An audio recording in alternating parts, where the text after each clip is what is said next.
door. Files are over here. And then read it. In your air doesn't matter.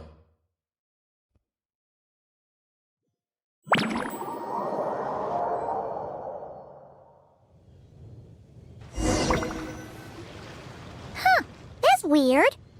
Jean said this is where the event is supposed to be, but there's nothing here.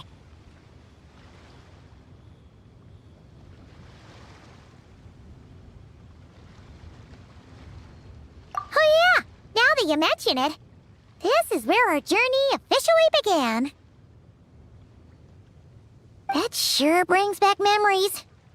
Kinda nostalgic, really. Even after all this time, this place hasn't changed one bit.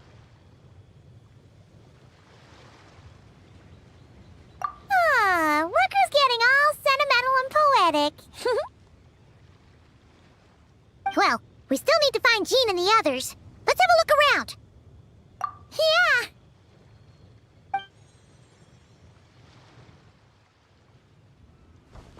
I will go see if they put that chest back.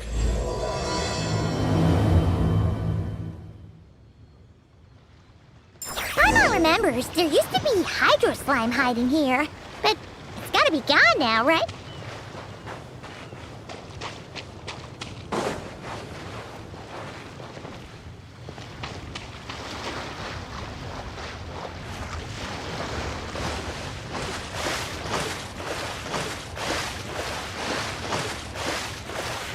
We explore the area later.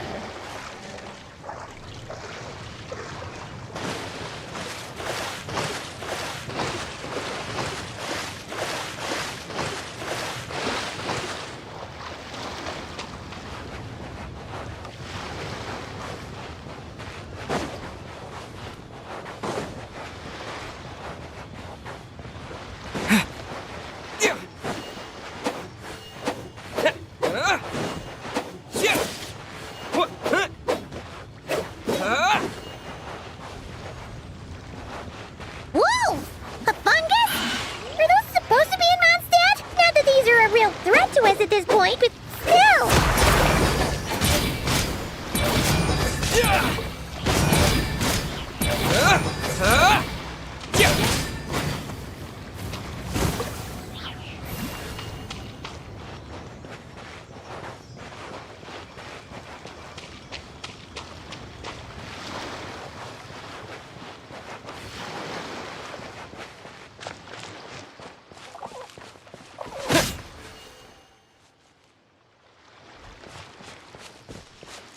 Hear that?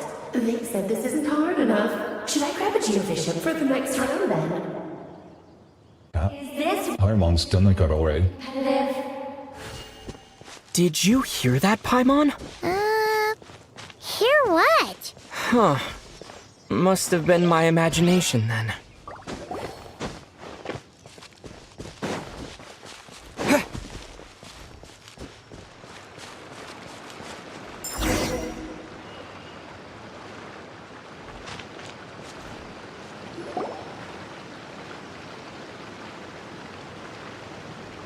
Huh?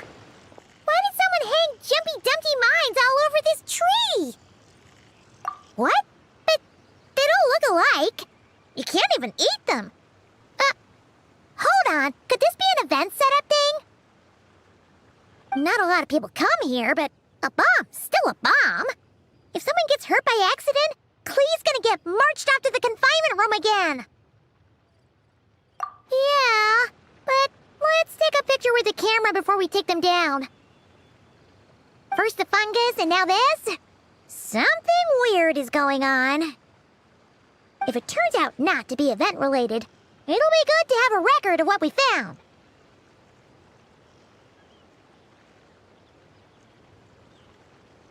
You couldn't just compliment Paimon's smarts like a regular person? Whatever. Paimon will take it.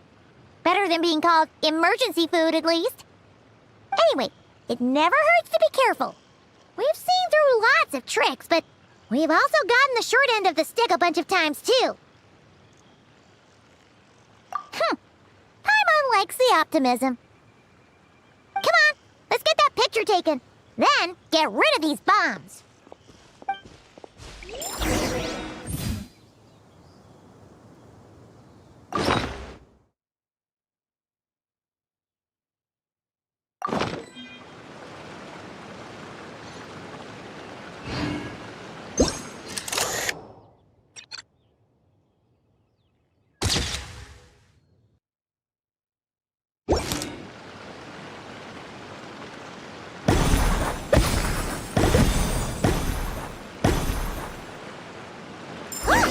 Fireworks! Guess there was no danger after all. Are those meant to welcome us or something? Anyway, we should be good here. Let's keep going.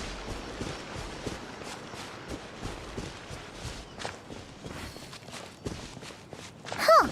What was it Paimon said back then? Ah, right! Oh, wow!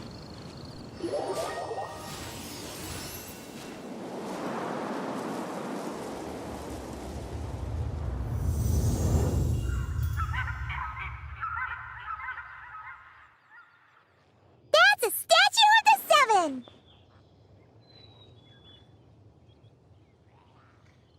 Among the seven gods, this god controls the wind. You remember too. It's weird though. It seems like there's something different about it. Let's take a closer look.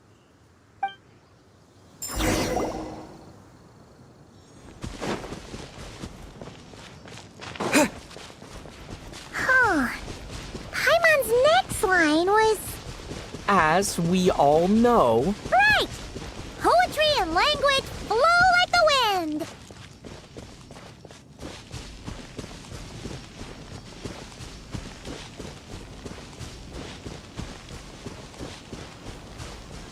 Look! There really is something wrong with this statue of the Seven!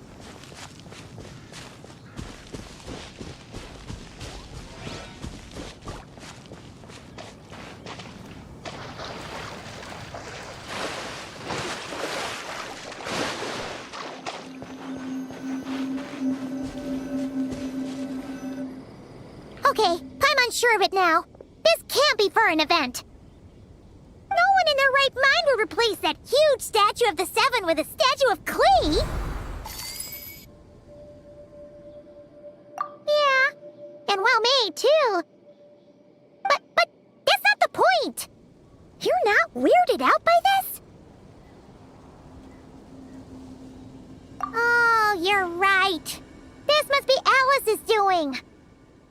She could put 100 Klee statues all around Mondstadt and Paimon still wouldn't be surprised. That explains the other weird stuff we saw up till now, too.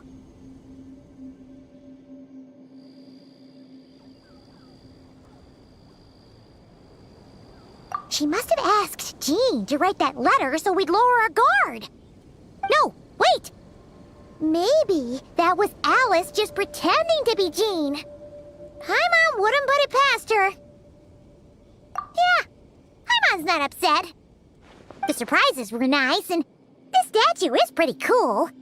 Plus, we got to take a little trip down memory lane.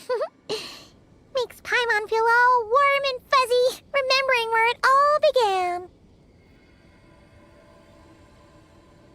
It's such a thin for a sec, huh? What do we do now, though? There's nobody around. If this is some sort of elaborate prank, guess we're in it until the people behind it jump out and say, "Gotcha!"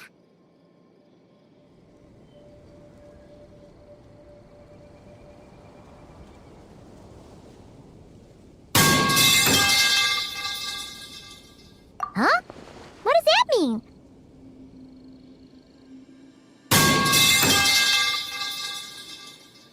Oh, yeah. And there could be even more. Guess all there's left to do is touch that statue and find out. Maybe it'll give you the power of pyro or something.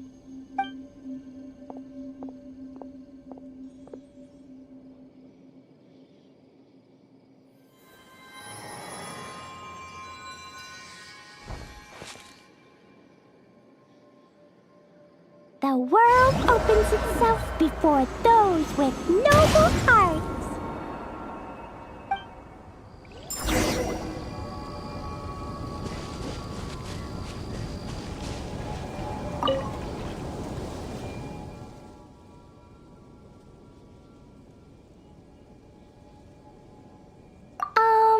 Klee can't reach those from here. And Master Jean says it's not polite to just take people's things. So, pass them to me when no one's looking, okay?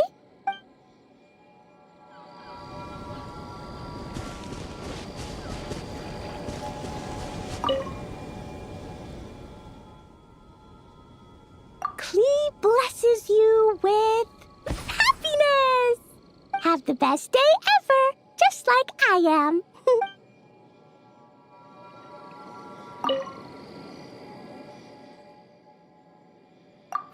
Resonate. What does that mean? Oh, wait, I know! It's like how I'm the Spark Knight and you're the Honorary Knight. So, we resonate.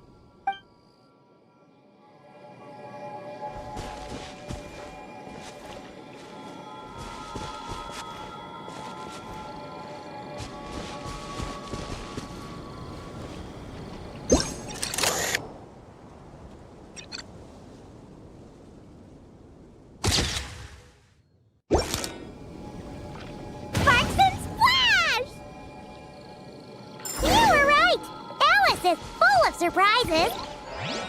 Good guessing on your part. Let's keep going and see what else we find.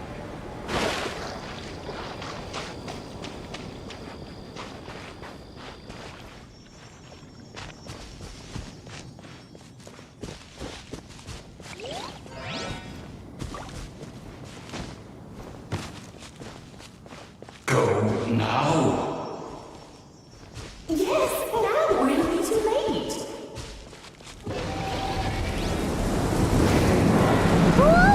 It's the roller! There's something huge in the sky!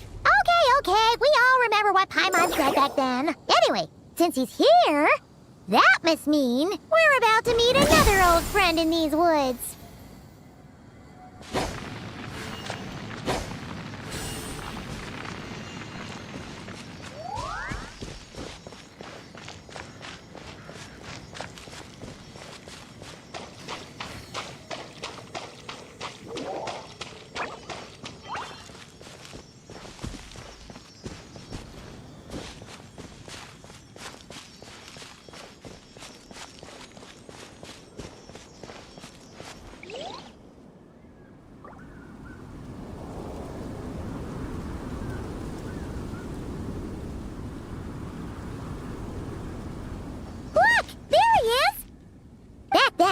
The Goblin was tainted by the abyss, and Tone-Deaf Bard was about to heal his wounds.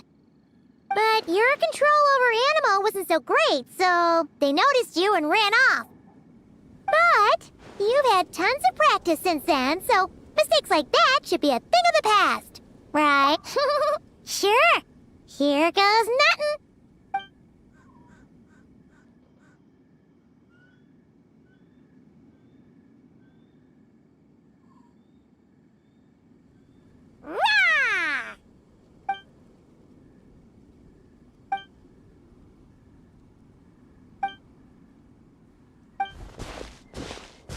Well, this is awkward. You really hung Paimon out to dry there, Traveler.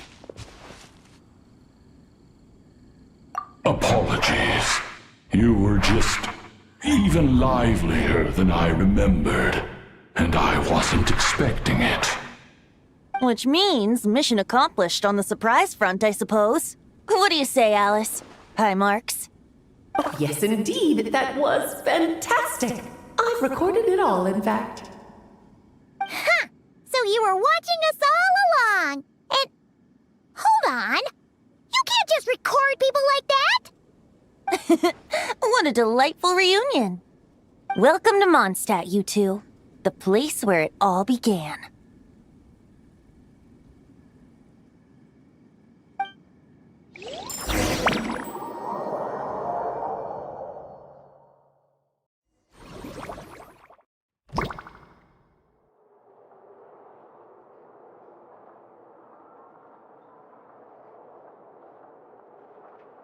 Lovely to see you, dearies. So what's the verdict? Did our special welcome ceremony meet the mark? It was very... you, that's for sure. Paimon can't believe the Knights of Favonius let you go that far. Where'd you move the real statue of the Seven, anyway? Oh, gracious me. You still haven't figured it out. If I had actually done something to that statue, I would have been locked up in the teensy room next door by now. Certainly not my idea of a pleasant afternoon. So, what's going on here? Ah, now you're asking the right questions, Paimon. The answer lies over here. Nicole? You're here too? That's right. Our two lovely mages are here on vacation. In fact, everything you just experienced was their handiwork. But I'll leave the explanations to Miss Nicole. I trust you're well acquainted with her skill at explaining all manner of magic and phenomena. Yep. We experienced that firsthand in Notcry. This bubble is a new kind of magic Alice and I invented. Inside it is a small world created using a person's memories. When you were busy reading that invitation to Mondstadt, Alice took the opportunity to place you within it. Oh, we didn't even notice. Ha! I wouldn't be much of a dodo king if I couldn't pull off a simple trick like that. All that to say, the things you saw weren't real. They only exist within this bubble. Ah, except for Venti and Dvalin, of course. I invited Venti, and he brought the dragon along. It's not every day you get to relive the beginning of your journey. It feels like listening to a verse you haven't heard in a while, right? You might not remember the name or melody, and still, you start humming along in no time. I'm assuming your trip down memory lane was similarly nostalgic. So does Jean know about this or not? Paimon's starting to think that invitation letter was a fake. Oh, no. Jean wrote that herself, I assure you. I wouldn't dare forge a letter under her name. Huh. So you do draw the line somewhere. Whew. Not with my daughter in her clutches. If you ever become a mother, you'll understand. Oh, come on! It's not like she's being held hostage. The point is, this magical bubble was created at the request of the Knights of Favonius. With the expedition in Notcry coming to an end, the Knights will be home before long. Varka thinks it's better to give people time to reunite with their families, so he told Jean to hold off on a huge welcome reception for now. Of course, Jean has her own thoughts on the matter. You can get the details from her soon. As things stand, we're keeping the reception small, but there will be some activities. This magic bubble is one of them. The returning knights can use it to catch up on all the major events that have occurred in Mondstadt while they were gone. Simply put, it's a reenactment of your adventures. Indeed. The ultimate goal is for everyone to have a chance to take part in the excitement. So, what about the parts that took a few, creative liberties? Oh, those were there because the bubble world is still being transcribed and debugged. Memories are easy to extract, and the resulting information density is fine, but it's not exactly a stable medium. If memories are the only thing used to recreate a world, it's hard to ensure a lack of deviations. For example, these memories belong to Venti, but even for someone like him, whose memories are quite reliable, there is bound to be some variance. Not to mention, on their own, memories lack an interactive component, so I added some self-deductive capabilities to this magic, which exacerbated the instability issues, unfortunately. Yeah, that, makes sense. For instance, say we're recording memories and Lisa happens to fly into a fury over some overdue library books at the same time. A powerful thunderstorm might unfold in the bubble world out of nowhere.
Anyway, I'll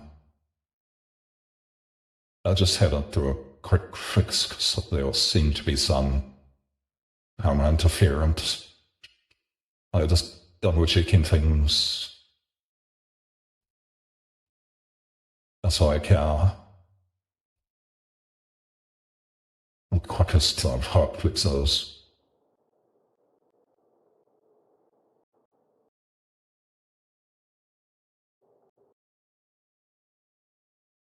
Anyway, hopefully that will stop whatever it is. Okay, carrying on. Luckily, there's a simple solution. We just have to send someone to scout things out first. Then we can manually correct anything that doesn't make sense. Exactly. Plus, once the recording is complete, the magic will loop, so there won't be further deviations, and we won't need real people to act things out.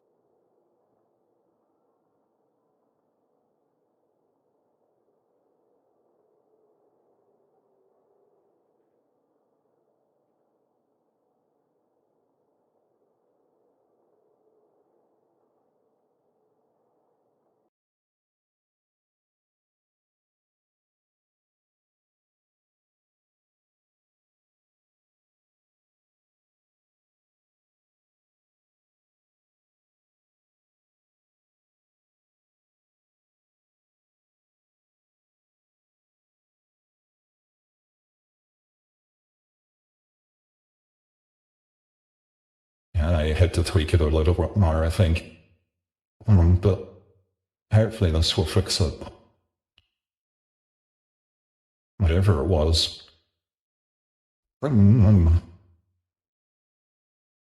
I'll deep dive it later. Ah, and before it's all said and done, we'll be sure to cover up your identity, Venti. Much appreciated. Otherwise, buying around at the Angel's share is gonna be much more of a hassle. Like you're the one who does the buying. It's settled then. We'll allow you to be the first to relive these precious memories, and in return, you'll be our eyes on the inside.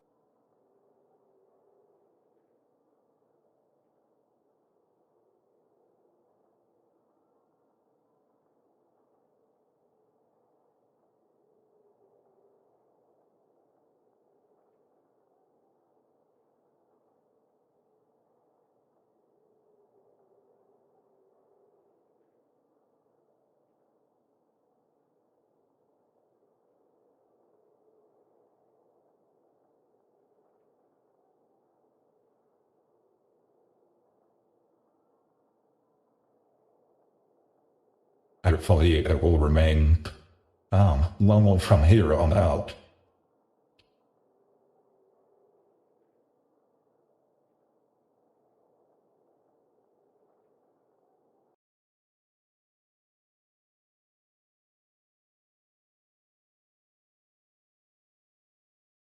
Hopefully.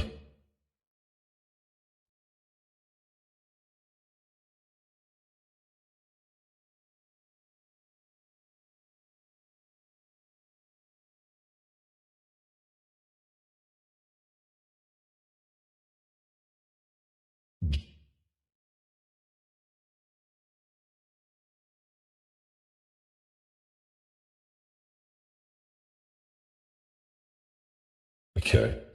Hopefully that fixes whatever caused. It's like the worst time to do it as well. That happens. Yeah, but it sounds like fun. Besides, we already snapped a few pics of some potential bugs. Like that weird statue of the Seven. Oh, no, Paimon. That one was entirely intentional. What? Seriously? As the creator of this world, I'm afforded a bit of creative license, I would think. Creating this bubble was no easy task. Is a little personal touch too much to ask for? I doubt anyone will mind. As far as I'm concerned, you're free to do as you please. This is Mondstadt, after all. Oh, well. Paimon can't argue with that. In that case, we'll be counting on you to continue testing our work tomorrow. It's still early. Why not check out the other events at the testing grounds in the meantime? Jean should be there too. Yeah, we'll go say hi. She's the one who invited us after all. I think nothing of it. Now that the world is at peace, you two are overdue for a vacation. Best to make the most of it.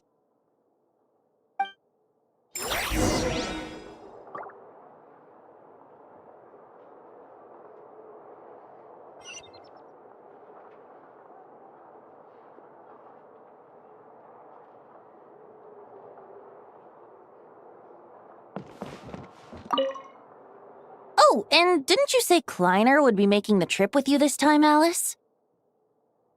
He's been delayed, I'm afraid. Troublesome happenings on another planet. And of course, just when he jumped through all those hoops to make it back to Tevat, Dottore starts causing trouble. The border is a terrible mess even now. So, unfortunately, his vacation has been postponed. Just yesterday, he did give us a call on the Dodo communication device, though. As you can imagine, Clee was pleased as punch to hear her dad's voice. I see.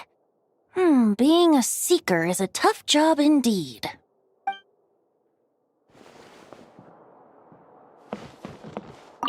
Dvalin appeared a little late, but his sparks and splash triggered a deep magical reverberation. Background music needs to start half a second later. I should put another instance if now the diagnostics are failing. I just don't get it. Oh, Nicole, dear, stop fretting. You're projecting rather loudly, you know. Every detail is within your control, huh? Color me impressed.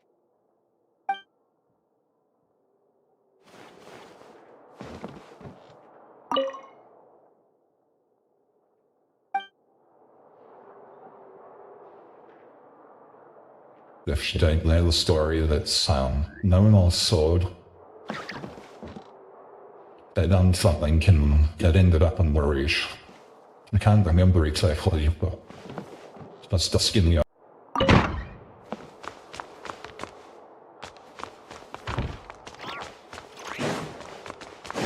Please be quiet within the premises and refrain from making a racket.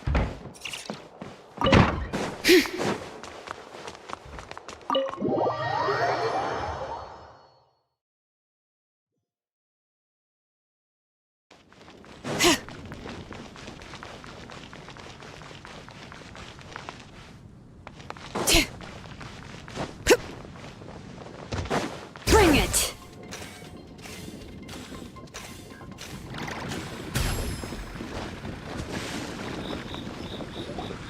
Yes, good work. We'll go with this setup.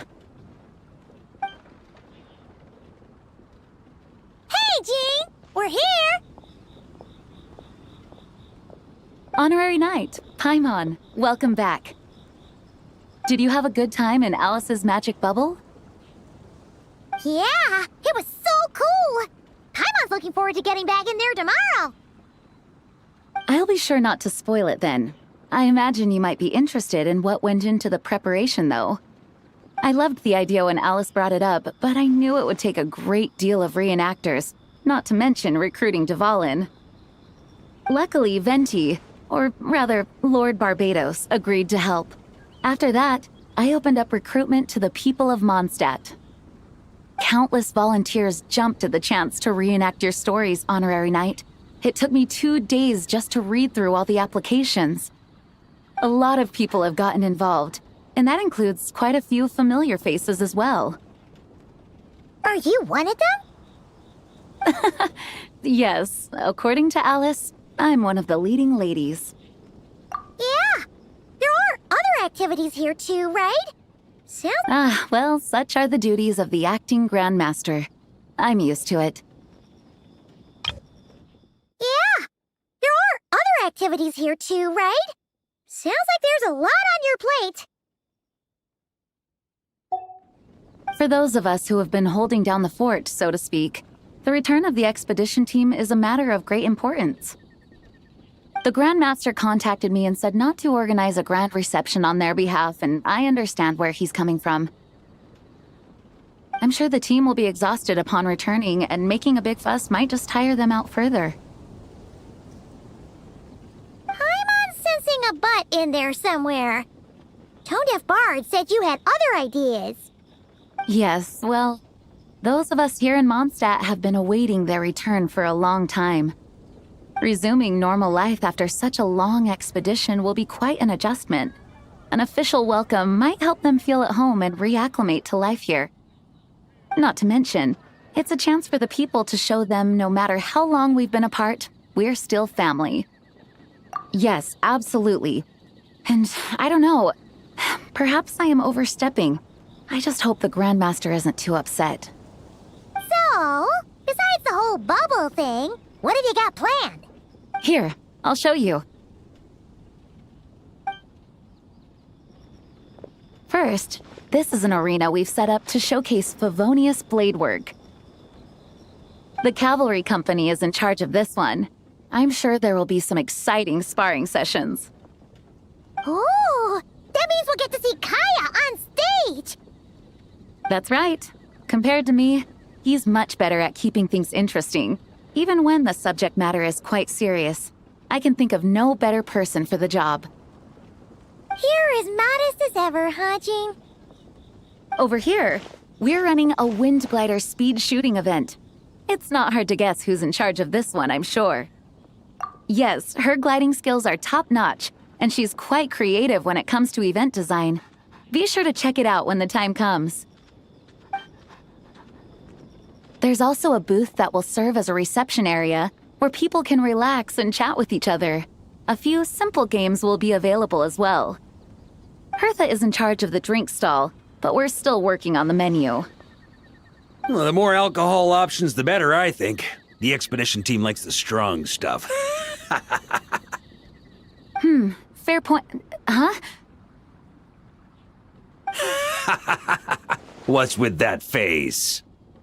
Grandmaster, you're back? Has the entire team returned as well? Well, apologies, we're not quite done with the preparations, but I assure you, it's limited to what you see here. We're exercising the utmost restraint. Hey. Relax, Jean, relax. No need to get all formal with me. I split from the group to make it back first. Pretend I'm not even here. Besides, I knew you'd want to surprise us, no matter what I said. Oh, I see. If I didn't tell you to put on the brakes, I knew you'd go full throttle and start planning the next Ludi Harpastum or Windbloom Festival. You put so much pressure on yourself, diving headfirst into the deep end without thinking about how much is on your plate. I just didn't want you to overwork yourself, that's all. Oh, wow! That's actually really nice of you. Well, looking out for my fellow knights comes with a job. As for the event, food, drink, and fun in spades without too much pomp and circumstance. Yeah, just like a Mondstadt festival should be. The team will feel at home in no time. That's far too kind, Grandmaster. But thank you. I mean it, you know? Just trust my judgment. Anyway, you two got a sec? Now that I'm finally back in my old stomping grounds, let me treat you to a meal. I'll even introduce you to the Good Hunter's secret menu. Oh, nice! Paimon's never heard of that before.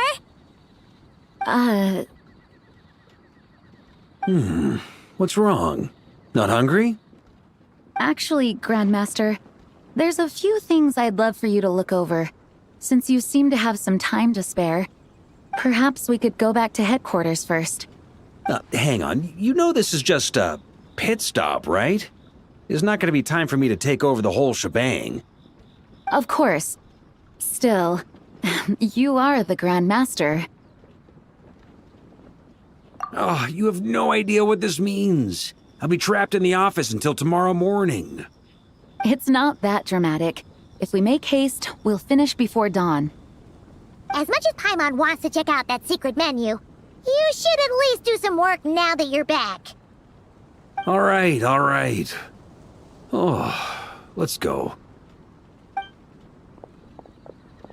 Guess I'll see you tomorrow.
Wow! The whole gang's here!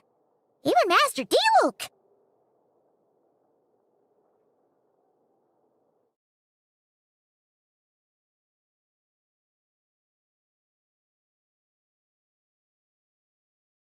Wow. Jean wanted my input on everything. Even though I left the Knights, Grandmaster Varka has done a lot for me. He didn't stop me from leaving back then, or throw any administrative roadblocks my way. So I owe him one.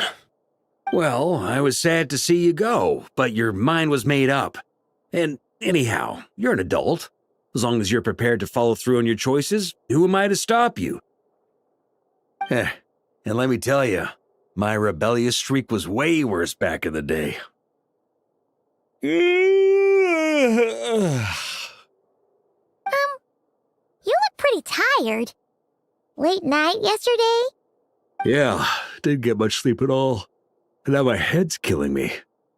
All my terrible memories of being Grandmaster came rushing back at once. The Grandmaster's wording is somewhat misleading, so allow me to elaborate. We made quick work of our tasks yesterday, much to the Grandmaster's great pleasure, so he hit up his friend Charles for a few drinks. You know how it is. When you're catching up with an old friend, a few drinks turn into a few too many, am I right? Ah, so you're just hungover! Ugh, and Paimon was starting to feel bad for you. I see. Understood. I just received word from the Knights stationed at the venue that the setup is complete. You can start today's story at any time. Ask away. Ah, you mean like how only you could have purified Dvalin's tears? That ability is unique to you, and to be honest, a lot of people might not even know you're capable of something like that. So they might get stuck at that point in the story. Don't worry, I thought about that. The story told within the bubble has some jumps. I've deleted the parts that might complicate things. The remaining content doesn't require the participant to do much of anything, actually. It should be like watching a play, except you get to walk around as you enjoy the performance.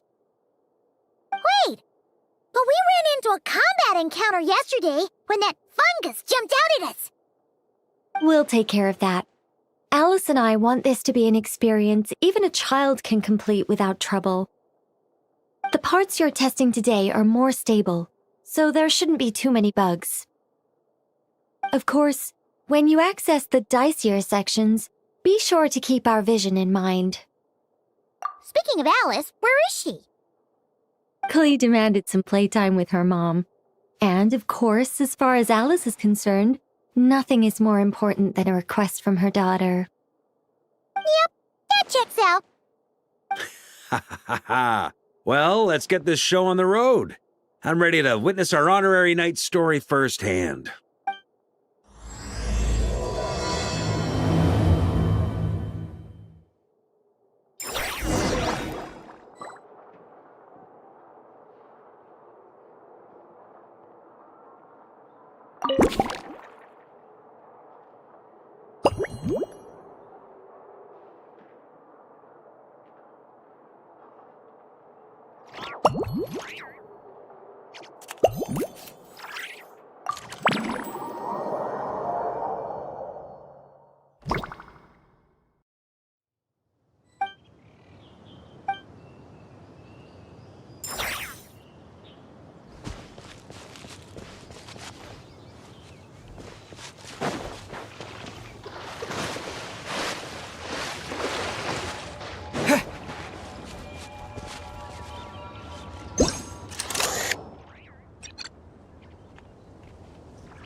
Build a choo-choo cart track straight from here to Mondstadt. An express line right to the best fish blasting spot? Oh, okay. Might not be the best idea.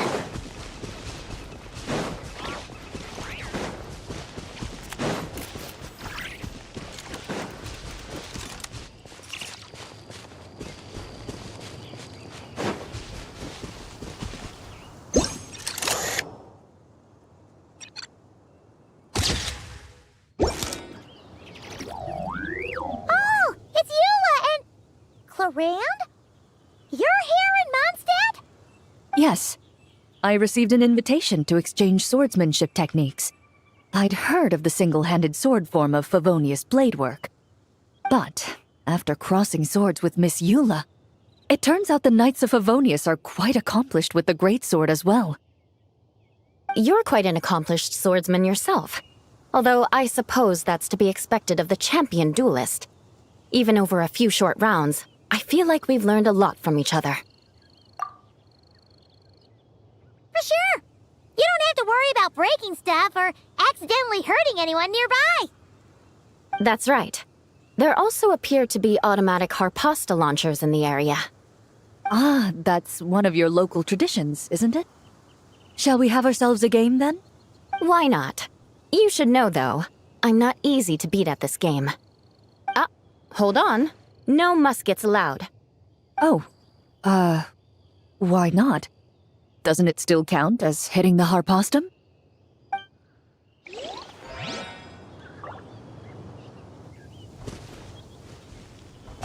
A sword's range is limited, though, so it wouldn't be fair. Ah, of course. Then you should use a gun as well. Voila, problem solved.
Razor? What are you doing here? And shouldn't this thing be in Wolvenden? Fiery woman came to take Lupical. I said no. She backed down, but then said I would do just as well. This sword is here, for now. I am here to protect it. Hold on, let Paimon get this straight. Alice was planning to bring Boreas here, but you stopped her. So, she took the illusion of the sword and left you to guard it instead. That would make the trial of Boreas the trial of Razor now, wouldn't it? We fight. I protect Lupacol. Wow! Looks like Paimon's guess was spot on. Don't worry, Razor. No one's gonna take this sword. It's not even real. Not real? Alice's scheming claims another victim, huh? Let's take the photo and get Razor out of here.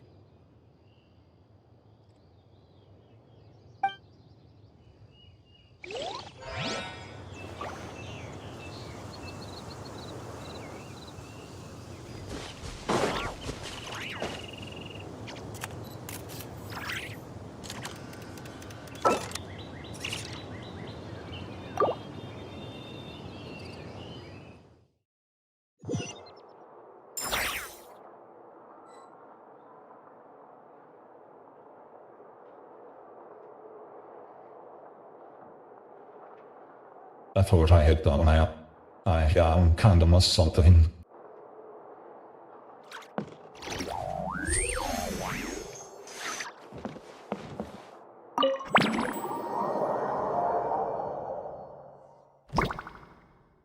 Whoa! Dizzy. That's gonna take some getting used to. Why didn't that happen the first time? Ah, looks like we've jumped forward a bit since yesterday. We're at the Favonius Cathedral now. Wait, is this the bit where we borrow the Holy Lyre? Yeah, Paimon's not sure about this. Also, why is Tone Deaf Bard the only one here? What about Varka and the others? Don't worry. I'm sure Nicole has it all planned out. See? Here comes Diluc now. Word from the Knights of Favonius is that the Fatui are planning to steal the Holy Lyre der Himmel. Unfortunately, that intel came a little late. A conflict between the two parties is ensuing inside. If the Fatui succeed, we'll miss our chance to borrow the lyre. Come on, let's go help the Knights. What is it? Oh, so that's how we're explaining this part. Huh, pretty convincing. It's all thanks to that committed performance from our good friend Diluc. I'm just reading the lines Miss Nicole gave me. You need to play along, okay? The cameras are rolling. Don't worry. Our operation isn't that strict. If there are slip-ups, I'll just delete them later. Feel free to take a relaxed approach. Wait, that was Nicole's voice? Where's it coming from? Probably that small bubble. That's right. This is a kind of communication magic. The same one the Knights of Favonius used to get in touch with me earlier.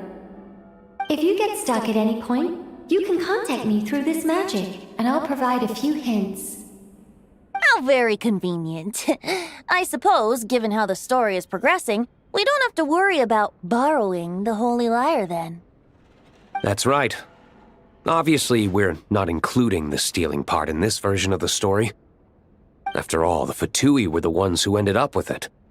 Borrowing, stealing, leaving out that detail doesn't change the direction of the story.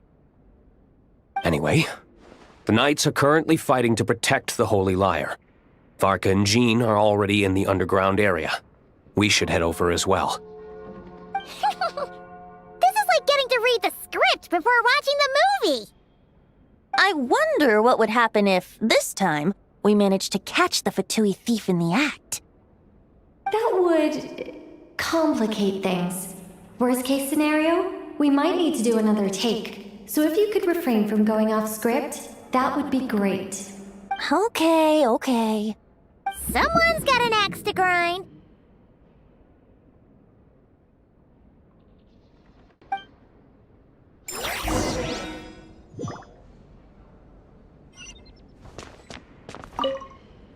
I doubt you need a hint for this area.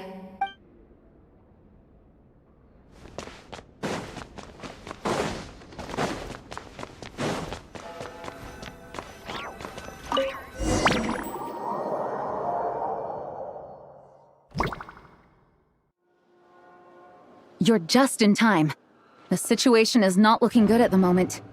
The Fatui brought much more force than expected. Yeah, it's turned into quite a mess.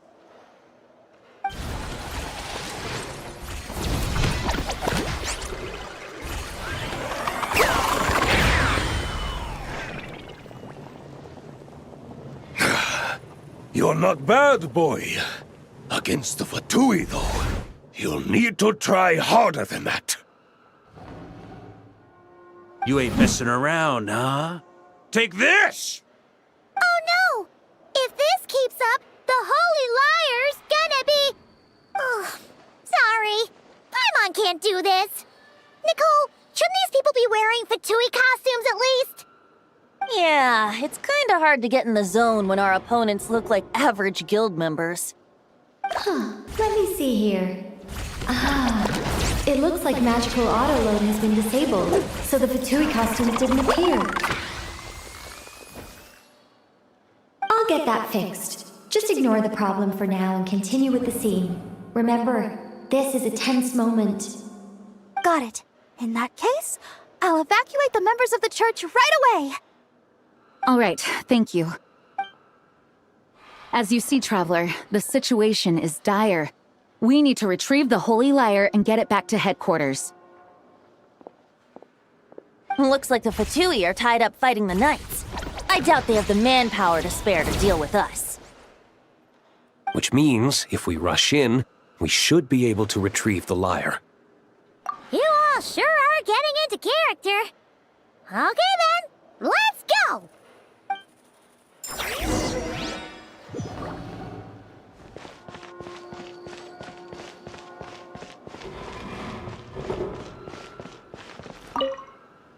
If the conflict really had escalated to this point back then... just imagine the cleanup work. Yeah, good thing it didn't turn out like that. No use thinking about something that didn't happen, right? When your free time is as precious as mine, it's hard not to think about it.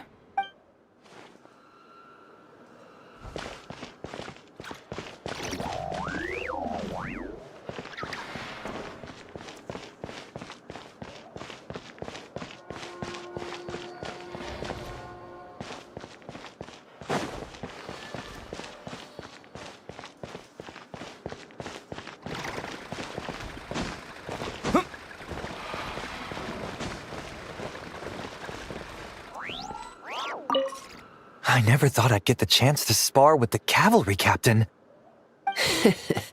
I'm always up for a duel.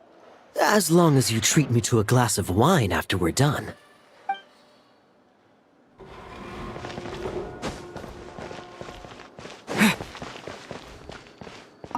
I couldn't keep up with you after all, Grandmaster. It's like you've gotten even stronger since I last saw you. Expeditions have a way of doing that to people. Ever consider taking your adventurers out on a long trip? I think I'll pass. No entry. This place is under Fatui jurisdiction.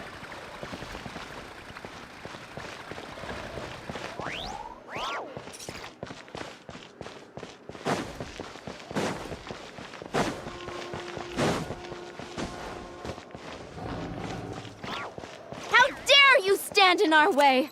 You'll face our Harbinger's wrath soon enough.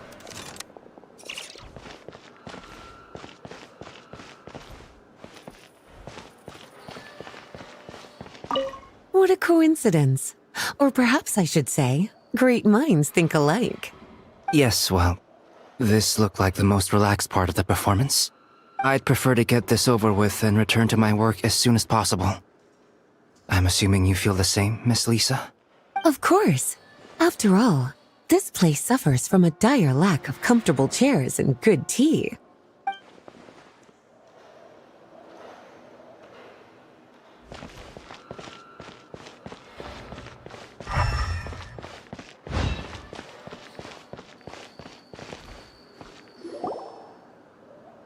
The Holy Lyre! There it is! Well, well, well. It seems our outer diversions were most effective. The knights know not that the true danger lurks right beneath their nose. It's no wonder you're known as the youngest, most capable electro-Sisson mage in your unit. You can read our enemy like a book. No! We're too late! Put the lyre down. You heard her! Put it down and put him up! Or this is gonna get ugly! Wait, why are you the only one with a costume, Fischl? Why? Because I fashioned this headpiece myself, of course. How does it look? I am the spitting image of an electro-Sisson mage, am I not? And I suppose I look enough like an electro-Sisson as I am. Hold on. Trying to distract me with conniving conversation, are you? Ha! You underestimate me. To think I would appear before you without full confidence in my victory. Go forth, Oz. Sissons, take care of these pests. The holy Lyre der Himmel belongs to the Fatui. Whoa, that was fast. Mage-powered flight is something else. Fischl is... the Fatus is getting away! After her, quick!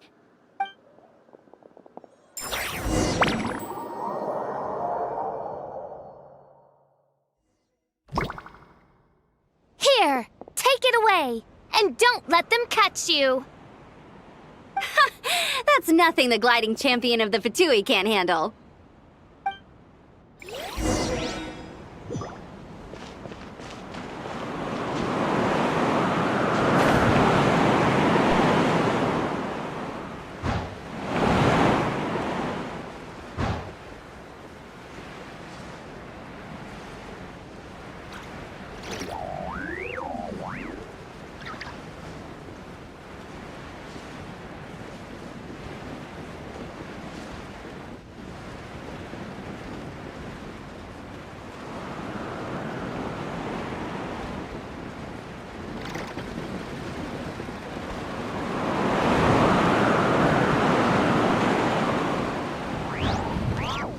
Pretty tough, aren't ya? Well, let's see how you handle this.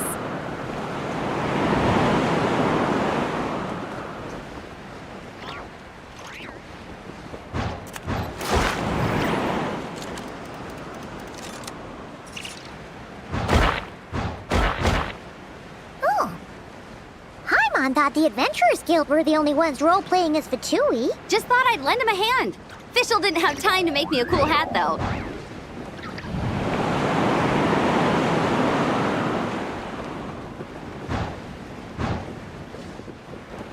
Abel's over there! Let's get ready to land!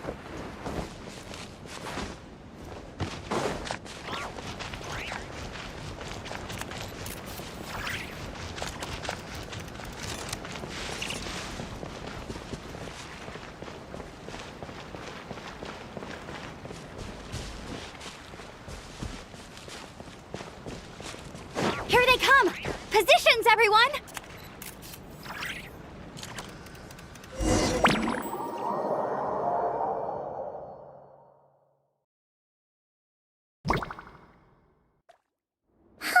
So this is where the chase ends this time! Wait a minute. This isn't what their hideout looked like! It's at least a few times bigger! Yes, I remember it being much more run down. This place has far more structural appeal. The Lawrence clan lived here for a time, but this doesn't look like their handiwork. And I know for sure it's not the work of the knights. Must be a bit of creative license on the part of our dear mages, then. Alice said the original was too run down and didn't fit her aesthetic taste. So we repurposed some assets from the Golden Apple Archipelago. As you can imagine, Alice has always been a go big or go home kind of person. Yeah, this is go big, all right. Still, our mission remains the same. We're here to get back the Holy Lyre. Yeah, and this time we have a whole bunch of people to help us. Not just Dialog. Should be a total piece of cake.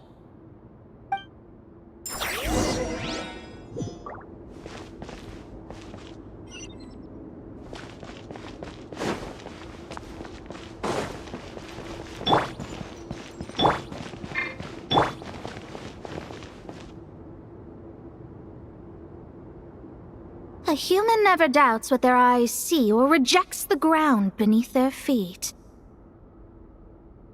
Both now warn you that this is the end of the road. Give up and turn back while you can. That voice! Is that Mona? Mona? Oh, you mean Barbarloth's student. You know about her? But Mona came to Mondstadt after your expedition left. Well, I had regular contact with the Hexen Circle, so her name came up now and then. The whole thing about her messing up and being too afraid to go back? Yeah, I know that too. What? But how? No one in the Hexen Circle should know about that! For real? Sorry, but I'm pretty sure all the mages know. All of them? I'm afraid so. Oh, except Rhindaughter, I suppose. Fine. That's just fine. It's not like the old hag's gonna come find me in Mondstadt to settle the score, right? Anyway, how do we cross? I'm not telling. Aw, come on. Don't take it out on us. I'm not. This is unrelated. Besides, I'm playing a fatus whose job it is to issue riddles. You can't just ask me for the answer. Oh, right. Almost forgot about that. If you want the answer, think back to what I said at the beginning.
As you can tell, I am not really good at reading this map.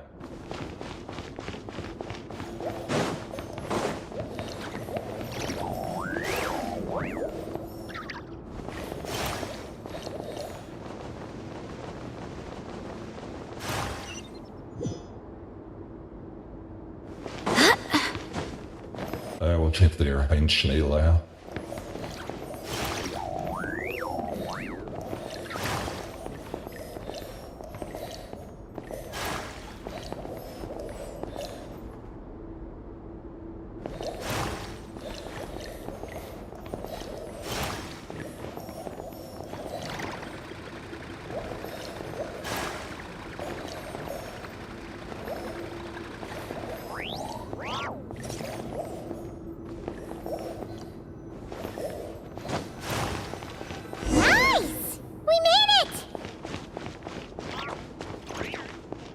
And I've got at the end there.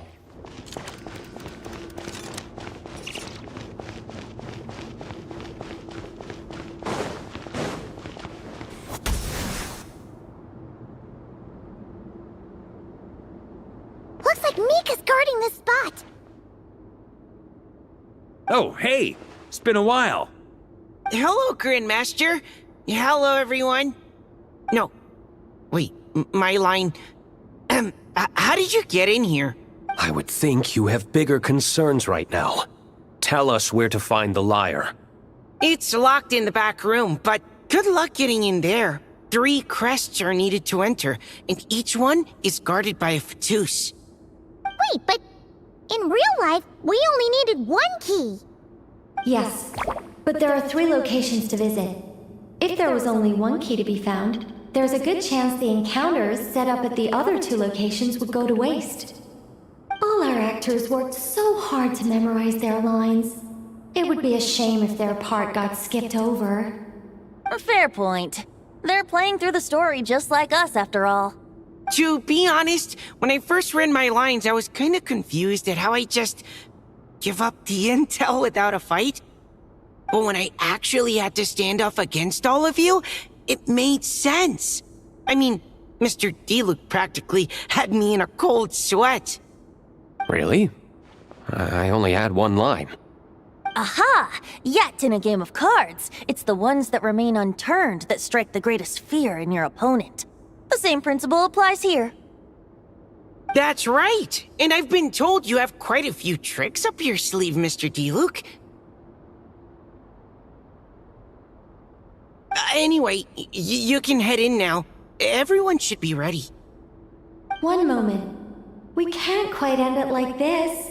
I believe you have 1 more line, Mika.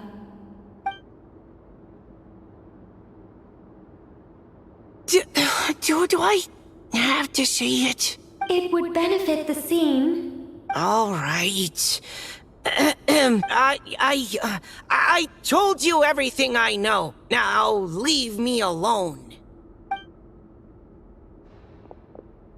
And off he goes.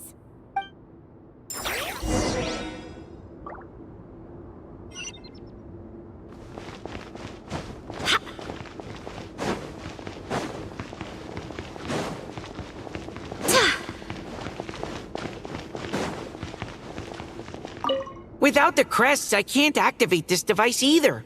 Like I can. I thought I lucked out with just a few lines, but it still wasn't easy to pull off. Anyway, if you want to get into that room, you'll need to track down the 3 Fatui with the crests.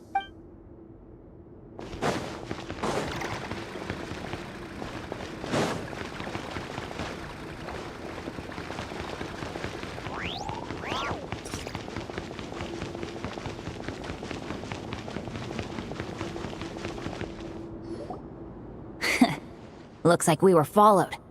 Guess Mondstadt's elite aren't to be underestimated, huh? Stand aside. This one's personal. But this time, I'm fully locked and loaded! Come on, kid! Let's finish what we started!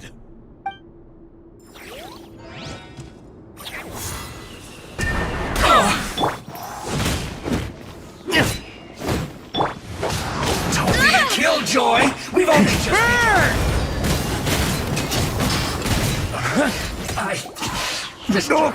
Okay. You win. Somehow this round wasn't quite as fun. Probably because you had to act like a Fatus. At this point, I could take down those with my eyes closed. True. Guess I didn't stand a chance, huh? Oh, so you were the one in the Fatus costume. Does that mean the auto-load bug is fixed now, Nicole? It would seem so. Man, their armor is heavy, and not breathable at all. You're telling me the Fatui in Sumeru and Natlan also wear this stuff? I can't even imagine. Rumor has it, Fatui recruits undergo rigorous training. I feel like there's some truth to that after all. Well, even though we lost, Dad had fun for sure. Here's the crest I was guarding. You've earned it. Oh, and Bennett told me about what happened in Natlan. How you helped him navigate his past. It's hard to believe we finally have answers after all these years. So, on behalf of all the adventurers in Mondstadt, truly, I can't thank you enough. Well, that's what friends are for, right? Speaking of, how have things been since you got back, Bennett? Same old, same old. Bad luck included. But that part's nothing new, so I don't mind. I do miss the Asha, though. I hope I get the chance to show them Mondstadt someday.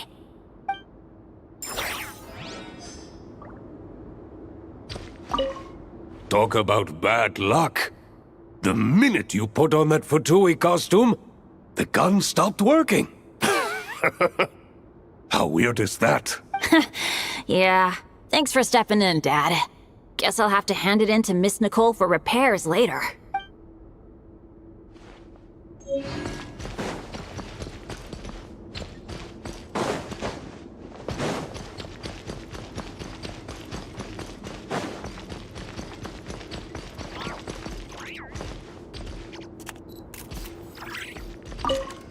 The Fatus up ahead is a pragmatist. You might have a chance to avoid conflict if you obtain the other crests first.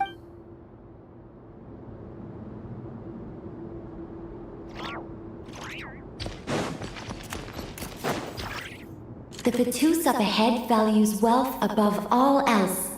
No bargaining. Luckily, I've prepared a negotiation multi-tool for this situation. Don't forget to take it with you. Huh?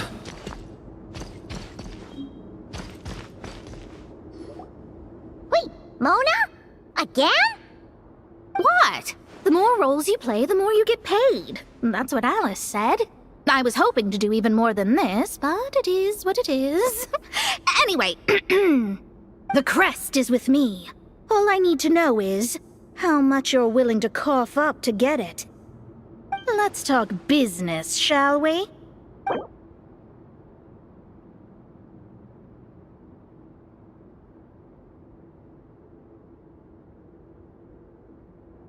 They'll probably accept it no matter what. So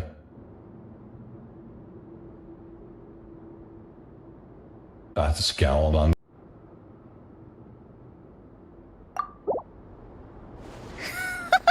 I would have thought there was this much more to be made in a dump like Mondstadt. Hey! Did you just break character?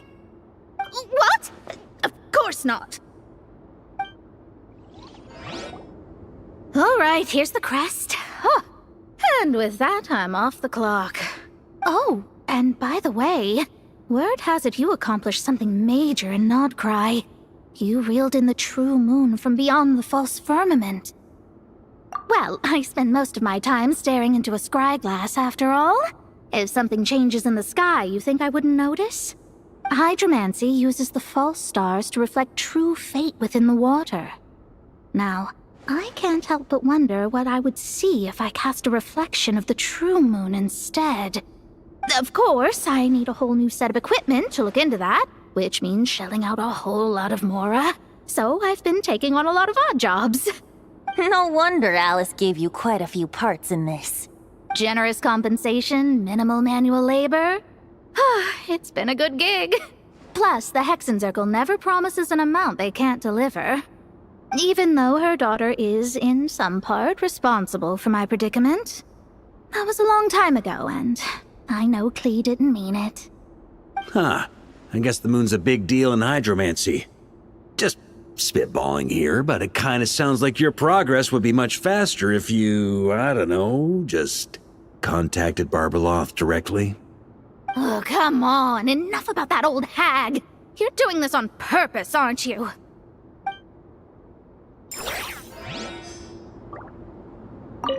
Oh, come on. Enough about that old hag. You're doing this on purpose, aren't you?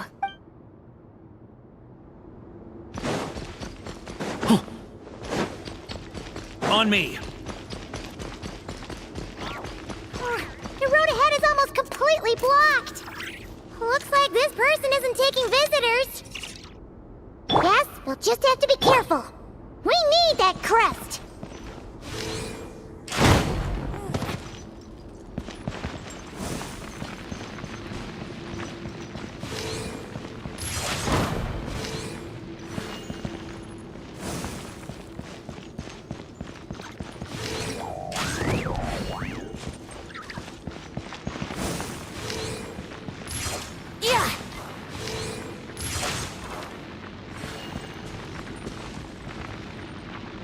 What? They handed over their crests? Looks like the decision has been made for me then. Further resistance would be foolish.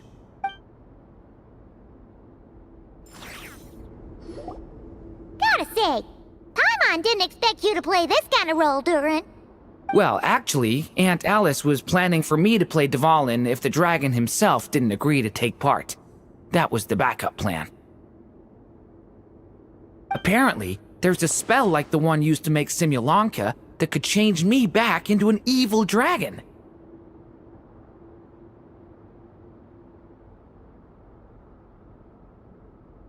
That does not sound like a good idea.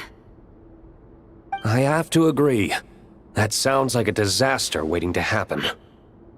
I don't think I'd be very good at playing the evil dragon anyway. I'm not intimidating enough. Luckily, Dvalin agreed to take part after all, so my role was switched to timid Fatui Guard B, and I got to wear a costume instead. Wow, that's a pretty huge change. Why B, though? Oh, because Mika is Guard A. As expected, Alice has got it all planned out. Alright, we got all the crests. Let's head back and look for Mika.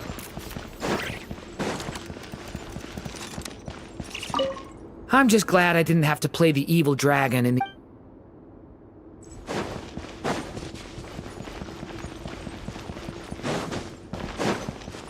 Wouldn't gliding be faster?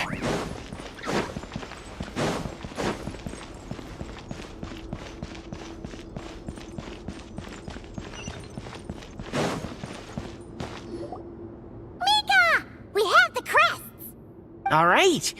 This elevator's a bit complicated to operate, so Miss Nicole asked me to help activate it. Just one moment.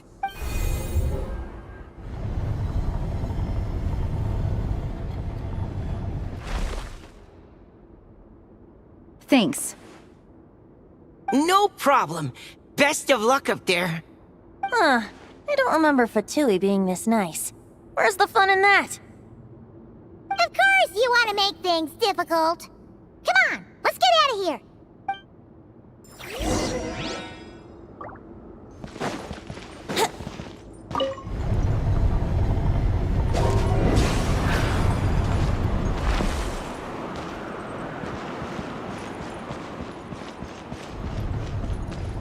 Security's tight around here. I hope this is safe.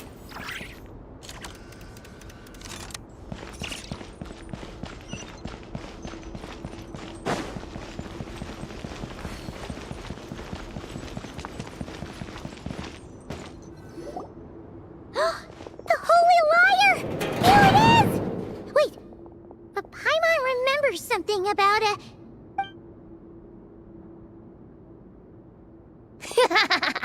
Hot-blooded, careless, and reckless heroes! Despair, for you have stepped into my trap! Wait, what? All it did was lock the lyre up! Well, I wasn't the one who designed it! All Alice said was that activating it would turn the tables. I see. That checks out. They laugh as if they already know what is to transpire. I do not have a good feeling about this. Allow me to clarify before we proceed. How was it that the lyre was retrieved back then? From what I've heard, the Fatui agent guarding this place was given a thorough beating, and then the lock opened. So then, I'm the one who walked into the trap? Do not despair, mein Fräulein. Miss Alice provided us with backup, did she not? We are not entirely outmatched. 'Tis true. Though thine Prinzessin stands on the cusp of defeat, courage has not yet failed her.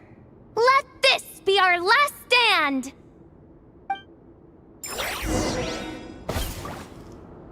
Come forth, my loyal servants! Smite all who stand against us!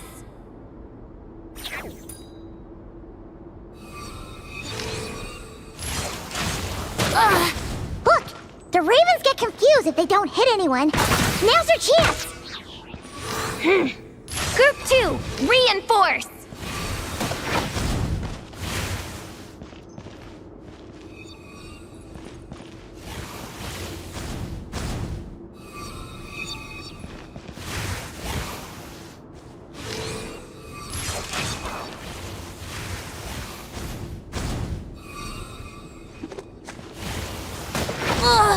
Group 3, Group 4! Oh, forget it. All of you, attack at once!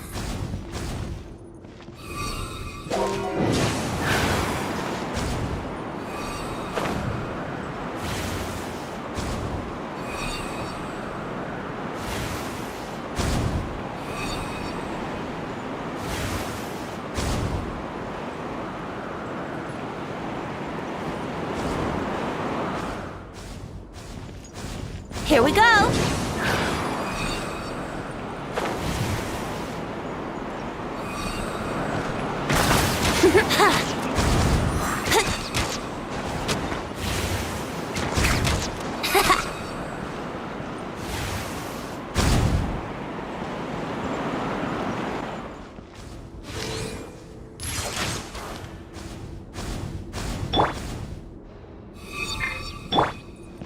Brace yourselves!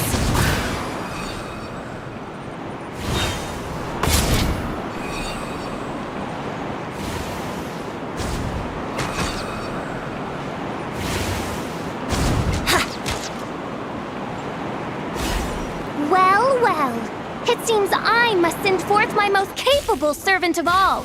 He shall dispose of you in one fell swoop. As you wish, mein Fräulein. Go as one!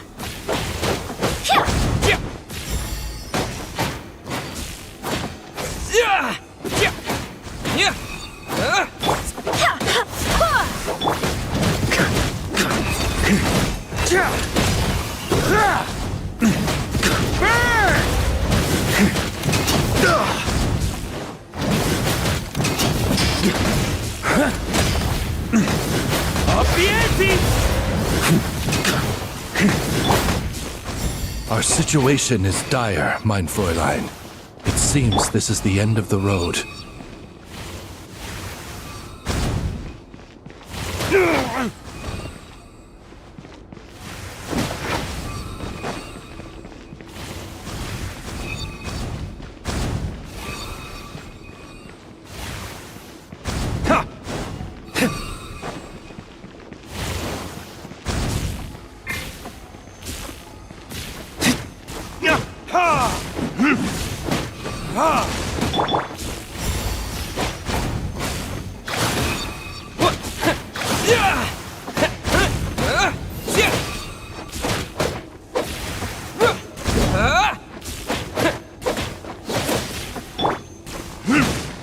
Here we go! Alright. I give up. Just don't hit... Alright. I know when I'm beat. You win. You were brilliant, Miss Fischl. The recording was fantastic. I'm certain future participants will have a great time. Yeah! This role was perfect for you! Your praise is a compliment to your own good sense. Yet know that this is but the least of your princess's abundant talents. Huh. It doesn't look like the lock is opened, though. True. This isn't what we were told would happen. I doubt the mages want us to just break it open. It's not their style. Perhaps we haven't met a certain condition then?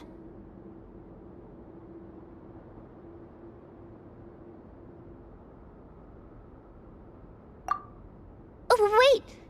Does that mean the beating up part has to happen for this to proceed? You dare place your princessin in such a scene? 'Tis an affront of the highest order! I'm afraid it may be the only way to end this, mein Fräulein. But not to worry. It's all pretend, after all. Very well. I shall allow this trespass, if only to bring this to an end. Just be gentle. Huh? Oh, right. the weakest one here. Here goes nothing!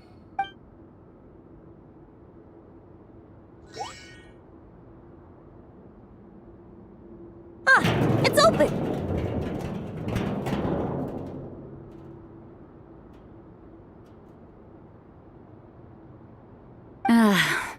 Miss Alice does love to tease, doesn't she? Congratulations on obtaining the Holy Lyre der Himmel. That's a wrap for now.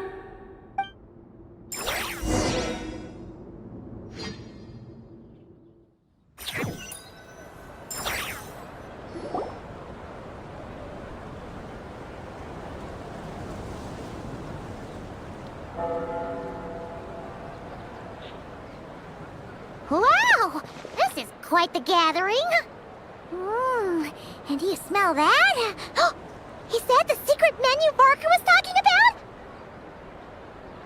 Oh, Paimon's stomach has been rumbling this whole time, so she's gonna dig in. Don't forget to grab some food before it's all gone, okay? Oh, hello. Did you need something? You know, we often threw banquets like this when I was little. But then, as more and more of our ranks left on expeditions and I was left in charge, the number of celebrations decreased. I'm not the most natural entertainer after all. Now, seeing a gathering like this after all this time, I can't help but feel a bit regretful for not keeping up the tradition. Well said, traveler. Barbara? You told me you wanted the expedition members to feel at home. But in my eyes, the feeling of home isn't something you can force. Home is... what happens when we're all together like this? Ah, you're right. And you know what? I've been coming to the same conclusion. The location isn't the most important factor. No matter how far we get from Mondstadt, home is wherever we're together.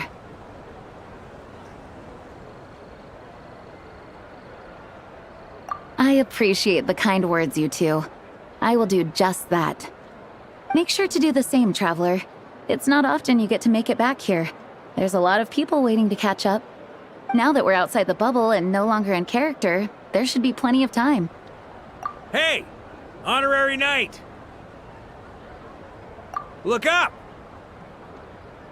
Pretty stellar view from up here, and the breeze is nice too. Care to join me? Oh, of all the places to sit, it just had to be there. Well, to each their own, I suppose. Just be careful on the way up, traveler.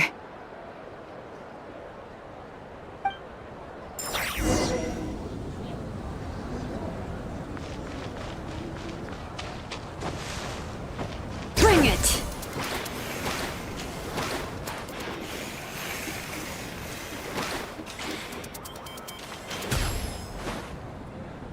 Have a seat. I come bearing drinks. Booze free, of course. You're welcome. Ah, well, that's what being home is all about, right? Letting go, feeling at ease. Figure we both deserve that after all this time. You think so? Glad to hear it. There's no place like home. That's what people say, right? The expedition took me far and wide, and still, little alcohol in my system, it would all come back. The cathedral, the statue, the windmills in the city, the pigeons and dandelions in front of the gate.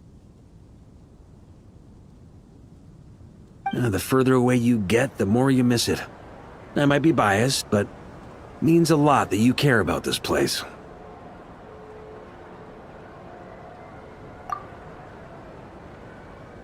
I get that. The people are what make Mondstadt what it is, too. All the carefree kids running around, livening up the place. Which reminds me, I never thanked you for helping Mondstadt out back then. It takes a special person to do what you did. Most people are helpless in the face of abyssal corruption. Considering their target was Dvalin, things could have been bad. I suppose Barbados could have handled it, even though he hadn't been awake for long. But still, I doubt the ending would have turned out quite so perfect. Dvalin is family to him, you know? Having to choose between the dragon's life and Mondstadt's safety, that would have been cruel. Not to mention, the Wild Hunt would have reached our borders sooner or later. We'd have been stretched thin without your help. Maybe you've never put two and two together, but what you did in that land also helped reduce the threat of the Wild Hunt. If Natlan's crisis hadn't been resolved, the two abyssal powers might have joined forces at some point, making our situation even more dire. Ha! Look at us, taking down the Abyss in two separate nations. Doing the Knights of Favonius proud, aren't we?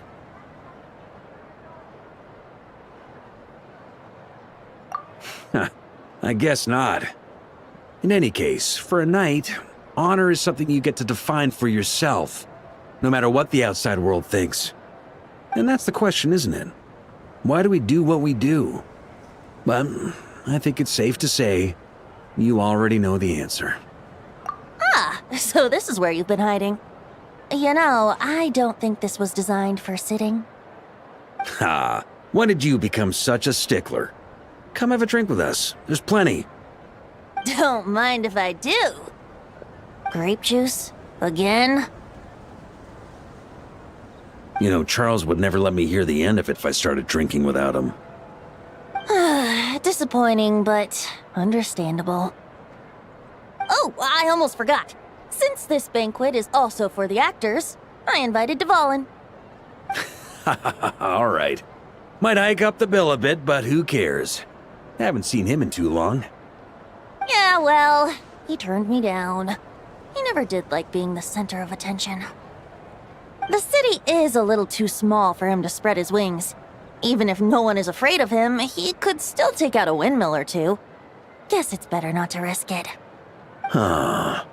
Maybe it's time to draft a proposal to build him a landing pad. The Traveler's right. If this is what makes him comfortable, might as well let him be.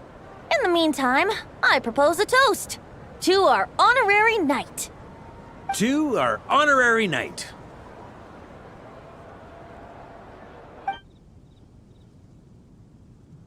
I often think about our parting at Windrise, you know. And now, almost in the blink of an eye, the final stop on your journey is just around the corner. Snezhnaya. The Tsaritsa's plans have continued to advance. Now, only the Pyronosis remains free from her grasp. But if even the captain couldn't take Malwika's Gnosis by force, I guess we don't need to be concerned about its safety for now. So that's good news, at least. You wouldn't be taking a dig at someone else's ability to hold on to their Gnosis, now would you, Grandmaster? Haha, of course not. I'm not one to rub salt in old wounds. Her harbingers do often tend to take a rather extreme approach. Just look at Child or Senora. But we would be mistaken to ignore the fact that Senora did not win the Geonosis using force. Right. You told me about the contract Morak signed with her before his death. You're saying she didn't need to resort to violence in Mondstadt either? That's right. If she was able to provide a reason convincing enough to persuade Morax, she could have persuaded me no problem. I suppose she just didn't think there was a reason to negotiate. I had just woken up, so I must not have seemed like much of a threat. Honestly, the Gnosis was of no use to me. I didn't care who it belonged to or what means were used to take it. I just knew if I fought her in that moment, the cathedral, perhaps even the entire city, might have become collateral damage. True. I wouldn't put it past Senora to take civilians as hostages either. In the end, though, it was those same methods that led to her end. After all, her third target, the Raiden Shogun, wasn't a big negotiator back then. Perhaps Senora's success in Mondstadt and Liyue convinced her that she was a match for the Archon of any nation. You did the right thing. It pained me to see Inazuma as it was back then. I'm glad things have changed since. Of course, now the elite force of Harbingers has quite a few missing from its ranks, so I suspect the Tsaritsa no longer has the means to meddle in other nations like she used to. Who knows? Perhaps a chance to formally meet her in Snezhnaya might come sooner than we think. Some of our knights remain stationed in Not Cry. If you need help, just say the word, and we'll be there. The look in your eyes. It's changed a lot since you first set off from Mondstadt. But my advice remains unchanged. Never forget that the journey itself has meaning, traveler.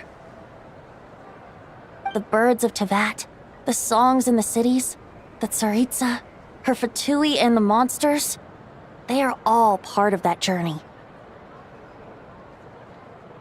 Perhaps earth-shaking truths and indescribable trials await you at the end. Just remember, there is more to life than that.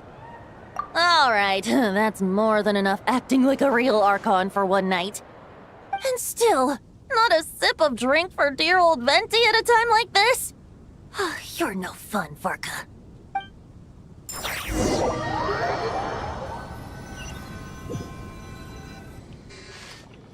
Dun dun dun! Dun dun dun!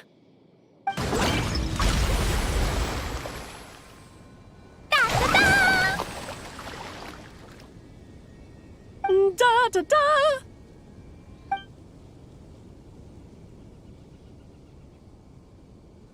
This is so fun, Mom! I think so too. Come on, let's blow them all up. Mom, when can I play with the magic toy you made me? Very soon, darling. In fact, it should be ready tomorrow. I just know you're going to love it. Yay! Can we play together?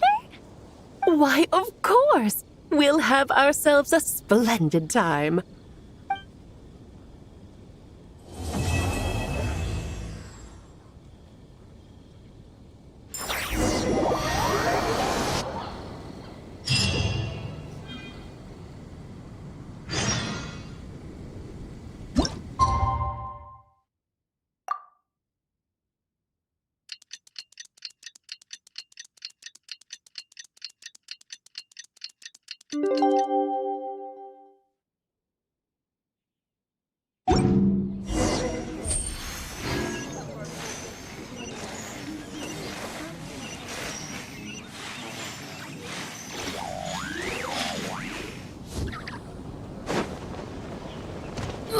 The flames have gone out.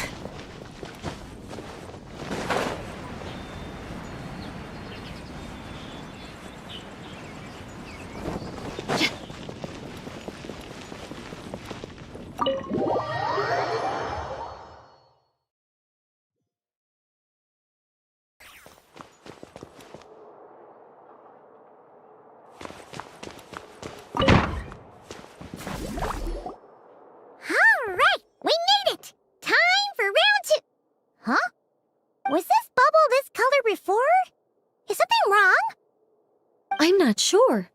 It was like this when I came to check on things this morning. What? That can't be! How would the power of the abyss even get in there? You sure know your stuff, traveler. That's where my head went too. But I don't know. Something is different about this power. What does that mean? It seems to be in an embryonic state. Like an egg that hasn't hatched, the dark clouds before a storm, or an omen before disaster strikes. Of course the world within the magic bubble is imaginary, so the same should be true of this abyssal power. At least for now. You created this magic, right, Alice? Do you have any idea what's going on here? Ooh, new magic does often come with its issues, so I can't say I'm entirely surprised something like this would crop up. As for a solution, however, I'm afraid I need more information first. One thing is for certain, at least. Given the current threat, we'll have to close off the bubble to event participants. My apologies, Miss Alice. I know you've made a promise to Klee, but I'm not sure you'll be able to keep it. Have we ever seen Alice look this serious? Unprecedented crisis notwithstanding, it's too soon to just throw in the towel. What we should be focusing on is how we're going to fix this. Are we talking about the Klee situation or the Abyss situation? Both. Now, I have my suspicions, but I'll need someone to head into the bubble and confirm a few things. It's not like we can avoid going in there, right? We have to nip this crisis in the bud, after all. I agree. We have to take action. All right. I'll go convince Klee to play somewhere else for now and then head right back. In the meantime, Nicole, be a dear and keep observing the bubble from out here. Oh, and provide any fixes you can while the rest are inside. I don't know, Alice. There are quite a few unknowns here. It's not like I can force people to head in there and take that risk. We angels aren't miracle workers. You sure about that? Fine. I'll do what I can. Just be quick, okay? This is your magic, after all. Well, guess this is our best option. We're definitely not gonna sit back and watch. The part where Barbados uses the lyre to summon abyss-corrupted Dvalin. Then, everyone joins forces to fight him inside Storm Terror's lair, purges him of abyssal influence, and there you have it. Happy ending. Yep, that sounds like how it happened. Well, we've got the gang from back then all here. Let's go in and find out what's happening. Count me in 2. Potential threat or not, if there's even the slightest chance Mondstadt is in danger, I need to get to the bottom of it. Jean? It's nothing.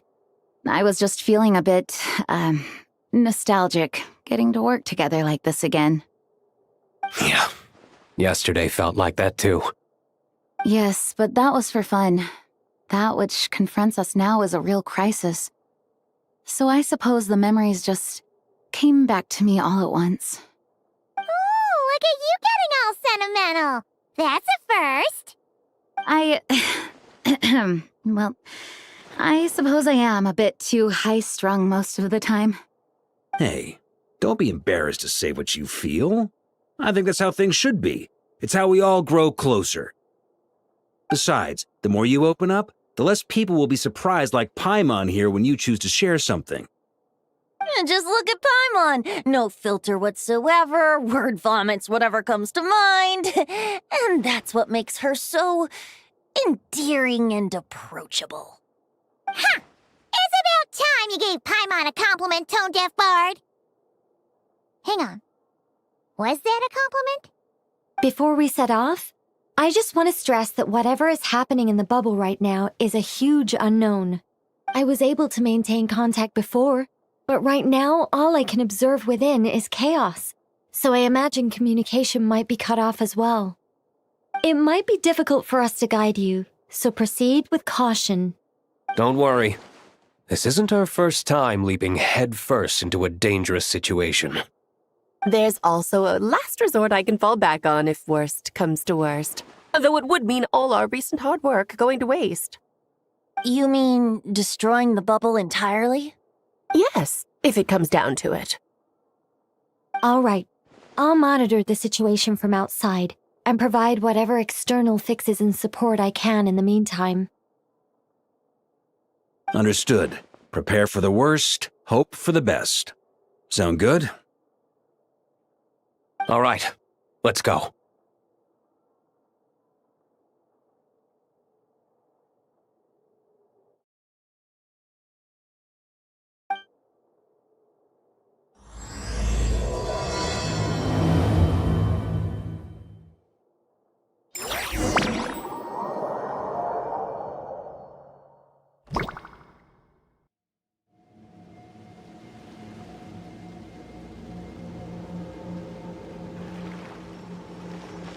Whoa! Is this Mondstadt? Didn't we all come in at the same time? Where are the others? Look! by a whole bunch of monsters! Yeah! Ah, perfect timing. Come on, let's show these unwelcome guests the door.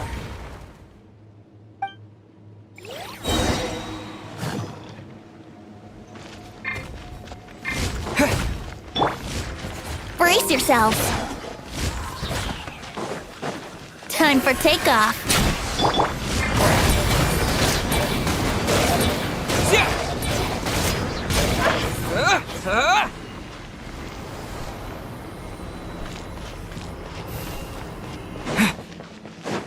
Can you hear me, everyone?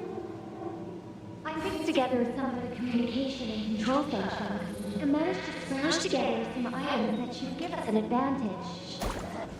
These elemental devices should prove useful in pinch. We should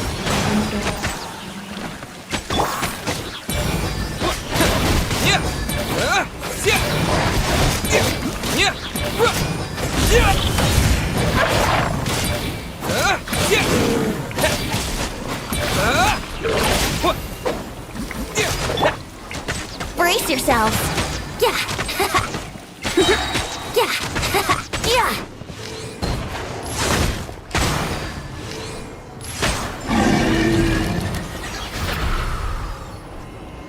All good, Venti? Very much so, thanks to your timely arrival. But Mondstadt looks like it's in bad shape. Yeah! The city's crawling with abyssal monsters. It's almost like we've already lost. I'm not sure what happened, but the rest of our group might need backup. Let's find them first. Good point. Let's go!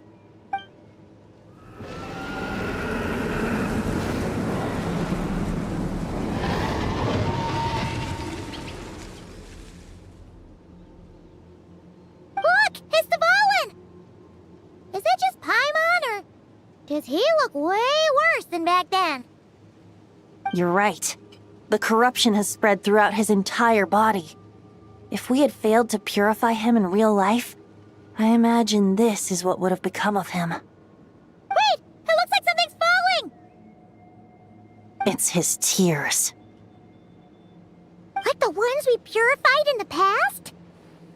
Yes, but at this point, these tears are essentially crystallizations of abyssal power.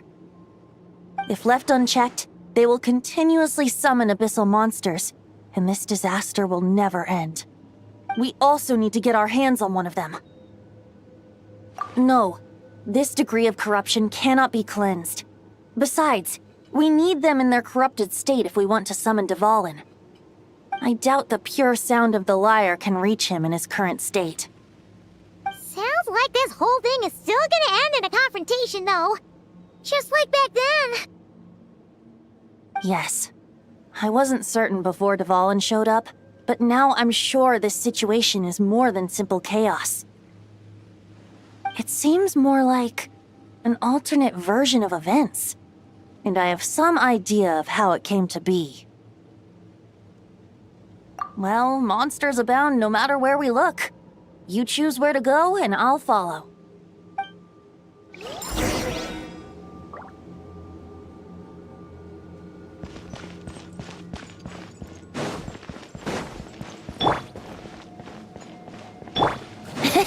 Here we go. Think you can get away?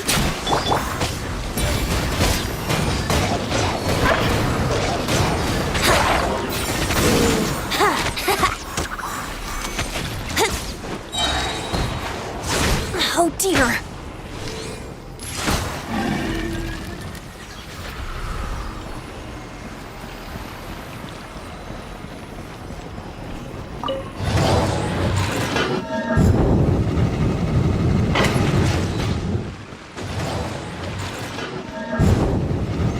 Wouldn't gliding be faster?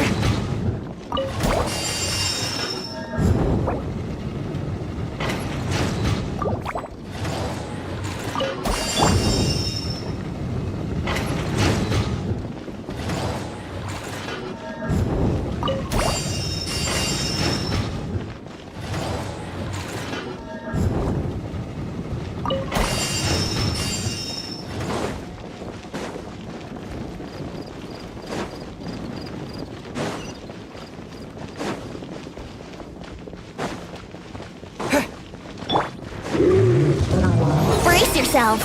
Time for takeoff.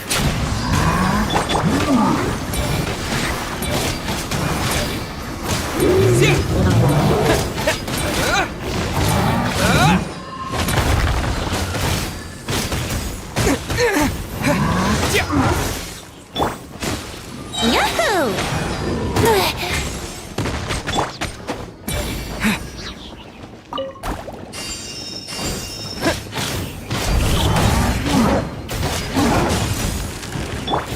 Here we go. Think you can get away? Yeah.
Hey, dialog is over there.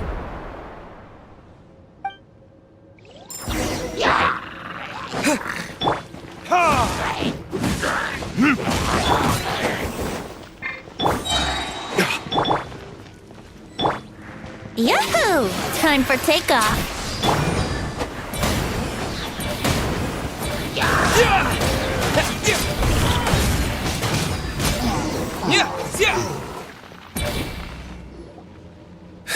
Made it. Thanks for the assist. It looks like Mondstadt is in dire straits.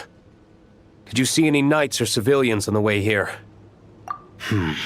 And my initial suspicion could be right. The knights have abandoned the city and evacuated all civilians to a different location. Abandon the city? In the face of unrelenting abyssal attacks, it's possible they had no other choice. But none of that matters now. An empty city has its advantages. We won't need to divert our attention to protecting civilians, for one. Oh, and this thing. It looks like one of Dvalin's tears. I don't feel good about just leaving it here. That happens to be just what we were hoping to find. Let's take it with us. Wait, what about Varka? Have you seen him? No, I'm not sure where he is. We'll just have to keep looking. Oh, I think I saw Jean on the other side of the city. I was going to head over after clearing out these monsters. We should go help her. Good idea.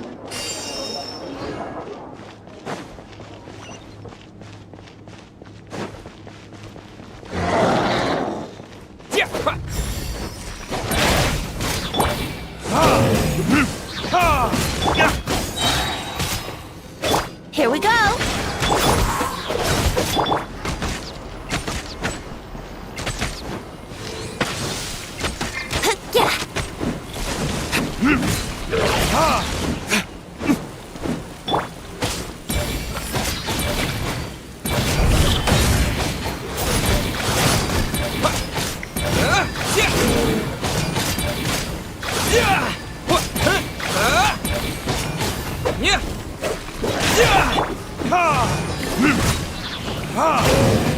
Burn!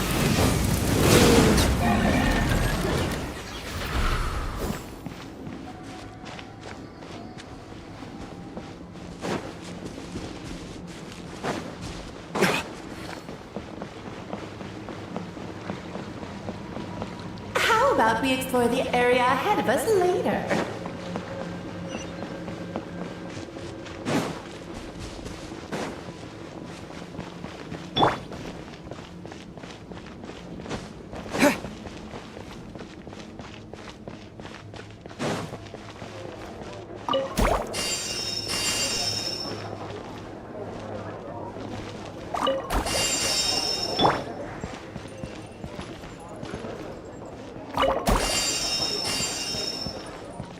Look,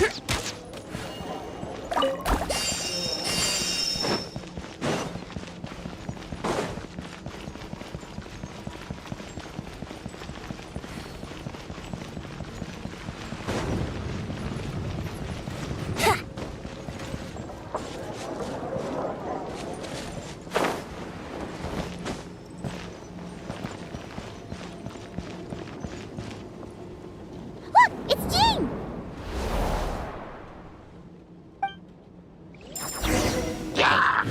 Think you can get away?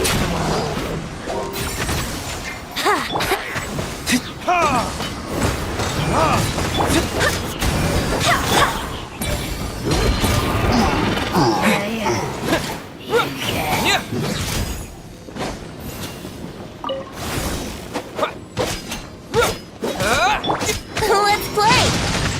Let's go as one! I swear by my sword!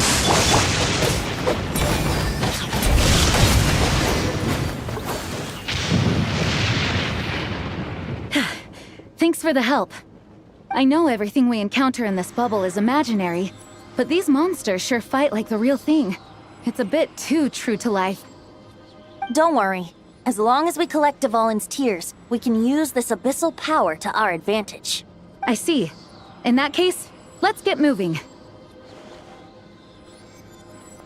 you seen Varka, by the way? We haven't found him yet. No, he might be at the upper levels. Let's search together. Better to find him soon than later. The Grandmaster is an exceptional warrior, but this is the abyss we're dealing with. We can never be too careful.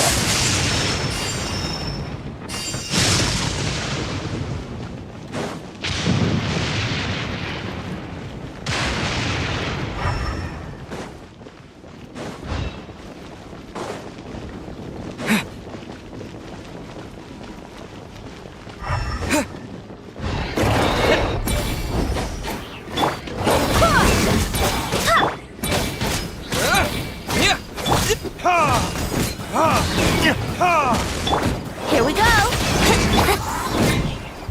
Verdict is... Yahoo!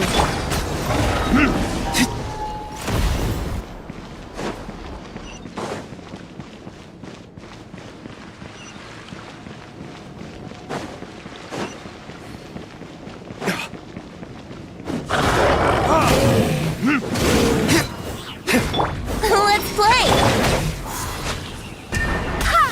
Wind, hear me!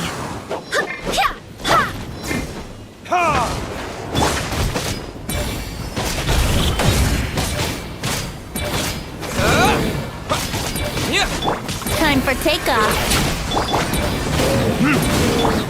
Go as one! Brace yourself.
Let's play!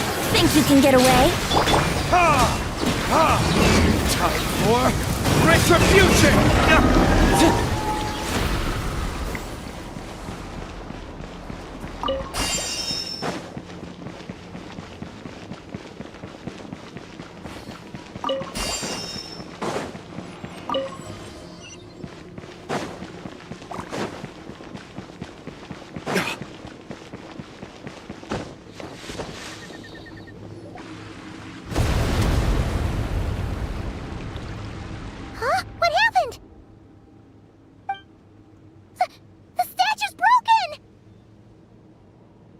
Grandmaster should be over there. Come on, let's hurry.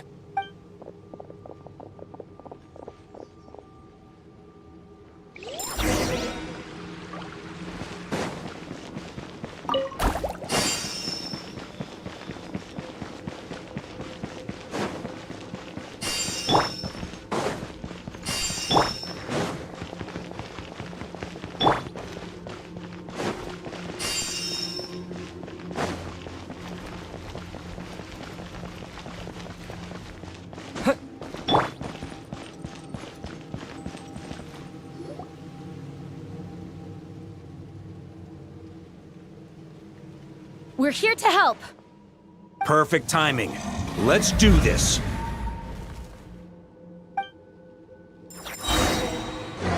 Here we go!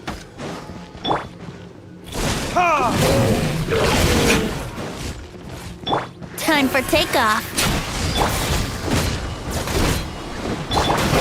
Let's play!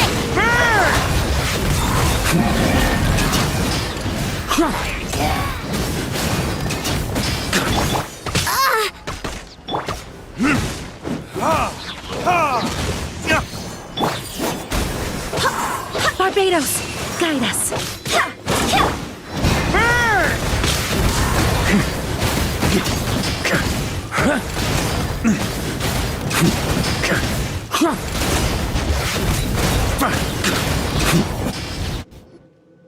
Looks like we're all back together.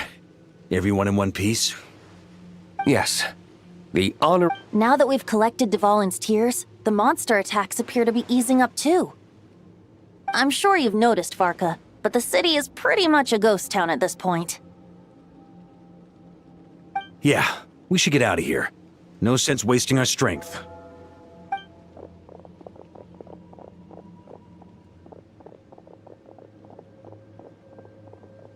This place should be safe from monster attacks for now, at least. Anyone there? The communication function bugged out again. Do you copy? It's me, Nicole. Alice just got back too. Yeah, we can hear you now! What's going on? When designing this experience, we cut out the part where the Traveler cleanses the abyssal power, and we didn't think to replace it with a different sequence of events. I think what we're witnessing is a direct result of that. Alice and I thought the events in the bubble would be independent from each other. But since the magic is contained in one place, it appears a casual link has formed between all the events within it. And so, because Dvalin was never purified, we've encountered a major bug. I knew it. So, what we're witnessing now is like an alternate version of events where the honorary knight never appeared in Mondstadt. Wait, but even if the Traveler never showed up, you could have done something, right, Venti? The Abyss is a far greater enemy than one person can face. I could have handled that specific situation, sure, but it wouldn't have gone quite so well. If I'm not mistaken, you've seen how that version of the story goes yourself, right, Varka? Through the mage's scryglass? Yeah, it was a kind of prophecy. It felt so real, I doubt I could ever forget it. In the end, you were able to seal Dvalin away, but you were wounded in the process. But if Dvalin was sealed, how did things get to this point? Because a seal doesn't solve the root problem. Over time, the Abyss would just grow stronger and stronger, deteriorating Dvalin's consciousness until there was nothing left. Wait! Does that mean what we saw earlier was... The aftermath of Dvalin breaking free from the seal, that's right. He is in dire straits. The power of the Abyss has fused with his flesh and bones. Purifying him now in this state is no different than sentencing him to death. So, if we want to resolve this crisis... We have to kill Dvalin. I know that sounds intense, but remember, this is a fictional world. The real Dvalin is right as rain and a lot more mellow than this one, that's for sure. We have our solution, so let's hop to it. Should be a piece of cake for a group like this. No time to lose, right? We've got Klee waiting for us after all. She's playing somewhere else right now, so we do have some time. Of course, the sooner we resolve this, the better. You're right. This is the only way. I know Dvalin means a lot to you. If this is too hard, you can leave it to us, you know? No need to scar yourself over a game, right? I'll be fine. I was prepared for that possibility back then, too. Let's go. Storm Terror's lair awaits.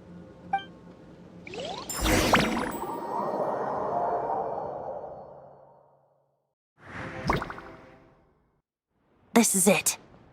Ready, everyone? More than. Of course. I just hope I learned a thing or two since the first time around. Ha! Guess I'm the newbie, huh? Good thing I'm a quick learner then. What about you, Traveler? This was your first big fight in Tibet. Were you nervous back then?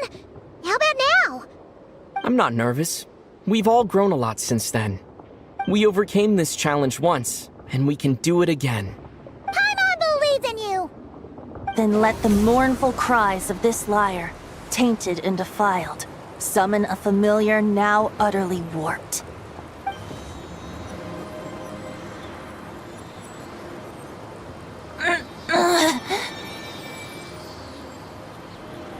You alright, Barbados? Turning the surging abyss into musical notes is no simple task. But how could I claim to be the finest bard in Tibet if I didn't rise to the occasion?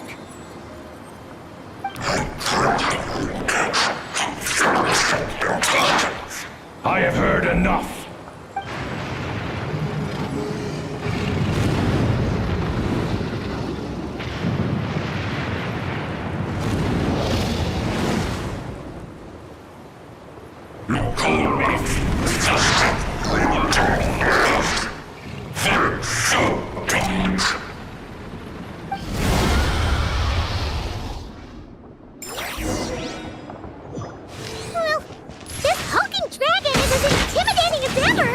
Remember, we need to wear him down first before we can attack his weak spot.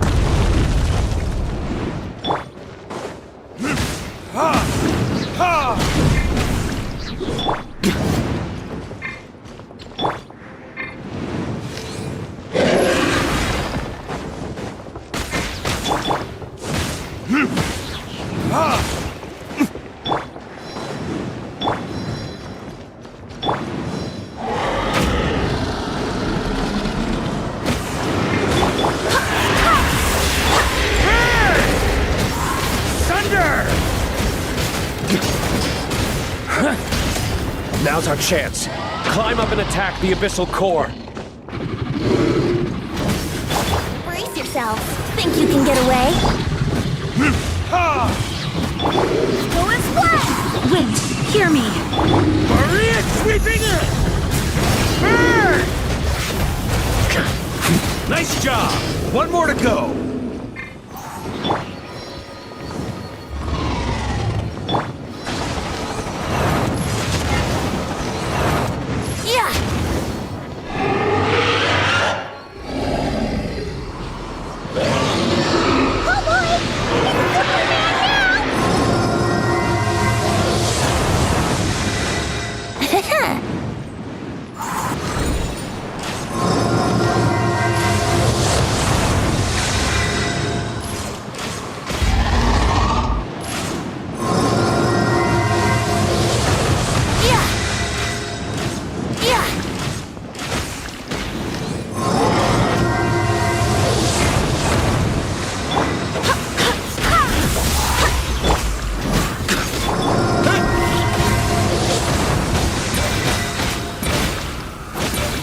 Here we go.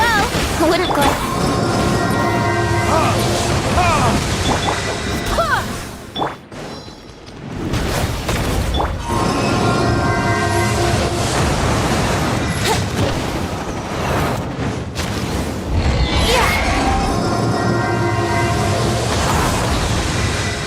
Time to switch positions.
Barbados, guide us.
Wouldn't gliding be faster?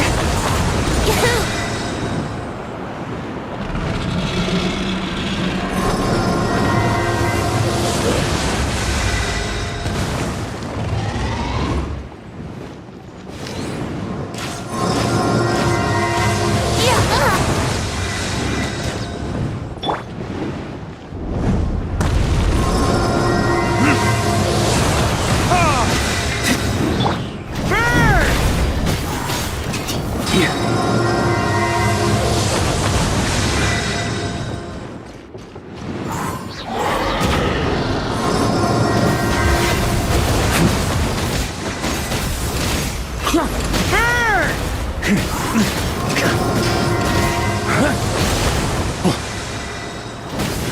Here we go. Yeah.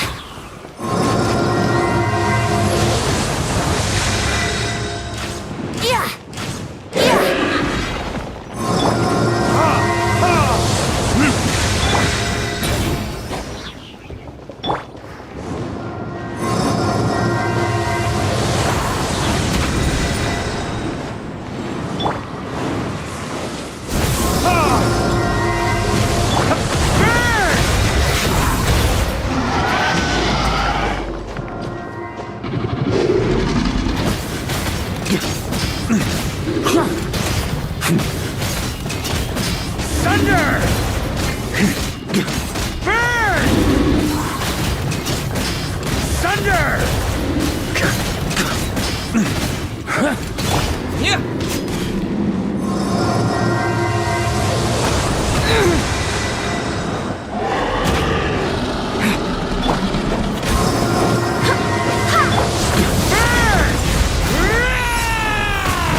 Let's play!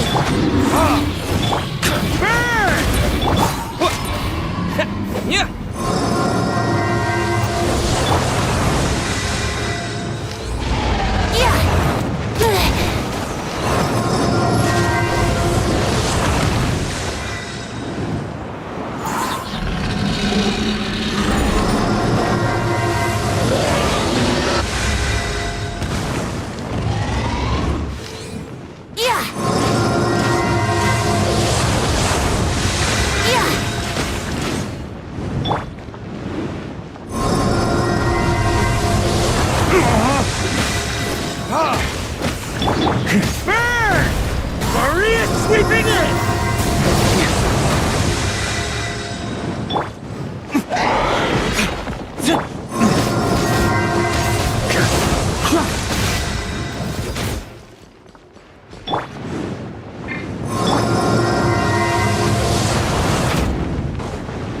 Wind, hear me.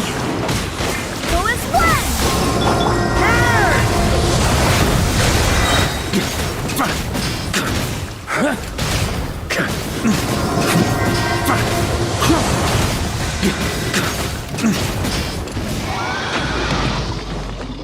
Yeah. Burn!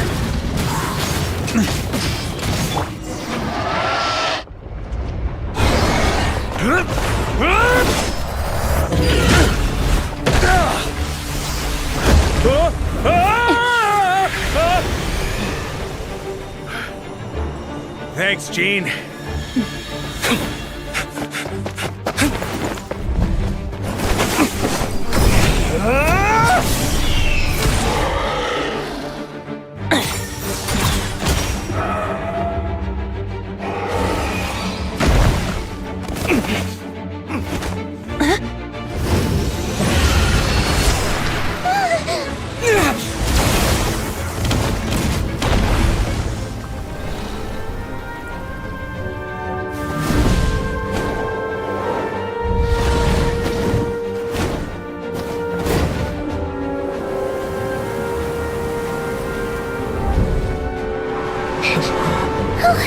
Devon, you're here!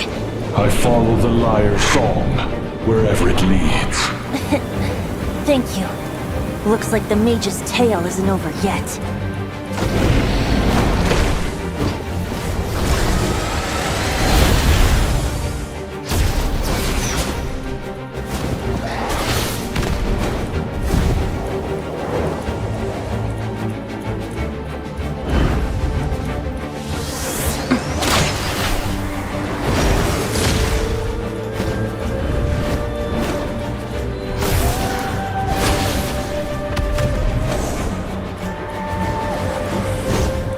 Might not be a happy ending, but someone's got to strike the final blow. It's your turn to be the hero. I'll take knight over hero any day.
La la la! Hmm? Oh.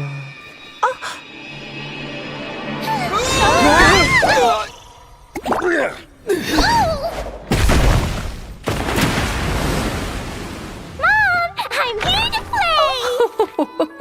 Huh?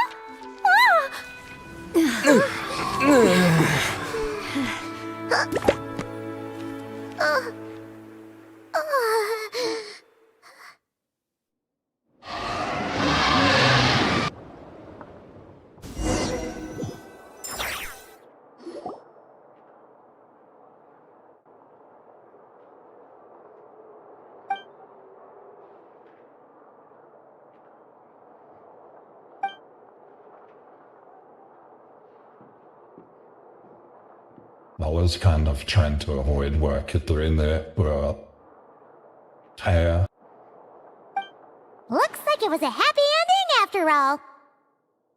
It was kind of like a choo-choo cart ride. It had its fun moments and its thrills. All in all, Paimon had a great time. Guess it wasn't without some collateral damage, though. Sorry about the window, Jean. It's fine. As long as the building itself is intact, I consider that a win. I'll arrange for the window to be replaced at a later date. In any case, we were lucky Dvalin arrived when he did.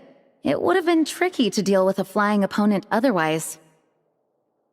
I suppose I could have created a gust of wind to whisk us up, but I'm not sure our gliders would have survived the process. Honestly, after everything we faced, I can't believe Alice still decided to bring Klee in there to play. She's a daring one, that's for sure. I mean, can we be certain there aren't other bugs that just haven't cropped up yet? I suppose that speaks to the confidence the mages have in their magical mastery. If I know Alice, the whole bubble could have been blown to bits, and Klee still wouldn't have had a single scratch. Her abilities do speak for themselves, I suppose. So, what now? Anyone down for a drink? My treat. Sounds like a great idea. But tonight it's on me. I happen to have a bottle of fine wine set aside just for the expedition team. Haha, even better. Count me in. Say no more. You had me at fine wine. All right, let's head over to my place then. You're coming too, right, Jean? I'm afraid not. There's still a lot of work to do. So what? The world's not gonna end if you push it off? Come on, we never get a chance like this. I suppose that wouldn't be a problem if you head back to headquarters with me after we're done and help make up the work. On second thought, how about you just join us when you're done with that? What about you, Honorary Knight? Gonna tag along? Okay, all's well that ends well, am I right? To the bar! Alice loves going to the library. Let's wait for her there.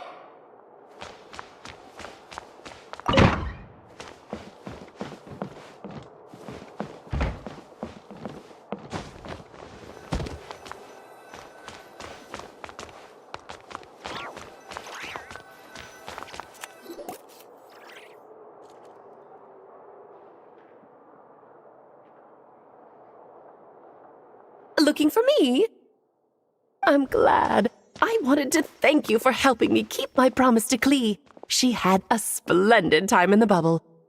Nicole came with us to make sure all was in order and prevent any similar incidents from happening in the future. You live and you learn. It's rare, but even the Dodo King isn't immune to a small slip-up here and there, I suppose. So, it's all fixed? Yes, quite. The recording work is done as well, so now all we have to do is play it on loop. It should be smooth sailing from here on out. Anyone and everyone can now enjoy the bubble at their leisure. Nicole will keep an eye on them, of course.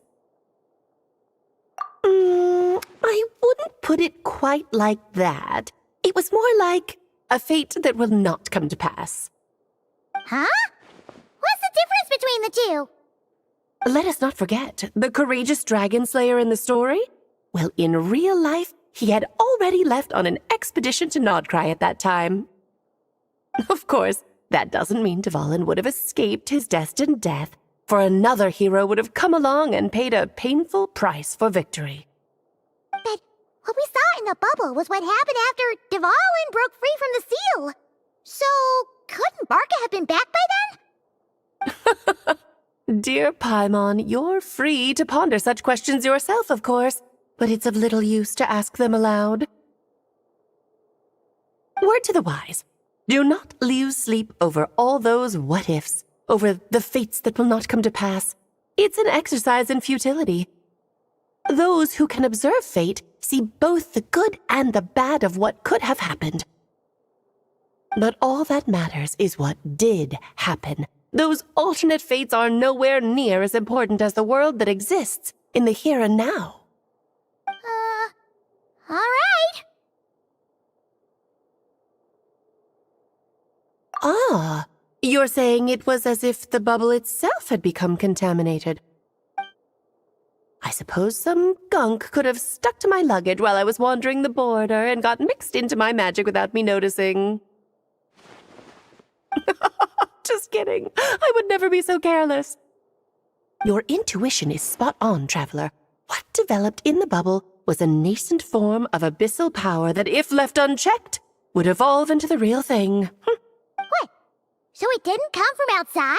It just appeared out of thin air? The abyss is perilous, cunning, dangerous, obsessive, And most infuriating of all, a complete and utter mystery. I'm sure you've seen for yourself how complex it can be. The Hexen Zircle has been observing its energies for a long time, and I think Barbeloth's interpretation is the most accurate.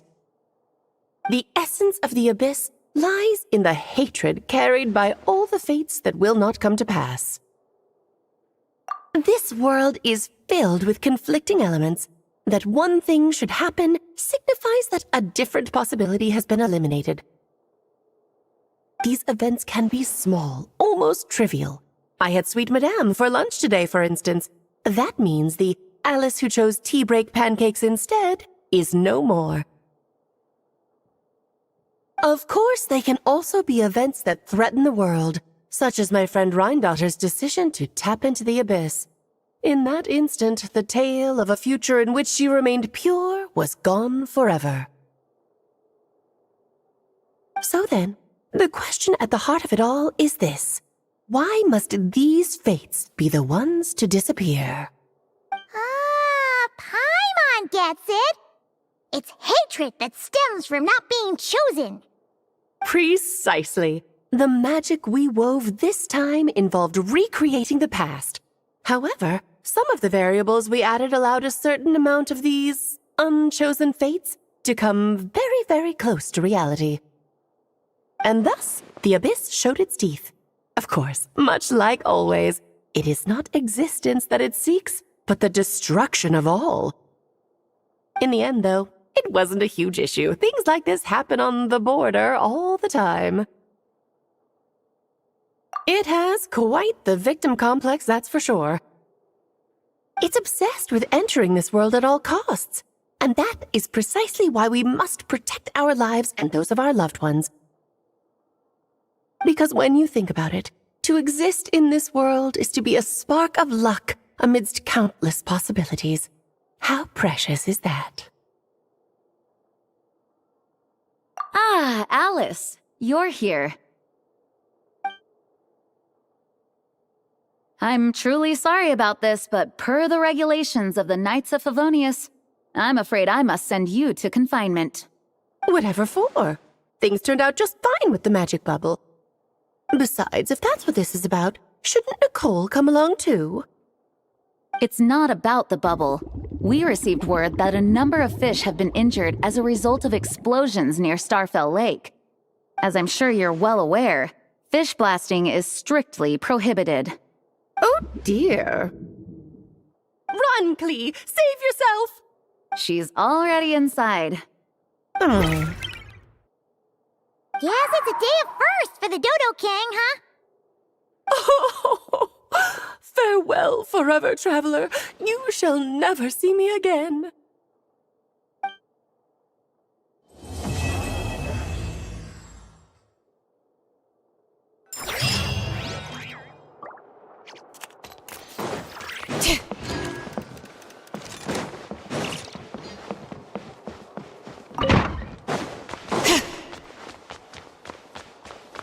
Here, I'll draw him for you. Look, this is the bad guy who made a whole bunch of trouble for Daddy. It's all his fault Daddy couldn't make it back this time. That big meanie! We should blow him up! That's right, he is a big meanie. But thanks to the honorary knight and his friends, he's not going to be much trouble anymore. Yay! The honorary knight is the best!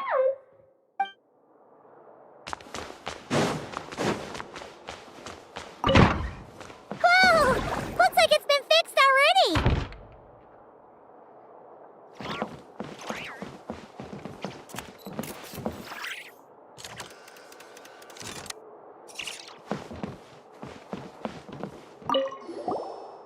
Ah, that explains the loud noise I heard outside. So it was Dvalin who fell into the river.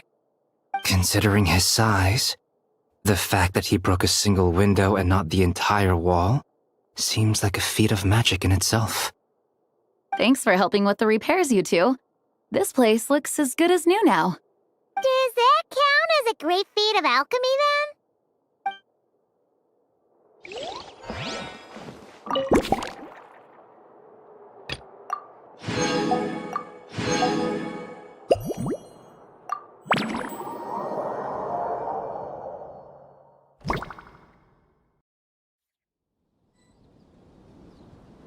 I probably should have a check to make sure there was no more story. So I'll do that first.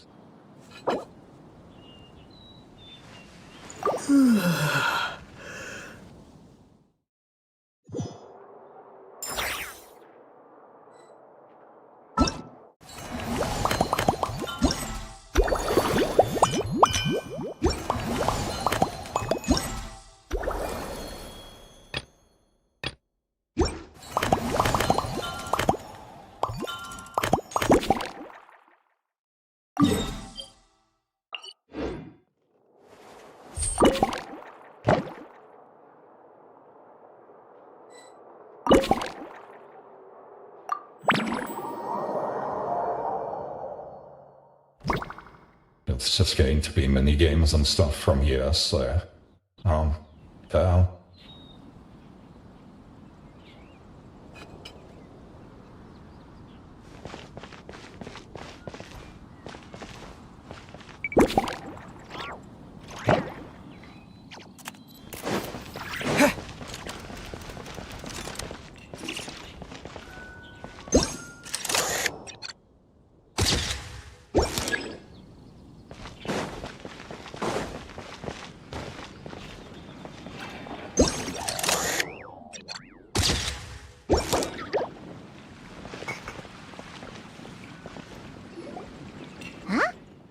Weird.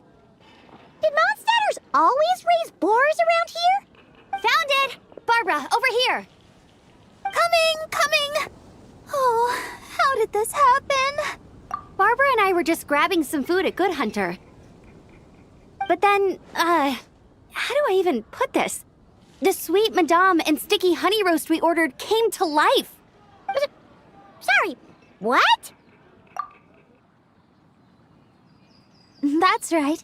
I managed to catch the sweet madame earlier. Come on, let's wrangle this thing so we can head back and eat. Wait, what? Uh-oh. What is it? More pigeons and forest boars! The rest of our lunch is making a break for it!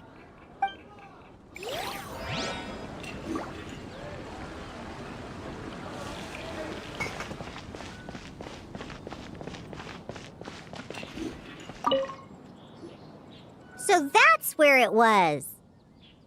Diona? What are you doing here? It's my first time seeing these little guys. They're from that land, right? Oh, they're so cute. Alice put a version of the cat's tail here and asked me to run it. It has the setup I'm used to and everything. Now, all I need to do is make some drinks. And you know what? This is the perfect chance to change all the ingredients to super weird stuff. I'll get people to lose interest for sure. Looks like your campaign is going strong, huh? Even out here. Of course, the only thing missing is the cats, actually. They seem to prefer the real cat's tail. But that's not a huge surprise. Cats are sensitive about where they live. Even if the place looks exactly the same, they'll know something's off. So, Alice said she would find different staff instead. And then these little saurians appeared. Aww. Then it gave me a few pointers on how to get along with them.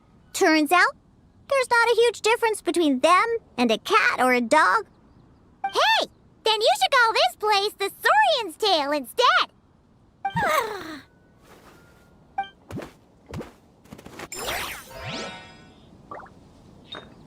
Huh. I think I've seen saurian-shaped cookies somewhere before, too. Maybe I should bake some to sell around here.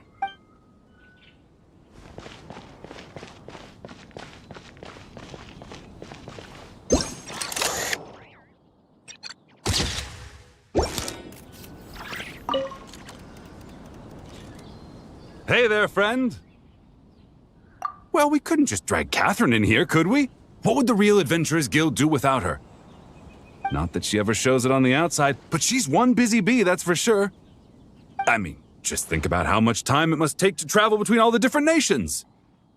Anyway, I heard this whole world was constructed for magic. Incredible stuff. Even the books on this shelf are real. Not a single prop to be found. I really gotta take a better look around once this gig's done. Not today, I'm afraid. The funds I need haven't transferred in yet. Once I've earned enough more from this trip, I'll open up shop at the usual spot. True, but it doesn't seem like the people who created this place set up anything like that. Hey, why don't I go ask for some, and then we all can have a few? Huh. But could we even take them back into the real world? That's the question.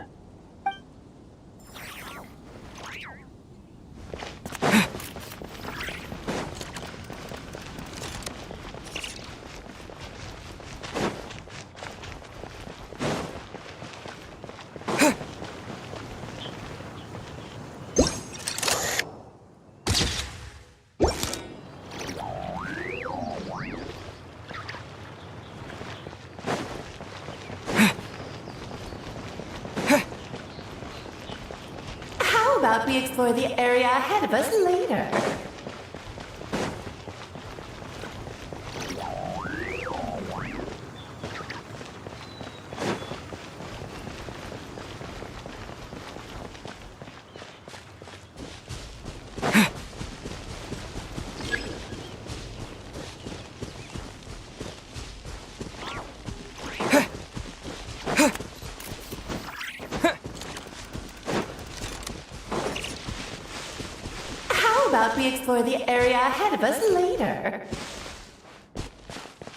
How about we explore the area ahead of us later? How about we explore the area ahead of us later? How about we explore the area ahead of us later? How about we explore the area ahead of us later? How about we explore the area ahead of us later? How about we explore the area ahead of us later?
Fatui tent?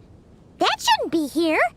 Wait, but there are always those two Fatui around here chatting about stuff. You've noticed them too? I've been watching them for a long time. Not that I've overheard anything useful. Guess it's just my luck. Well, actually, they seem to get information a bit slower than the Knights of Favonius. So they usually end up discussing stuff that hasn't been secret in a long time. Have you guys ever wondered why they don't just go home? Their mission's gotta be over at this point, right?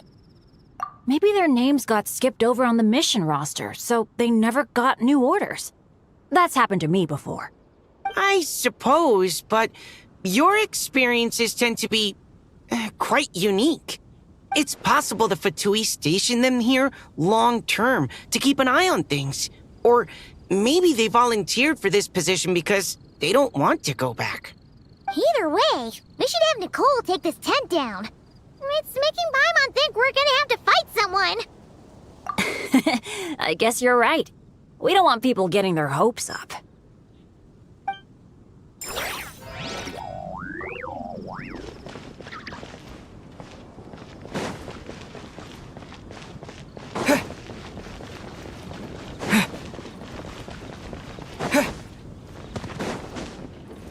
How about we explore the area ahead of us later?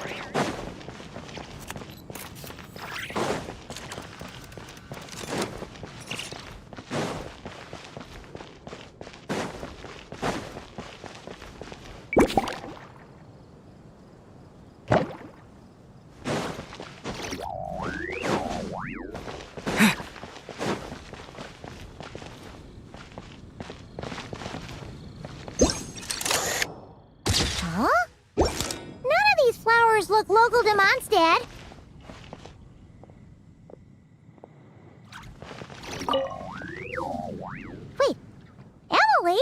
Huh. It's been a while. Hello, you two. Looking to buy some flowers? Yes, I came to Mondstadt to collect a few samples for new scent ideas, but I wasn't finding anything. Then, this lady who called herself a mage told me she had a bunch of rare plants she was sure I'd never seen before. All I have to do is manage this flower shop, and I get to research these plants all I want. Nice! That should help you come up with something new for sure. If there's one trait they have in common, I think it would be the feeling of summer. Refreshing and clear, cutting through the full-bodied and dreamlike floral notes. I certainly have a lot to research, so I think I'll be here for a while. Did you need anything? We're looking for things in here that are different from the real Mondstadt. Do you mind if we take a few pictures of these plants? Hey, since you like them so much, why don't we ask Nicole if you could preserve them in some way? Really? That would be amazing. This is my payment after all.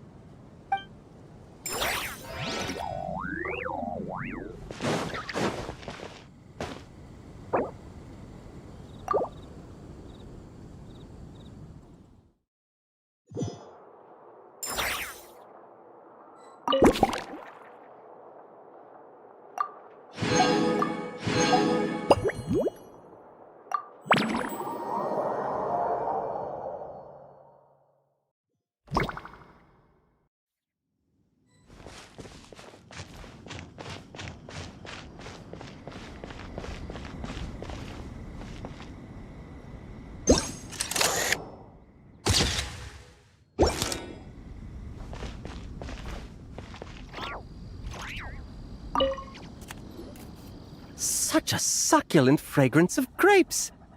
Ah, this place is heaven. Had I a mouth that could move, I doubt I could resist eating them right off the vine. This is awesome. Whoever lives in here must be a person of means indeed. Even in a storybook world like Simulonka, we can never afford such a big estate. Wait, but this is a world inside a story too, isn't it? Oh, hello! Is something wrong?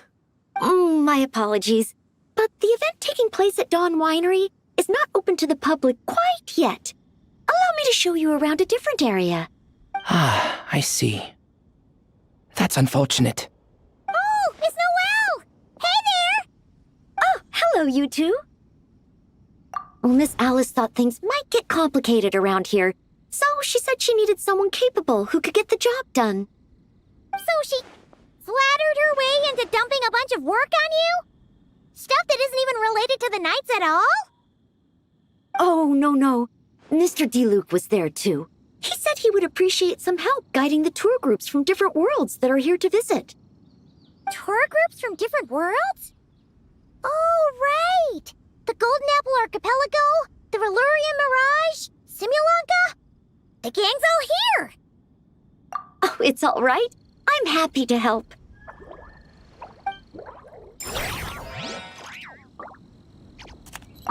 Please head this way, everyone, and we'll... Greetings! My name is Ask Me for Directions Arnold, and I am searching for the whereabouts of a certain lovely lady.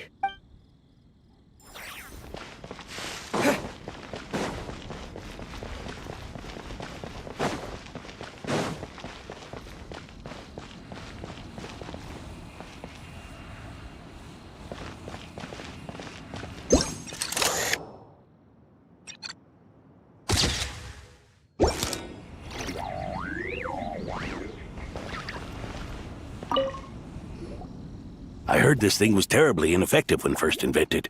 You could only catch 10 in a week. Why, the research staff barely wanted to touch it, let alone improve it. But for some reason, it gained traction among adventurers once it entered the market. True, it takes time. It beats having to do it yourself, I suppose. But there are so many crystal flies around here. Surely it's not that difficult to just do it the old-fashioned way? It's a bit far, though. Just imagine how tiresome it was back in the day, having to come out here over and over again, and no gadget to help. Does that count as trespassing on private property, I wonder? I suppose it hardly matters anymore. Adventurers aren't quite so keen on crystal flies nowadays. The times they are a-changin', eh? So it would seem. What are they mumbling about?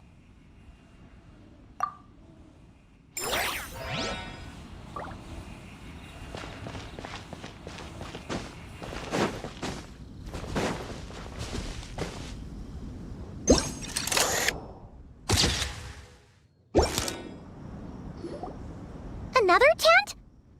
Huh. This one's kinda nostalgic too. It's here because I refused to let that mage use my house as her playground.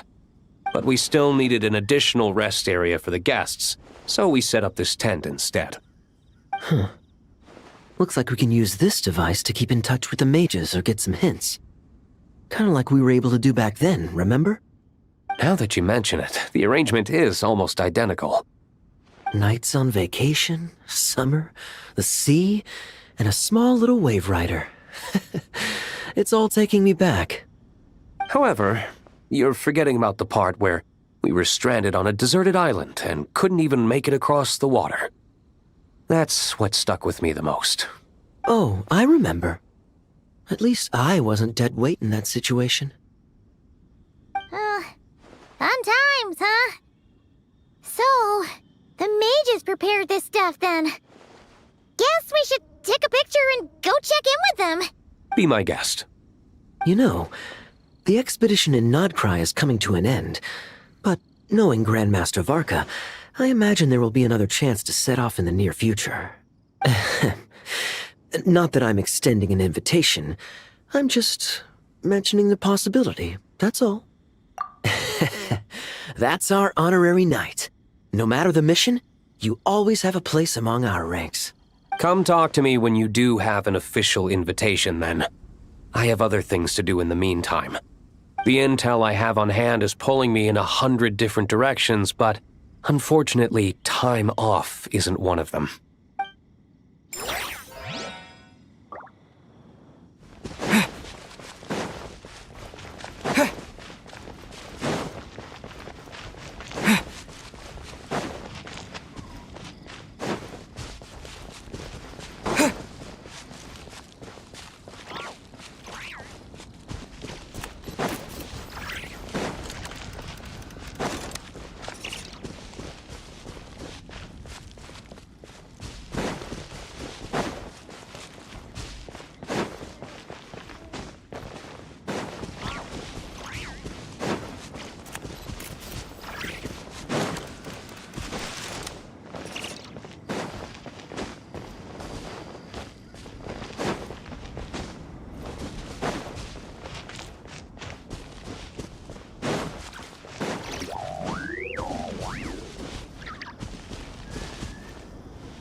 There you are. I've been looking everywhere for you.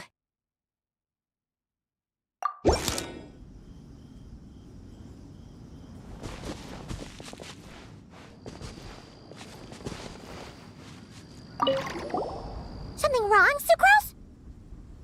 Oh, no. I was just looking for a piece of alchemy equipment we needed for the event. Master Albedo has always been careful with our costs. We maximize the use of every piece of lab equipment we have. So if something hasn't been used in a while, it's usually pretty old. Take this, for example. We've used it a few times before, but we found the effectiveness and ease of use somewhat lacking, so it was sidelined quite quickly. According to the mages, it was meant to be placed in the city, but it went missing after being tossed into the magic bubble. Luckily, I found it. I just don't know why it ended up here of all places. Well, all that matters is that you found it in the end, right? We'll come— Great. Thank you so much.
about we explore the area ahead of us later?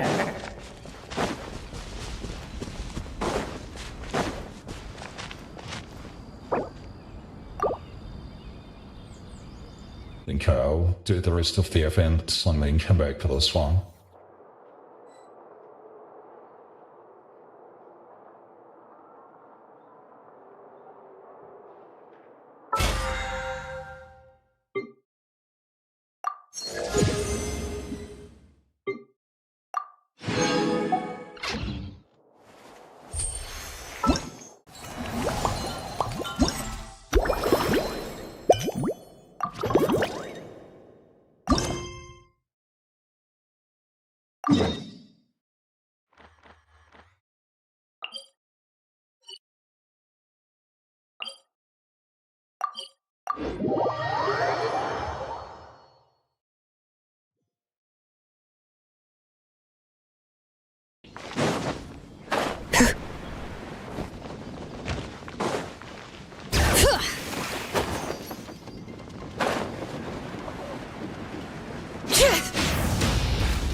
then kinda got stuck with reverse controls, and that's a better chance for me.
Hit my mic muted. My bad. Hey Joe, how are you? It's been a while.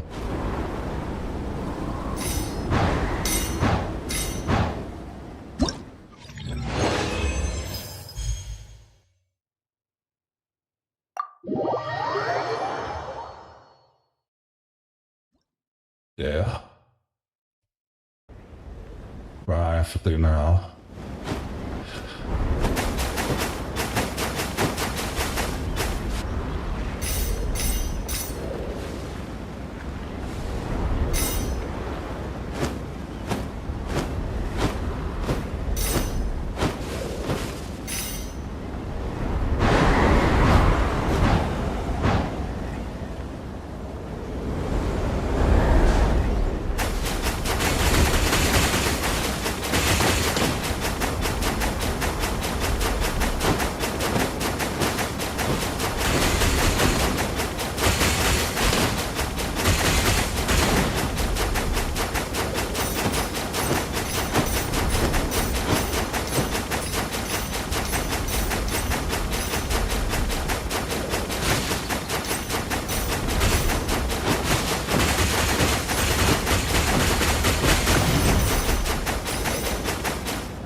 I swear they might come back once just to remind me. I wouldn't mind if I could use my characters, but they keep making me use people I don't use, so I don't know what they expect.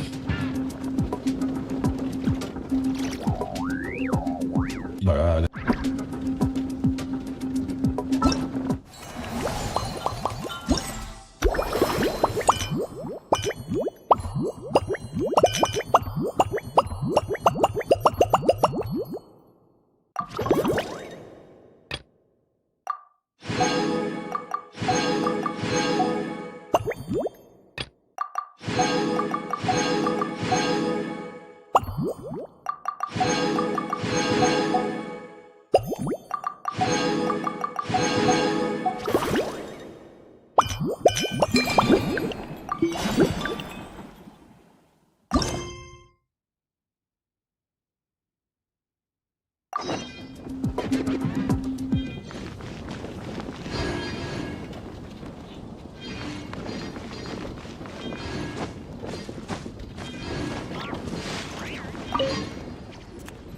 Hello there, Honorary Knight and the Helper in White.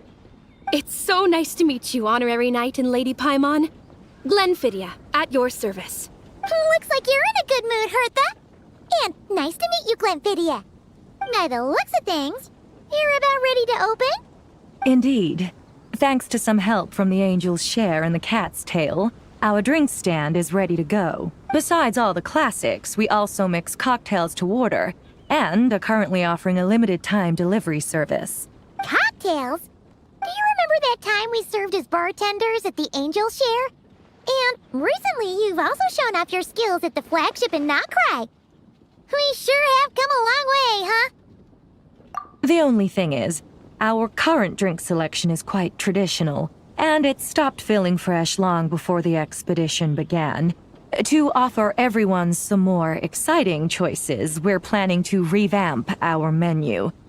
But I need to get back to handling resident requests, and Glenfidia doesn't have much experience mixing drinks. Plus, we've got a whole bunch of outstanding delivery orders on hand. Honorary Knight, if you're free, could you maybe help us out for a while, just until my other squad gets back from the Stormbearer Mountains? You'll be amply compensated, of course, plus double pay for overtime, depending on your performance metrics.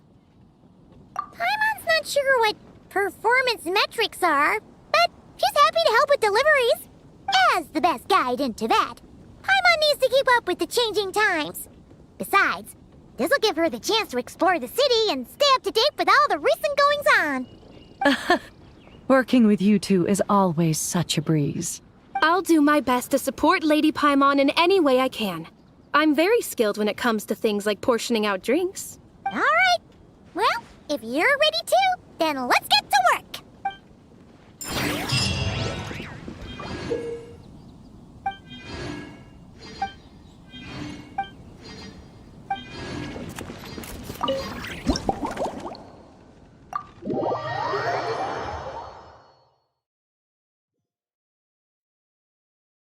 Oh my, it looks like Hertha has gone back to her duties, and Glenfidia is away somewhere too. Has our dear cutie taken complete charge of the drink stand? Wonderful. Now I can order without worrying about ending up with one of the logistics company's specials. The type of drink that keeps you awake all night, leaving you no choice but to pass the time working. That's right. I'm just a carefree librarian now. If only there weren't so many people with overdue books, and I didn't have to go door to door to get them back. I would have dropped by to chat with you sooner, and try out your delightful creations, of course. Let me think. I don't really have a favorite drink. Just rustle me up something rejuvenating that'll lift my spirits. And if it could help me nod off to sleep later, that would be even better.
here's a snow-kissed dawn.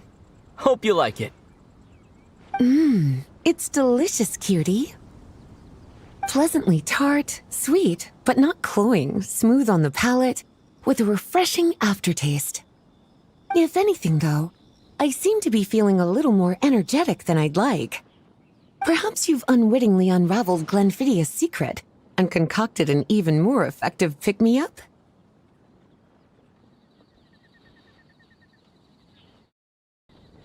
Don't worry, there's no rush. Your eyes are aglow with curiosity, as though you have many more questions to ask. Let's chat for a while. Take your time. Inspiration will come soon enough.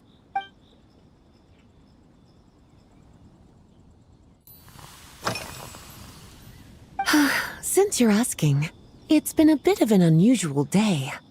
There's a chef, fresh out of training in Fontaine, who's recently taken up a position at the Goth Grand Hotel. She borrowed our most valuable book, the Mondstadt Millennial Compendium of Desserts.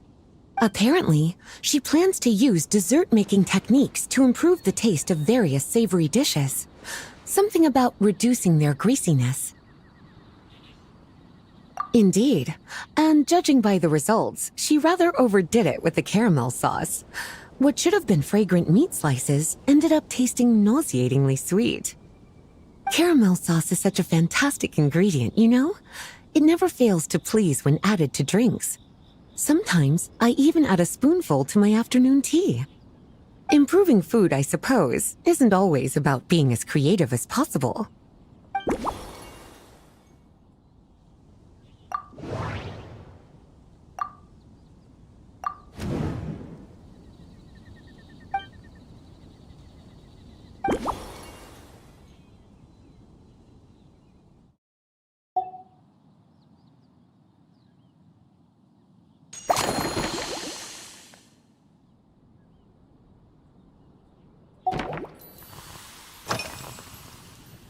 Oh, this? That was for another of today's little errands. A large contingent of the expedition team will be returning to Mondstadt soon. They've been away for such a long time, so there's a good chance many of their tastes have changed.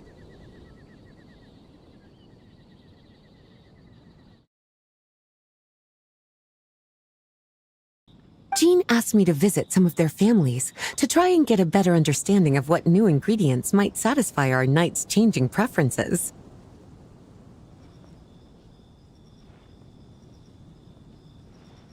Well, they've all devoted their blood, sweat, and time to protecting Mondstadt. They deserve some care and respect in return. Based on what I gathered, the most requested ingredient was cacahuatl from Natlan. It seems like our knights have developed a taste for cocoa. In their letters, many of them mention that they rely on cocoa to keep themselves energized. I've tried hot cocoa myself, and I must say, I find it just as effective as coffee when it comes to staying alert.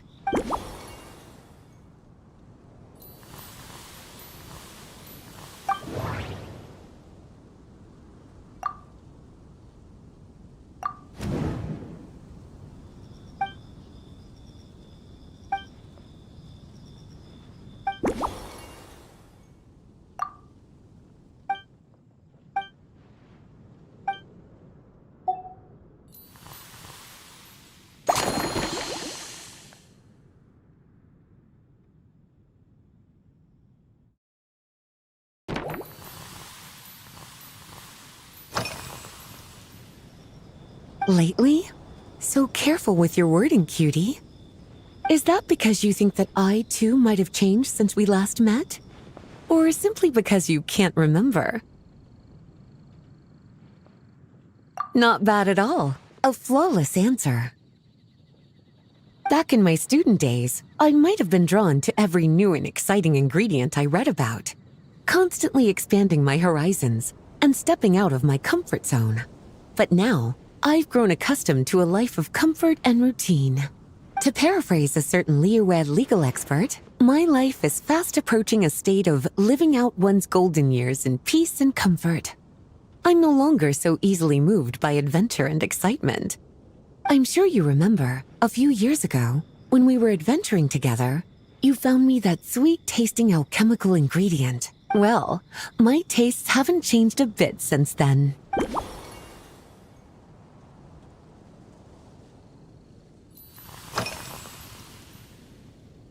Surely you're not suggesting I'd take this opportunity to sneak off on a little countryside wander? You caught me.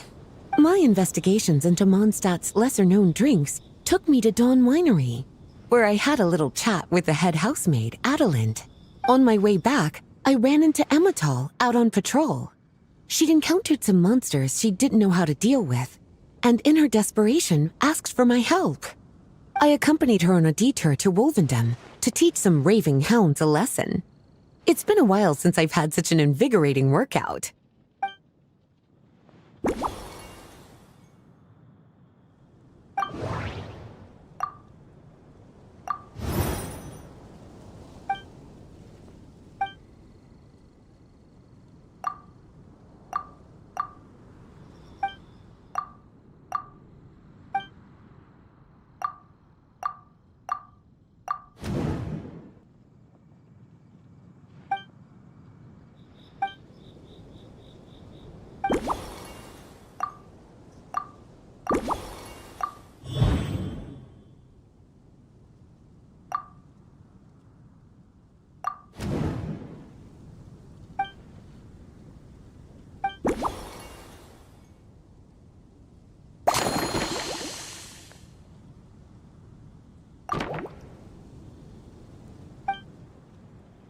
As expected, cutie, your brilliant mind has grown even sharper. Just a few gentle hints were all you needed to light that special spark of inspiration.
Finished! A new creation, custom made for you.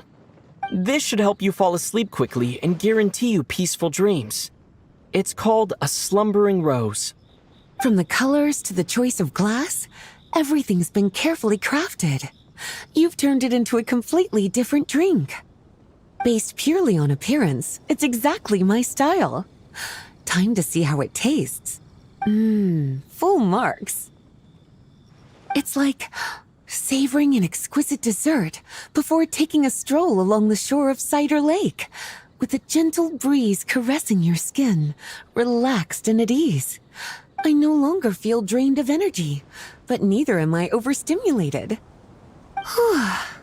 I'm actually starting to feel a little sleepy. As a bedtime drink, this is pure perfection. So good, in fact, that I feel like writing an article to extol the virtues of this slumbering rose.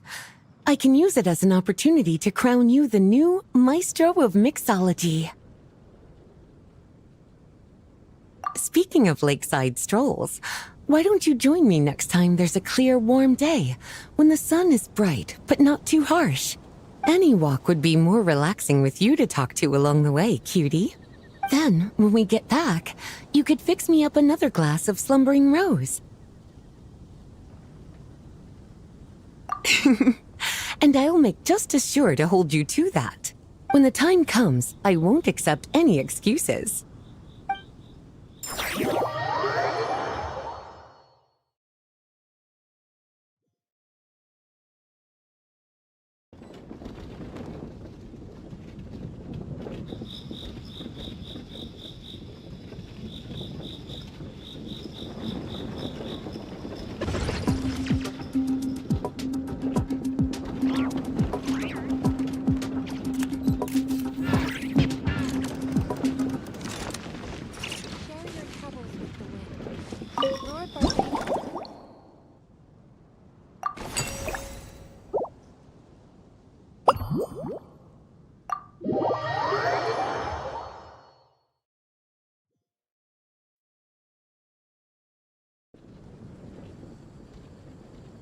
Good afternoon, traveler.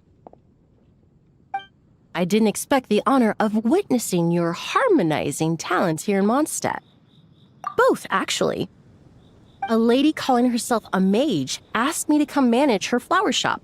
At about the same time, the Cat's Tail commissioned me to create a new fragrance for their establishment. Ending today's busy schedule with a drink crafted by you in person is truly a wonderful reward. I have faith in your choice.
Care to give this a try, Miss Emily?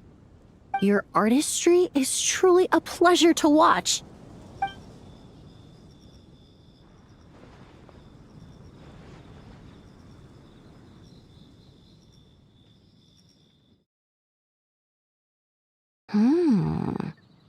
This tastes like a local variant of a Lumideuse Twilight. Am I right? The gentle and elegant taste, with its distinct layers combined with a hint of Mondstadt's characteristic scent, offers quite a welcoming flavor, all the while avoiding potentially discordant aromas. Though in reality, there's no need for you to be so conservative. I have quite a high tolerance for flavors that stray outside the boundaries of conventional wisdom. Your drink was nice, but it would be perfect if you could make one with a little more depth. A cocktail that shows off your unique understanding and enhances my impression of Mondstadt. If you need time to mull things over, perhaps you might find inspiration in a little light conversation?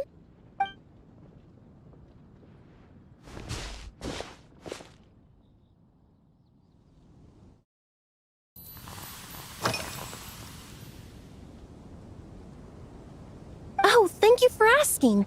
It's been going well, though this trip to Mondstadt has presented some unexpected challenges.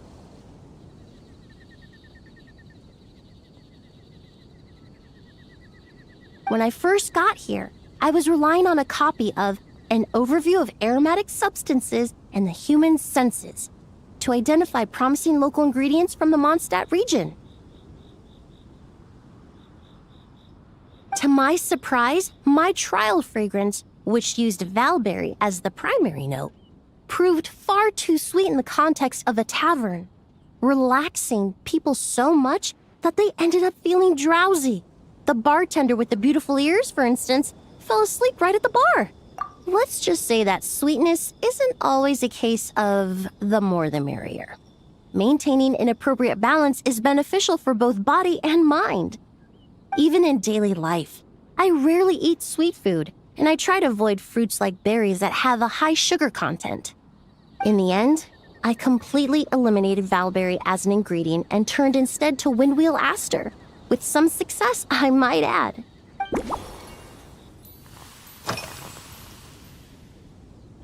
They're part of my reward from the flower shop owner. Important ingredients for making perfumes. Thanks to these, I was able to complete my commission for the cat's tail. I studied Mondstadt's Cecilia flowers many years ago. In fact, the fragrance of Cecilia in certain fields has become synonymous with Mondstadt itself. However, this is a special case. Some cats are quite averse to the scent of Cecilia, and we need to be particularly mindful of their preferences. Windwheel aster. The various parts of the windwheel aster plant can be ground into a powder to extract their essences. I then blended the scents from its petals and leaves. The result carries the intoxicating sweetness of mead, while still emphasizing the fresh notes contained within the flowers, stems, and leaves. I just took it for a little trial run at the cat's tail, and the cats seemed to really like it, while the clients themselves found it comforting and invigorating. Extracting exquisite fragrances from ordinary overlooked ingredients? Oh, that's what truly brings me joy.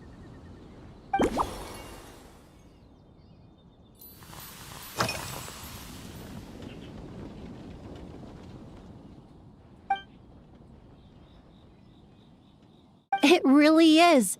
A while earlier, I watched a whole run of fair weather clouds float by, fluffy as pillows. It's not overly humid either, and the wind is gentle too. In such conditions, one's sense of smell is heightened, but not to an excessive degree. When scents are blended well, they naturally combine with the ambient context, leaving particularly powerful impressions. It seems something similar is true for mixology. As long as you choose a base of appropriate strength, the various flavors will blend seamlessly together. When mixed properly, all the ingredients work as one to create a most wonderful symphony for your taste buds. Yes, that's it. Now I think about it, layering distinct flavors doesn't really suit my personal preferences.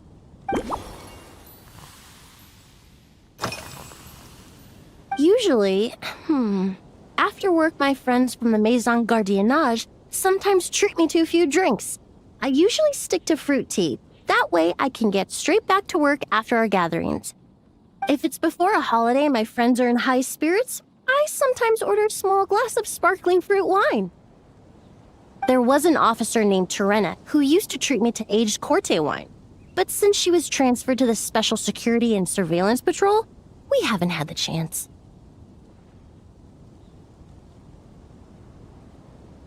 In the world of science, high-proof alcohol is a widely used solvent. I've grown well accustomed to the smell of it by now. Besides, when I'm slightly tipsy, my state of mind changes, which in turn alters my approach to perfumes. It doesn't matter if the result is good or bad, it's all about trying something new. So I don't mind drinks with just a little bit of alcohol, but I don't like anything too strong.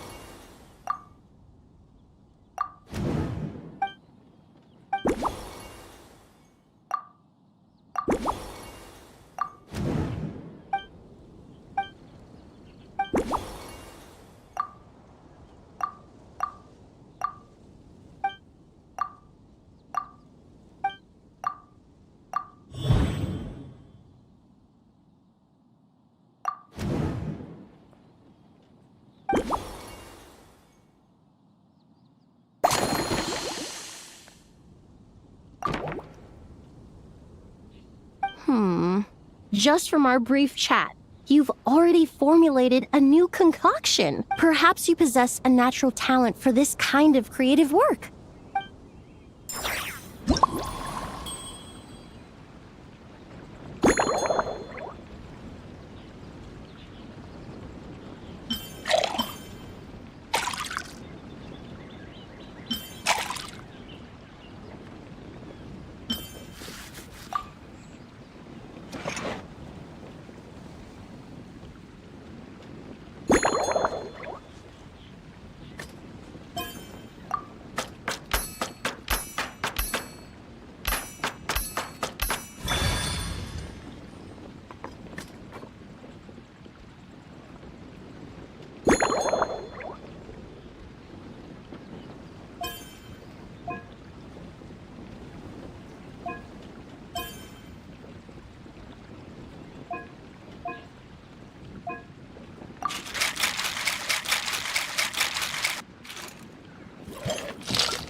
Here you go.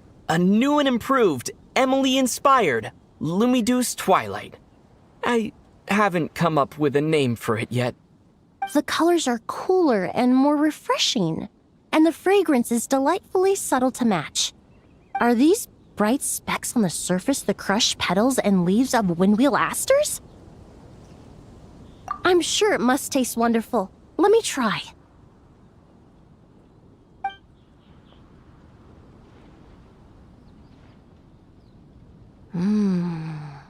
In the language of flowers, the windwheel aster represents the visible winds. Your cocktail not only captures their form, but also the fragrance they carry. Therefore, I suggest you call this drink Windborne Bouquet. The winds and clouds of Mondstadt swirl together in the glass, leaving behind enchanting traces of fragrance. Really? Perhaps it's just a habit of my profession. I'm glad you like it. Now it's time to slowly savor this masterpiece. Thank you so much. This trip to Mondstadt has been so rewarding. This is the most memorable cocktail I've ever had. Once I get back to Fontaine, I will attempt to recreate this moment as both a fragrance and a perfume. Once I've perfected the recipes, I hope you'll do me the honor of being the first customer to experience these new products. Until then, I look forward to seeing you in the Court of Fontaine.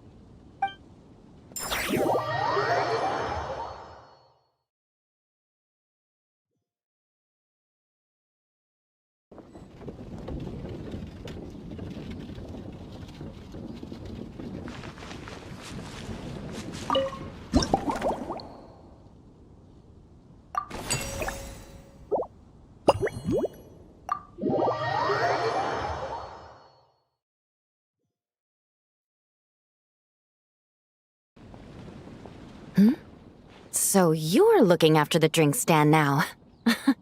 If I'd known sooner, I would have stopped by this morning.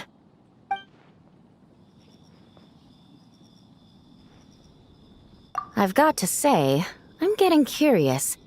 I've heard a lot about your mixology skills. I wonder what kinds of drinks you can mix with the ingredients Glenfiddich has prepared. I don't have much of a choice. It's just one thing after another right now. First off, the Knights of Favonius annual combat assessment is coming up. And this year, the standards are higher than ever. As the captain of the reconnaissance company, I have to lead by example. At the very least, I need to rank as one of the top 3 captains in the practical portion. So, I've been intensifying my training lately.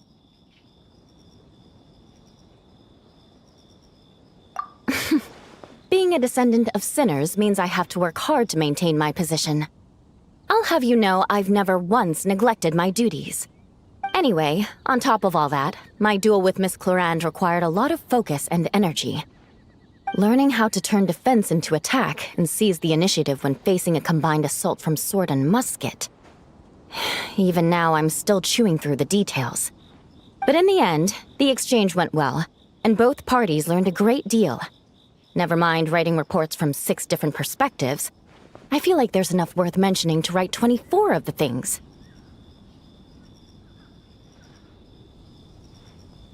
Oh, I sure could. Anything that'll perk me up would be welcome. I'll leave the details to you.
One twinkling starlight for Captain Eula.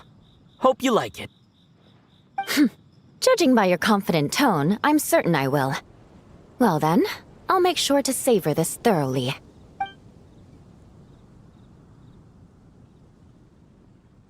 Huh, not bad. Sweet and tingly, with a delightful airiness. The fizzy water really brings it to life. I suddenly feel full of vim and vigor. But just one glass doesn't quite scratch the itch. How about something with a bit more bite? Don't hold back. You don't need to worry about putting me on the floor with nothing but a couple of drinks.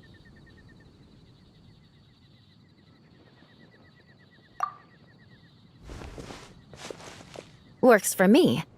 The first company hasn't assigned me any paperwork for tonight, so I'm free to catch up and try your new creations at my leisure.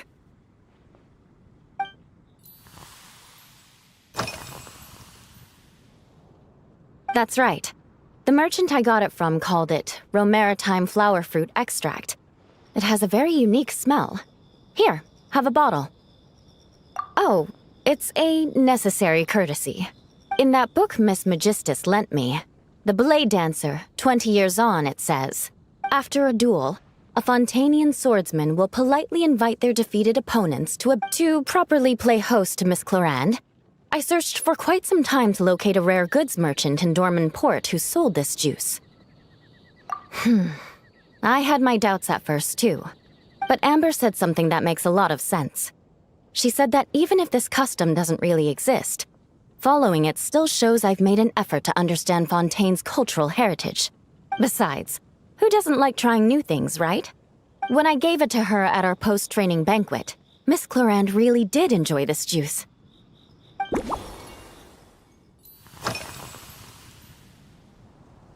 Yes, I have. For a while, the situation there was difficult. A gang of outlaw engineers was messing about with some sort of mechanism control technology, attempting to manipulate ruin graders so they could rob merchant caravans. To make matters worse, several veteran knights who had been stationed at Dorman Port were transferred to my squad, and they weren't happy to be taking orders from that Lawrence girl. Leading them on this mission was quite eventful. It took 3 weeks of stealth operations in the snow, with no fires to keep us warm, before we finally located the enemy's stronghold. Those veteran knights faced the bitter cold and were almost taken down by the enemy's smuggled battle mechs. Fortunately, the battle went our way, and they had no choice but to acknowledge my abilities. Me? I'm completely fine. But thank you for your concern. It was mentally tiring for sure, but fortunately, the operation wore them down far more than it did me. They won't be questioning my authority again anytime soon. If any new recruits try to make my life difficult, I'll just have my veterans give them a few friendly pointers. I guess you could call them a permanent solution, huh?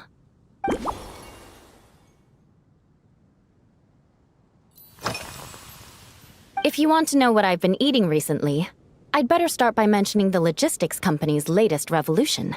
They launched a diet improvement initiative and started distributing a form of standardized canned food to knights operating in the wilderness. In the past, we only had dry rations. Every mealtime we had to set up pots and campfires, roll dice to choose a cook, and take turns standing guard. In all honesty, it was a bit of a hassle. Now we just need to bring our standard field rations, comprising of 5 cans and 9 paper packages. We can heat the cans by the campfire, and then we're ready to eat.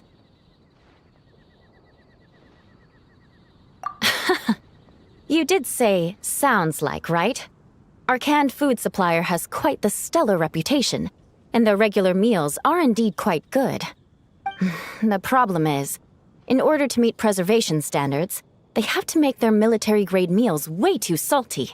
The vice captain of the 5th Company, who has a somewhat dry sense of humor, went so far as to say, this food's bad enough to bring down the wrath of Li Yue's stove god. In any case, after eating it for a week, my taste buds have gone completely numb. You can hardly blame the logistics company. After all, it is hard to please everyone. Our feedback has already been submitted, and they should be working on fixing the issue. Of course, having fresh meals prepared in camp by a dedicated company chef is still the best option.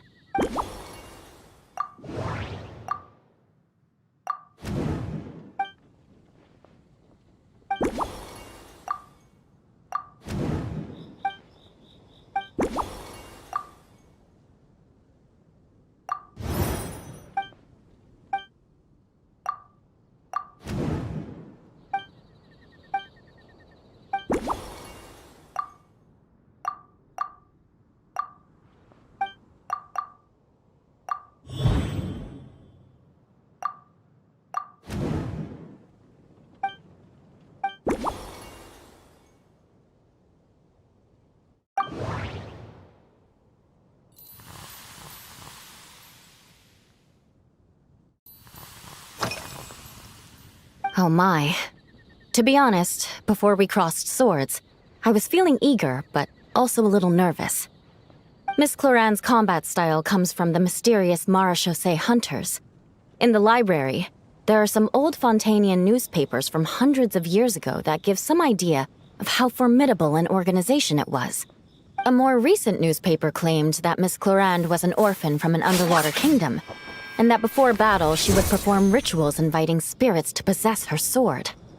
Certainly, from my own experiences, Miss Cloran's abilities more than match those descriptions.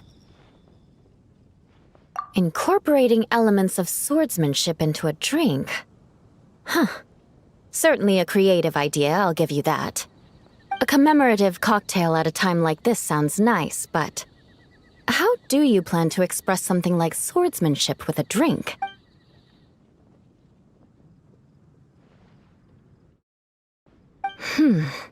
That definitely matches the description I read in that book.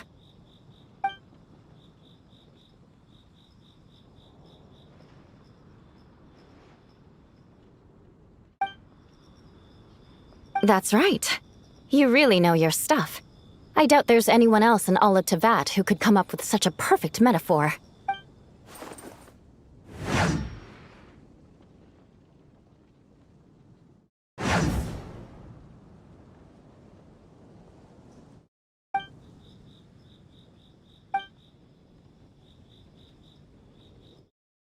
There's no need to make it sound so fancy. It's just an aristocratic variant of Favonius bladework, with a bit of personal flair.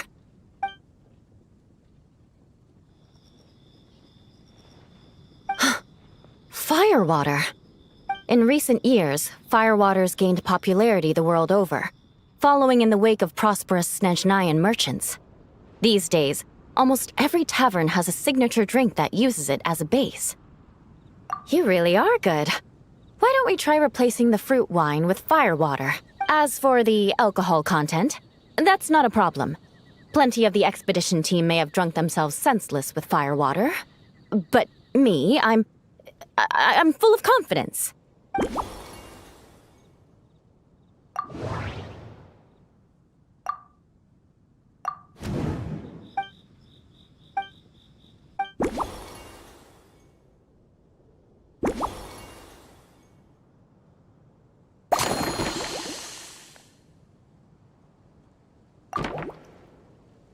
Brilliant.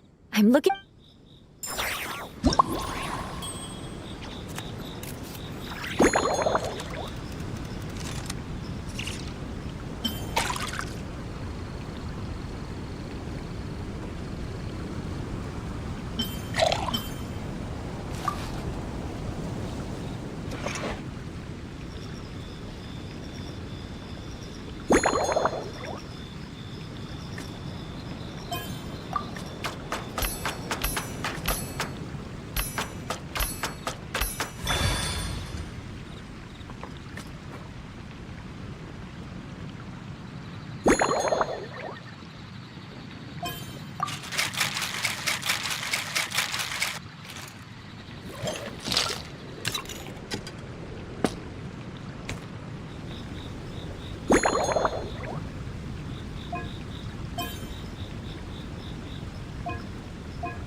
Here's your all-new Seafoam Sword Song, mixed to meet your personal preferences.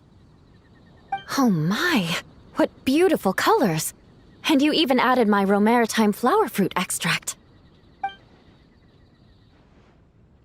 The aroma is perfect, and I can smell the alcohol, but it doesn't stifle the fruity fragrance. Let's see how it tastes. Give me a moment to come up with the right words. I need to think carefully. I know it's unbecoming of a lady, and a proper connoisseur would savor their drinks slowly. But I'm sorry, this is just too good to be true. Can you mix me another?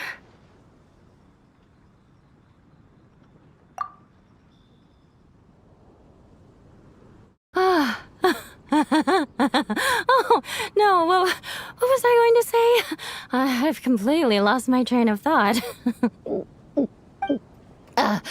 Whatever. I feel fantastic. This cocktail...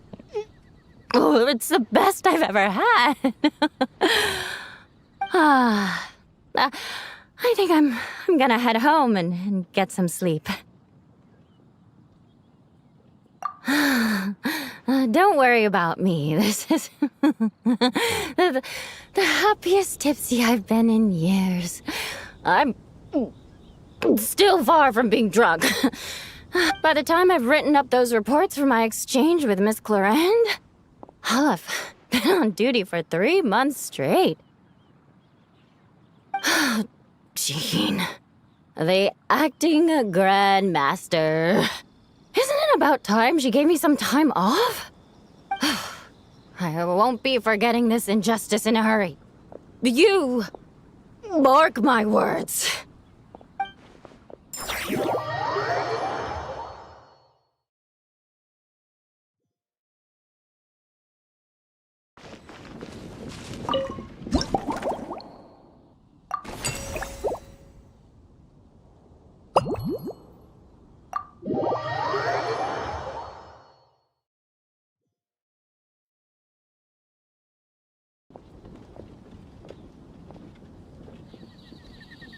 Suspicion confirmed. While patrolling the area, I was sure I'd sensed a familiar presence, so I came over to take a look. And sure enough, here you are.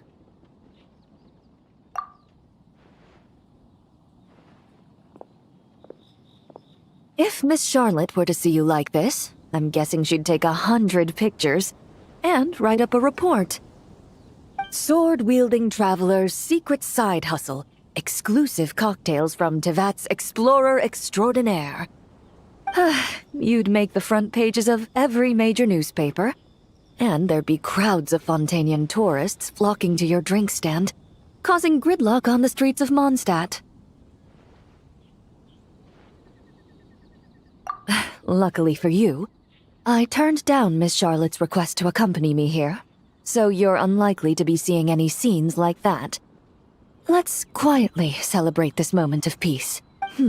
And on that note, I'd like a caramel blaze. That look on your face tells me you have a lot of questions you want to ask. Calm and effortless. I'm shocked to learn you're a real pro at this sort of thing.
Your caramel blaze is ready. Try not to drink it all in one go. It sure lives up to its name. The color reminds me of a raging fire, while that aroma really hits you head on.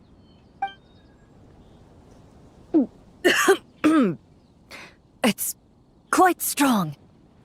I'm all right. I just need a little time to get used to it. As I recall, the last time I drank alcohol was at a wine tasting event that Navia invited me to last year. I only had a small sip of Sassica wine, and it was nowhere near as strong as this concoction of yours. From a purely rational perspective, alcohol can cause dizziness and impair one's ability to work, so it's best avoided altogether. But when Miss Farina saw me off at the docks, she mentioned that Mondstadt is the land of wine and poetry. Since I'm here, I thought I should at least try the local specialties.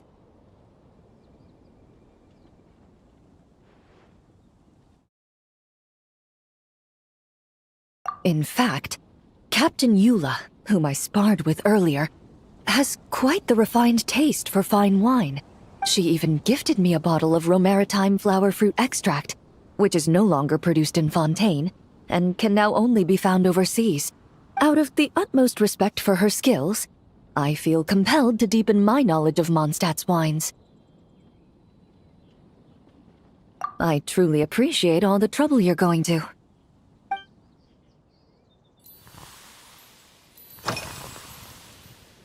Huh?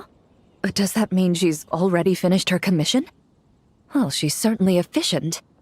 Once I return to Fontaine, perhaps I can let Sigewin know that I'd be happy to purchase her latest perfume. I'm not sure I'd say that. On my way to Mondstadt, we happened to take the same boat. Naturally, we got to chatting. I've often heard Sigewin praise her work, After conversing with her on the journey over, I must say, she is indeed a rare and refined individual. She's gentle and composed, yet keeps others at a distance. Perhaps it's due to her profession. I find this approach ideal. It allows one to maintain a lasting sense of inner peace. Oh, thank you, but there's really no need to set anything up. Our work rarely intersects, and our social circles hardly make for a Venn diagram, if you know what I mean. Best to just let things take their natural course.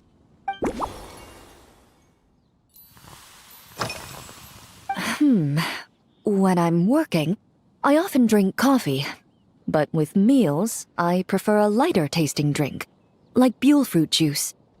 Since I eat a lot of meat, the slight acidity of the juice helps balance out the greasiness. Over time, I've grown accustomed to the sour taste. After the swordsmanship exchange, the Knights of Favonius rather kindly treated me to some traditional Mondstadt cuisine. I had 8 different meat dishes, and all of them were excellent. The portions were huge, and only the highest quality cuts were used. Everything was cooked to absolute perfection. Of course, there was still room for improvement. When catering to tourists, the sticky honey roast and pile 'em up might benefit from a slightly lighter sauce. I've certainly tried all the red meat dishes. I think I've had enough calories to sustain 3 days of vigorous work, so I've had to decline all subsequent dining invitations. To be honest, I can still taste the grease. There must be a way to cleanse my palate.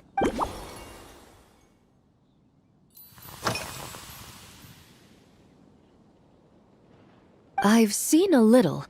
I took a stroll around the city the first day I got here. Navia's done some rather extensive research on this place. Many of the scenes and illustrations for the tabletop troupe were inspired by views of Mondstadt. However, the way she describes the atmosphere in her world building is quite different from the real Mondstadt. The deepest impression I've got since arriving here is one of swords and shields. Perhaps because I've mostly just visited the blacksmith and the training grounds. Recently, the newer weapons and armor produced in Mondstadt have been created using a completely different heat treatment process from those in Fontaine, with a higher carbon content in the surface layer. While this has slightly reduced their overall toughness, their impact resistance has greatly improved. These newer weapons give off a smell like overbrewed coffee. Perhaps it's because that scent gave me such a positive first impression. You see, Fontaine's signature metalwork is often coated with a protective agent that contains Marcotte. Over time, the faint fragrance becomes overly sweet. And for some reason, it makes my teeth feel funny. I don't imagine the scent of Mondstadt's swords and shields would cause the same level of irritation. Of course, there is a solution to this problem. The next time you find yourself in Fontaine, there's another protective agent I can recommend. One that's as if you also dislike being bombarded with sweetness, this protective agent should suit you well. The next time you find yourself in Fontaine, there's another protective agent I can recommend. One that's as neutral as water, without any excess fragrance.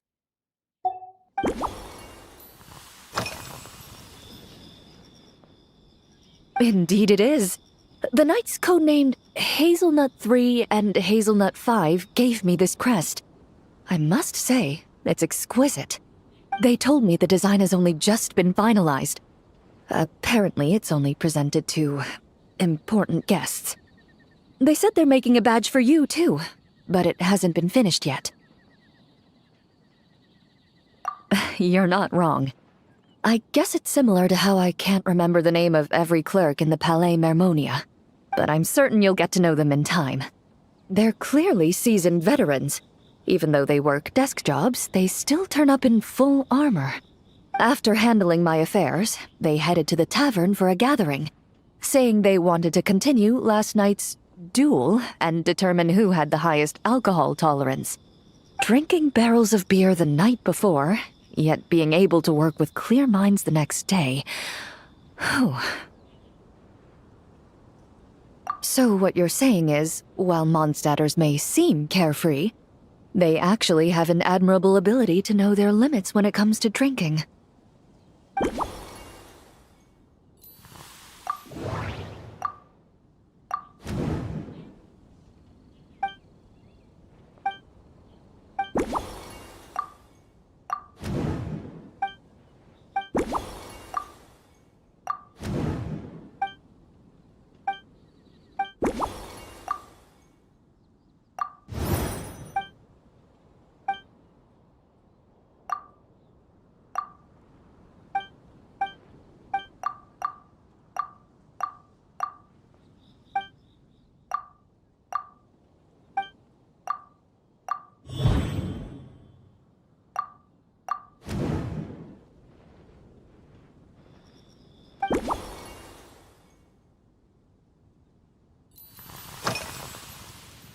Are you already planning the details of our hypothetical get-together?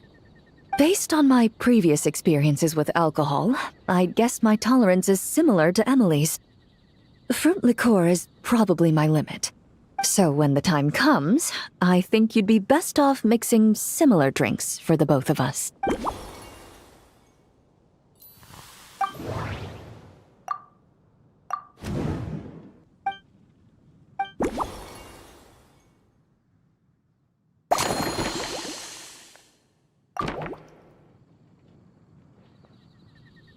All right.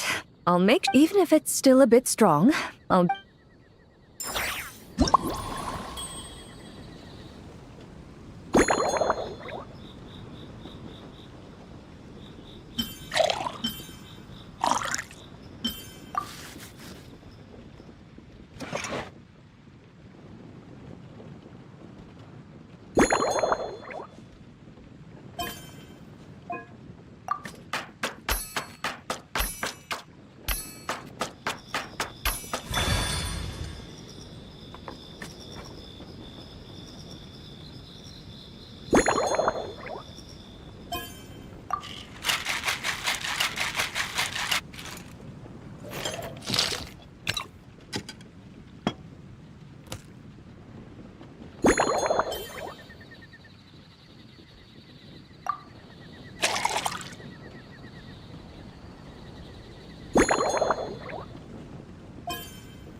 All right, this new creation is called Leisure Time Lightning.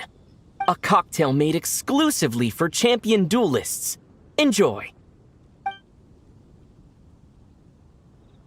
Huh.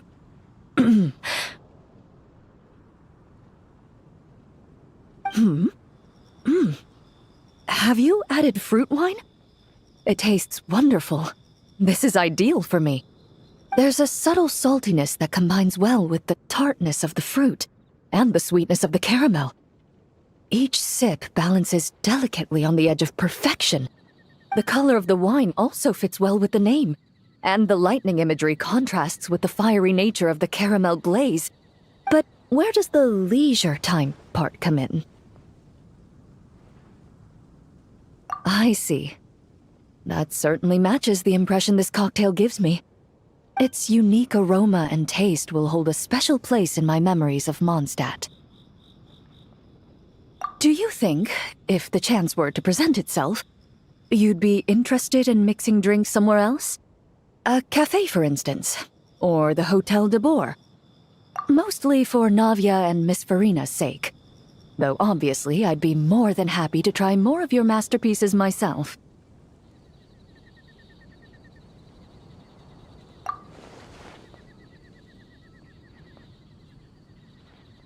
I understand. I won't try to strong-arm you.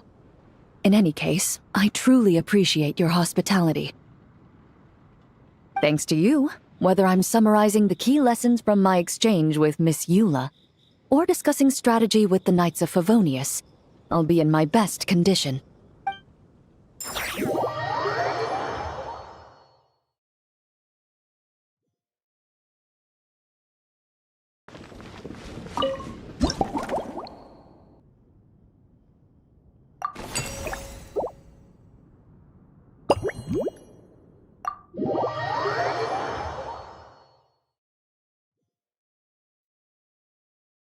Huh?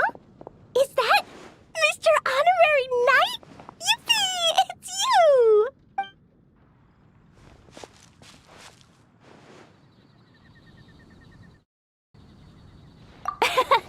Auntie Eula told Klee that Miss Hertha had found someone amazing to help out. Seeing you here, Mr. Honorary Knight, Klee knows this must be the best drink stand in all of Tibet. You mean this stand isn't already the best? Well, out of all the drink stands Klee's ever visited, Mr. Honorary Knight's is easily the best. And no matter what drinks Mr. Honorary Knight makes, Klee will definitely think they're yummy.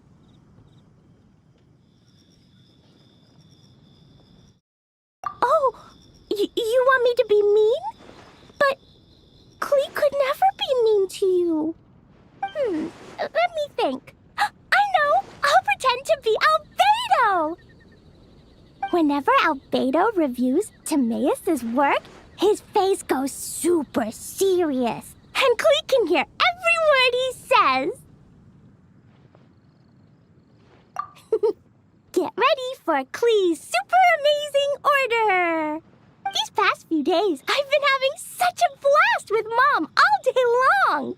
It's been so much fun!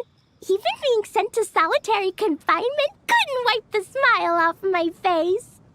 So, Klee wants to order a fair weather frolic. Anything like a bright sunny day will definitely put Klee in a super duper mood. I wonder what it'll taste like.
Your Fairweather Frolic is here.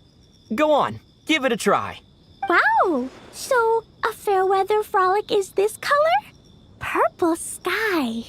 Is it supposed to be a bright, shiny night?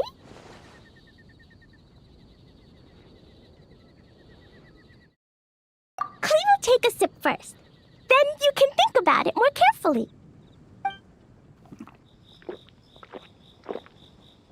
Ah, finished!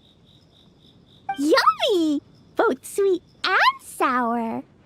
If Klee drank this while eating grilled fish, I could definitely gobble down 2, or 3, or 4, or even 5!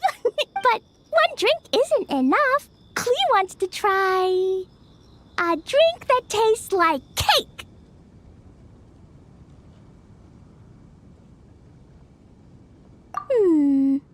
Klee doesn't know what drink to choose. Why don't we decide together, Mr. Honorary Knight? 3 square meals? Klee often eats 5 meals a day, sometimes even 7. Adventuring takes a lot of energy, and if I eat too much at once, I can't run so well. So, it's better to eat lots of smaller meals. Albedo used to prepare all Klee's meals, and my lunchbox was always arranged so neatly, just like a pretty painting. When Albedo's busy at Dragonspine, Klee goes to eat with the other Knights of Favonius. Kaya's camp is usually the neatest, while Amber sometimes camps in the trees. It's so much fun. Oh, and Auntie Hertha makes the best food. When my mom comes back, there'll be even more yummy food to eat.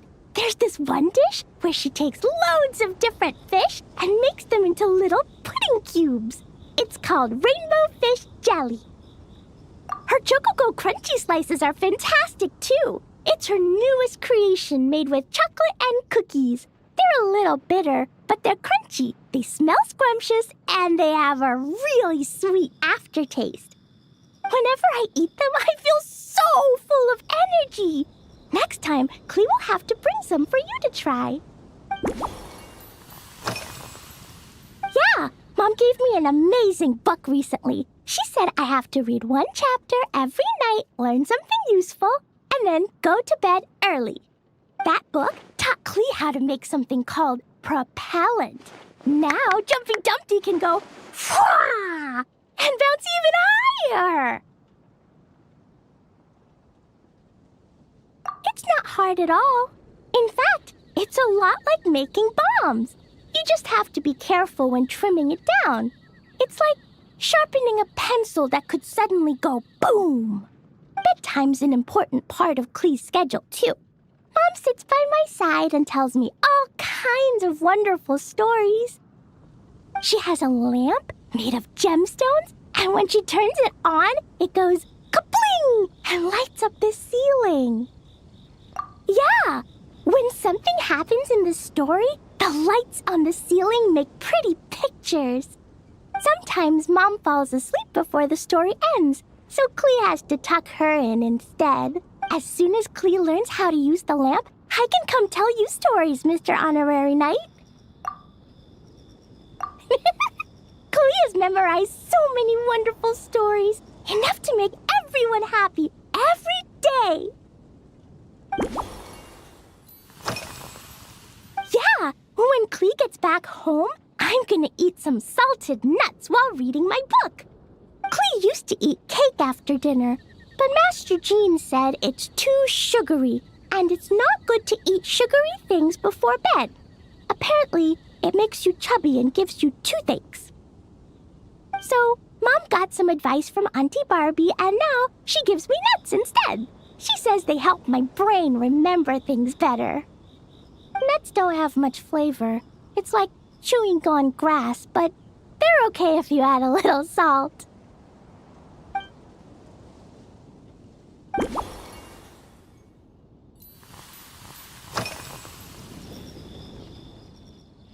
This stuff? Mom taught me how to make it using the alchemy bench.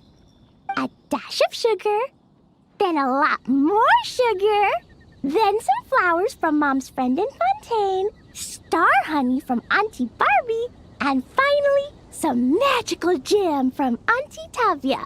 Put everything together on the alchemy table, wish for the shape you want, then recite Mom's incantation, and poof!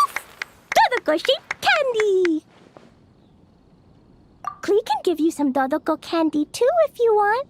And if you really like them, I can even teach you my mom's incantation.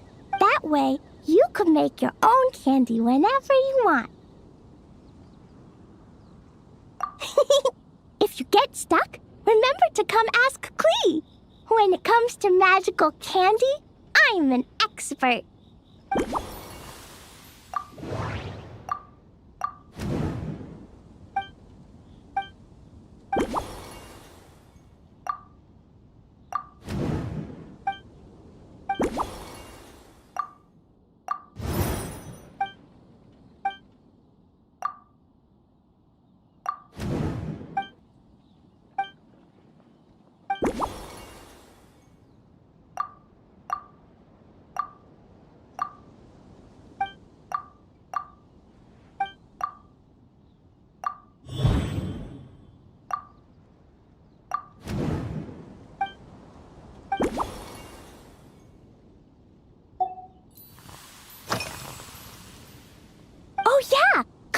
still wants to eat sweet things, like cake, for example. Maybe we could just go easy on the cream? Or add more fruit? Oh, right! That friend of Mom's who's always wearing glasses gave her a big bag of Fontanian Buell fruit. They're so round and rolly. Klee ate a whole bunch of those, and they were super sweet. But Master Jean said it was okay, because sweet fruit isn't the same as sweet sugar. So if Klee really has to eat nuts, maybe I can just soak them in some fruit juice first?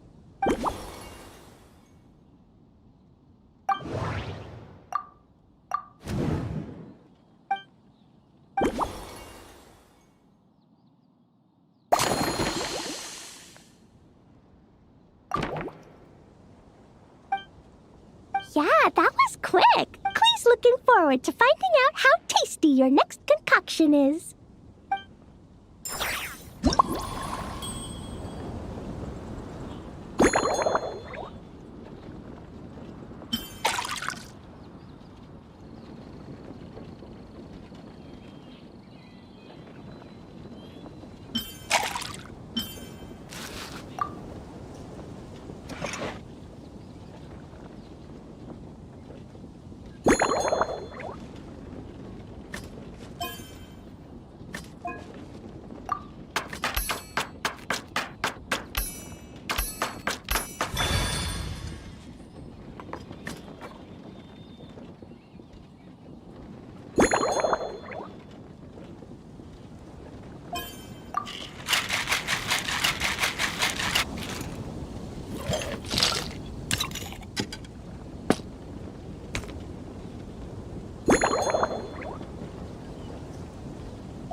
Ta-da! It's done! I just know you're going to love this new creation. Wow! There's Dodoko candy on top! There's so much orange in this cup, and Dodoko looks like he's lying on top of white fluffy clouds. And the weather inside looks much better, too. Yummy! It's so delicious! Klee has to drink slowly. I can't just gulp it down, or I'll miss all the yummy flavor. Mr. Honorary Knight, this is amazing! It's like you mixed sunshine with juice. Klee was so tired from playing, but now I feel refreshed.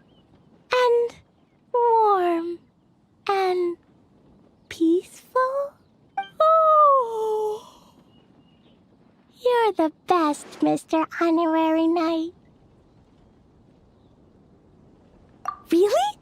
Let me think. When the weather's nice and Dodoko's happy, Dodoko will want to sing, right? And when Dodoko sings, Klee wants to sing too. So, let's call it Dodoko's Duet. Thank you! And thanks for making such a yummy drink for Klee. Klee's gonna go tell Mom that the best drink in Mondstadt right now is Dodoko's Duet. Klee's gonna write down Mom's incantation and give you a copy, Mr. Honorary Knight. Then you should learn magic too, so you can make all the candies you want. See you next time!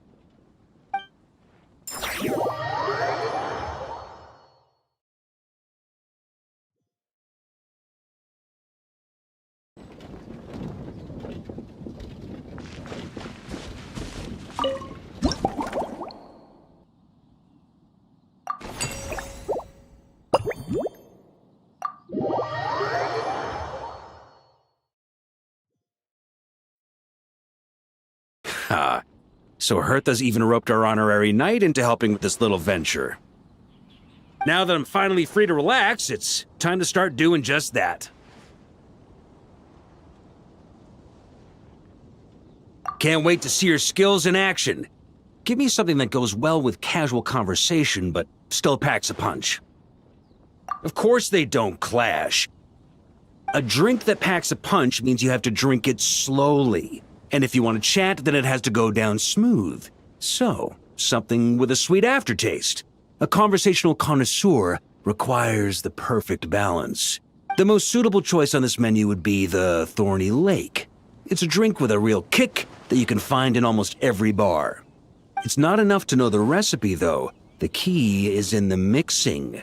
Some bartenders choose to stick to the tried and tested basics, while others like to add their own personal flair.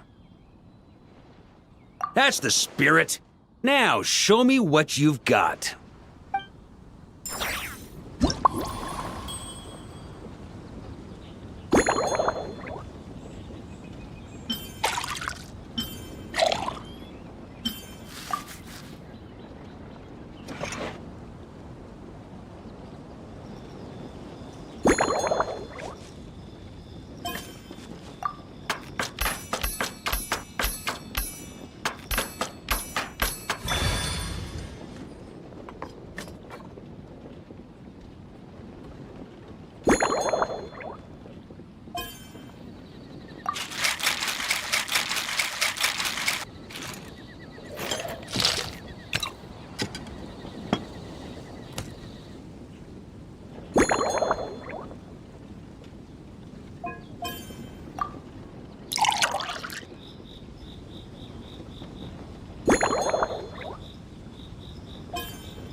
Grandmaster, I hereby present you with this Thorny Lake for your enjoyment and assessment.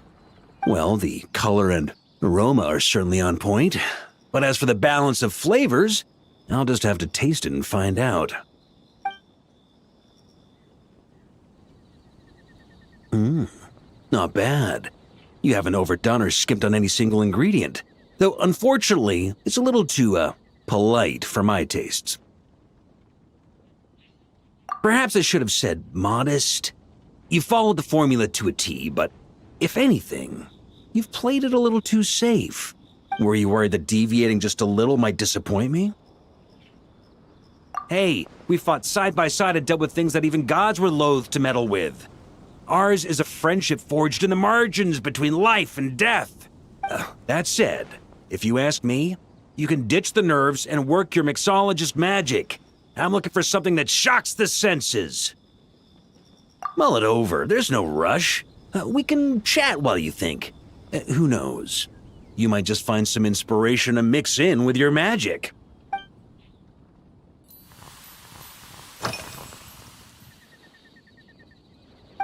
Ha! I like your style. Speaking of this garden, it brings back memories of something that happened many years ago.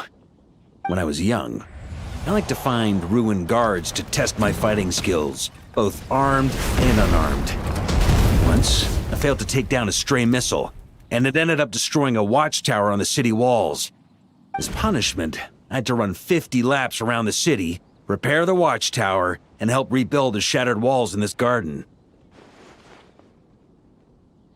Indeed, among the misadventures of my youth, this is one of the most memorable ones. Mostly because that day, Krepus saw me covered in dirt. He took 2 bottles of 100-year-old wine and sent D-Luke, who looked even younger than Mika does today, to work out a clever way to get rid of Faru, who was guarding me. It was so hot that day, I could swear I was about to pass out. On a whim, I picked some mint leaves, put them in one of the wine bottles, and the result turned out to be surprisingly tasty. After Krepus tried it too, he was full of praise. He even wrote up an official recipe for my spontaneous creation. His customers loved it. Several summers passed, and Krepus kept writing letters about giving me a share of the profits, as though I could possibly accept. Yes, good old Krepus. Faru retired years ago, but he still gives me a stern stare every time we meet. He's a stubborn one. Diluc, who replaced him, and then Kaya, who took over later, both performed impeccably.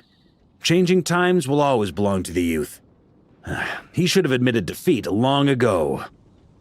When I get the chance, I'll have Kaya show him the amazing progress the Cavalry Company has made.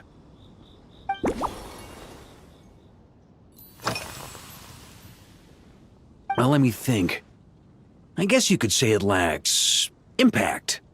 Even when following the same recipe, the techniques used to mix different ingredients can affect the taste. Sometimes, deliberately creating layers between spirits can bring out the different waves as each one hits the taste buds in sequence. In this regard, too, you've taken quite a tentative approach. Why not be a little bolder? Ha ha ha. You catch on quickly. No need to explain further.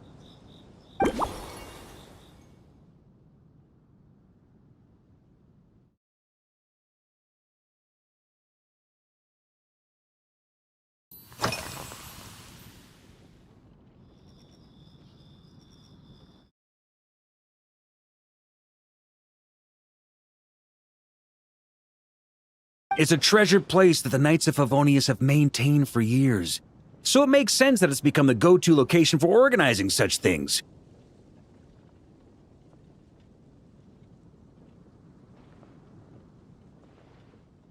I heard that while the expedition was underway, you were a great help in giving those left behind the opportunity to put their energy to good use.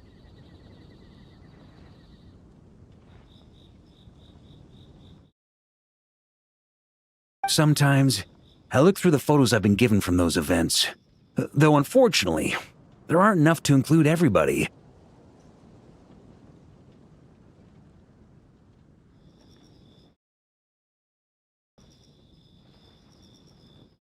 My conclusion is that Mondstadt needs to do more to popularize the camera.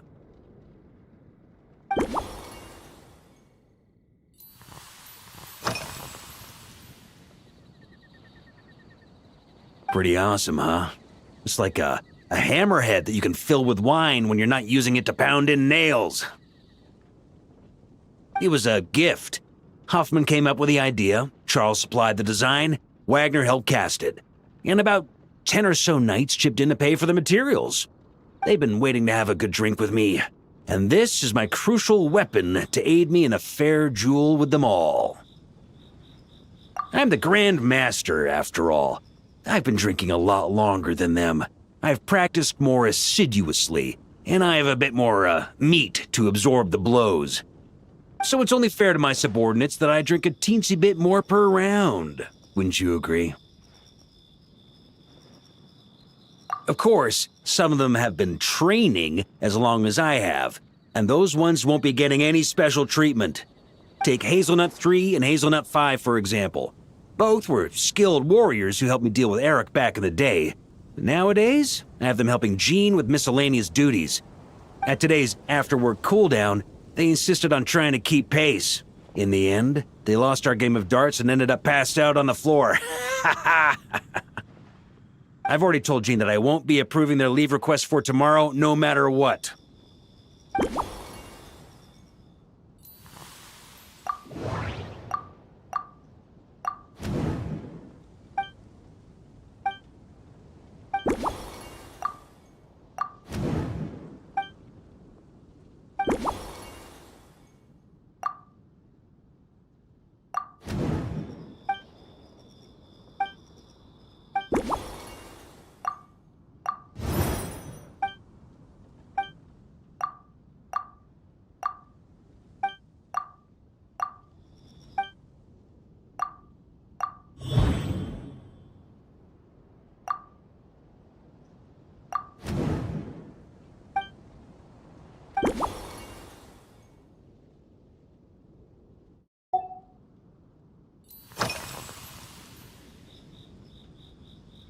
If I were in charge of organizing events, well, I suppose everyone would revolve around fine wine, or at the very least, there would be some sort of tasting involved.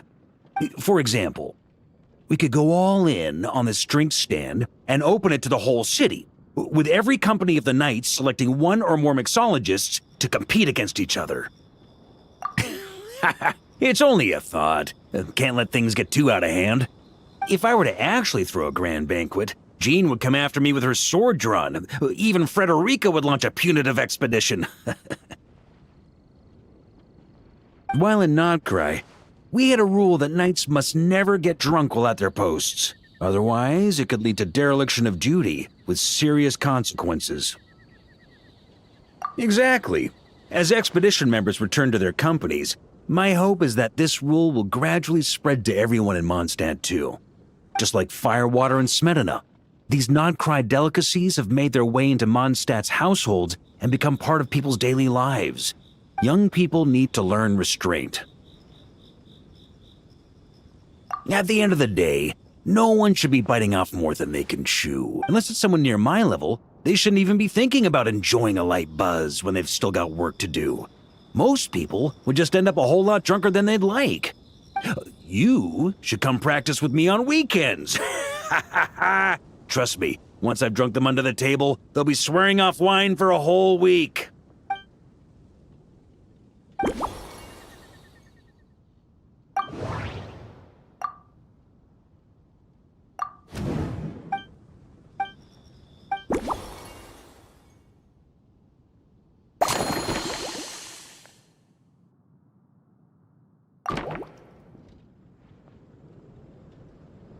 Huh?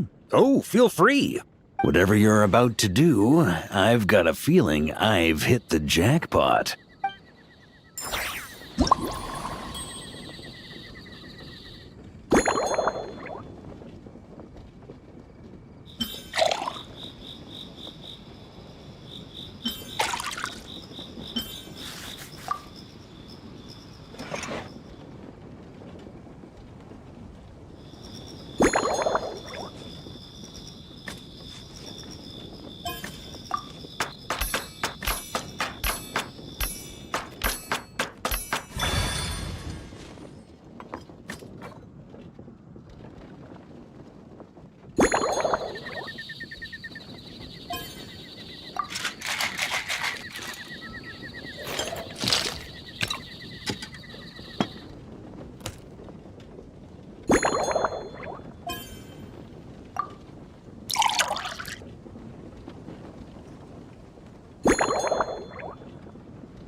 Here you go, Grandmaster.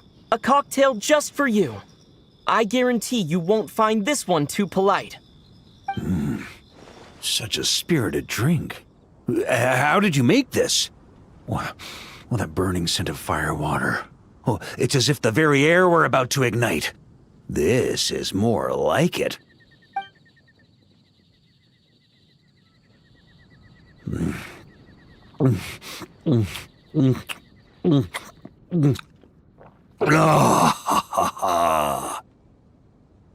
Perfection.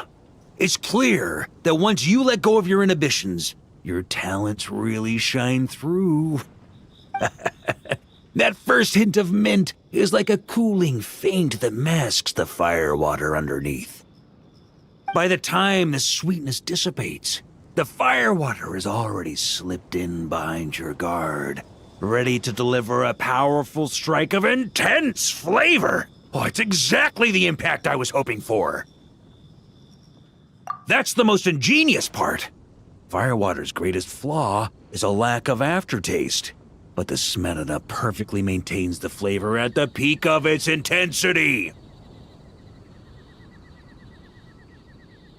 It's hard to imagine something this good was created by a mixologist who doesn't even drink firewater. I think it has the potential to become a firm favorite in Mondstadt and Nodcry.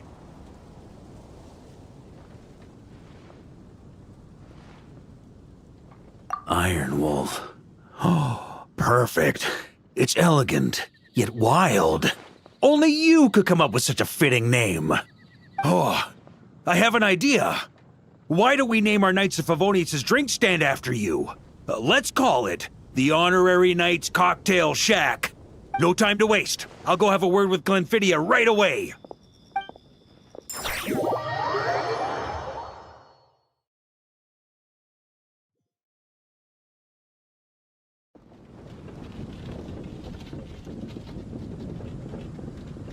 Hey there, Traveler!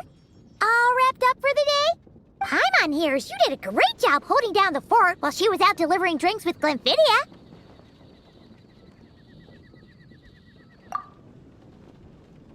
Whatever the reason, the Honorary Knight is clearly one of the most talented mixologists in Mondstadt.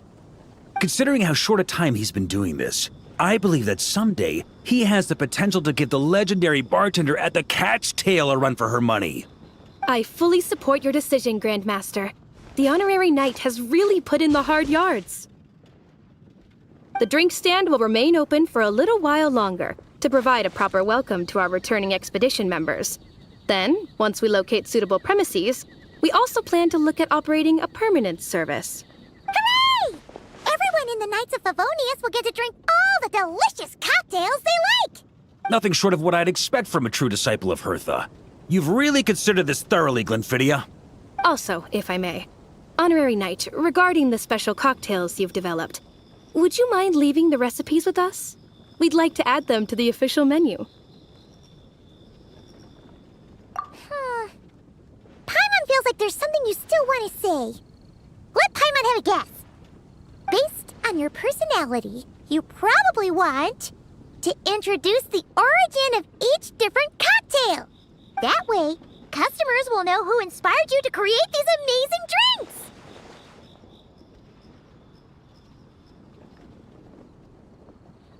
No problem at all. If you need, I can even have someone draft the paperwork on your behalf to secure you the rights to these new recipes.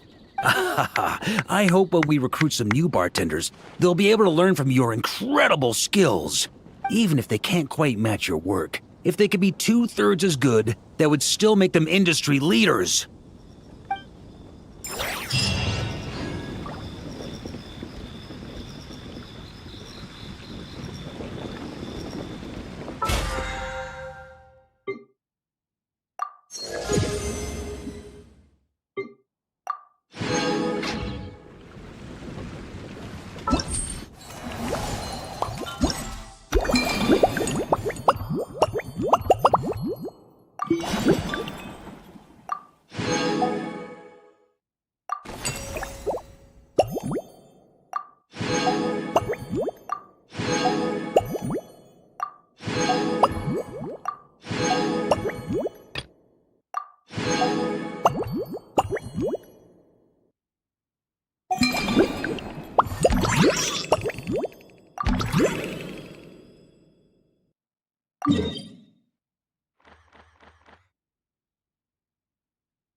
I kind of just give up on just getting to use their trial characters because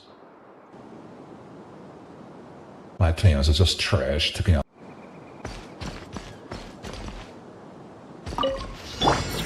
Fallen leaves, adorn my night! Shower me with praise! The story has only just begun!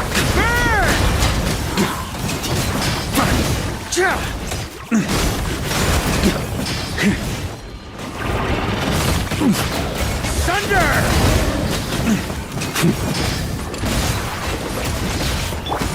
Get back! Let the world come alive! Burn! A worthy adversary.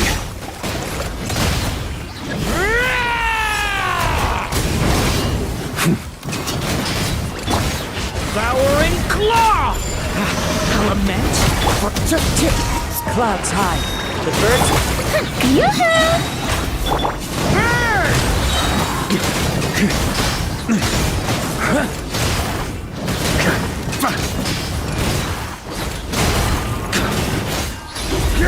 Slash!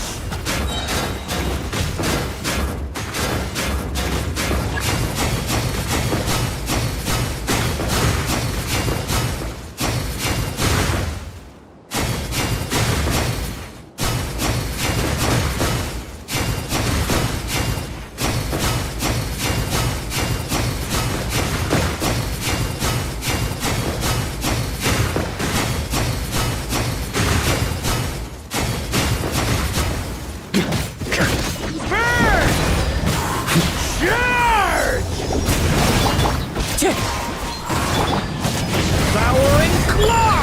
The abyss is burnt! Fallen leaves. Adorn my nut.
Controlled breathing. Let's move!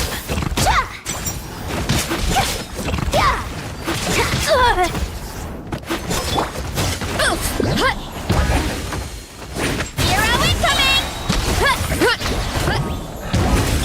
Wind strike. Clouds high. The birds. Strike a pose! Charge! Kapow! Maximum power! It's justice o'clock! Oof! Kapow! Hero incoming! Headbutt! Hero incoming!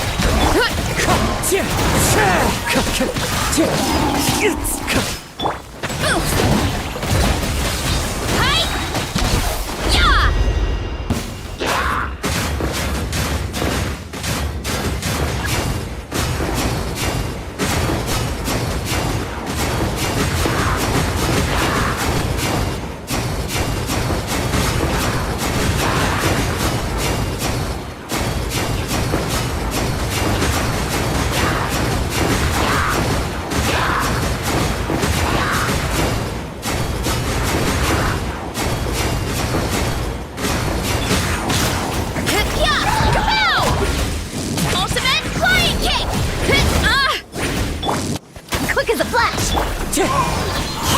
As one with wind and cloud!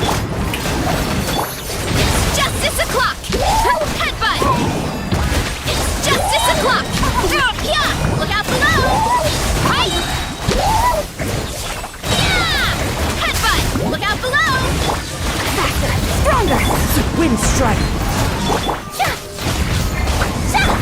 It's justice o'clock! Hero incoming!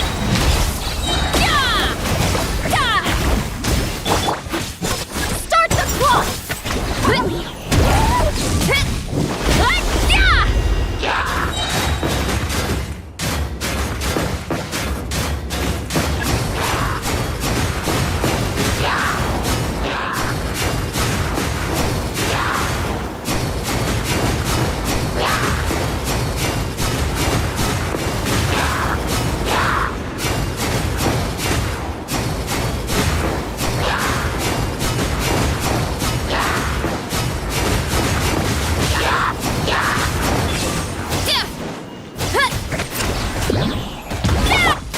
Step aside! On my mark! Clouds high. The birds... Yoo-hoo! Hero incoming! Yeah! Hi!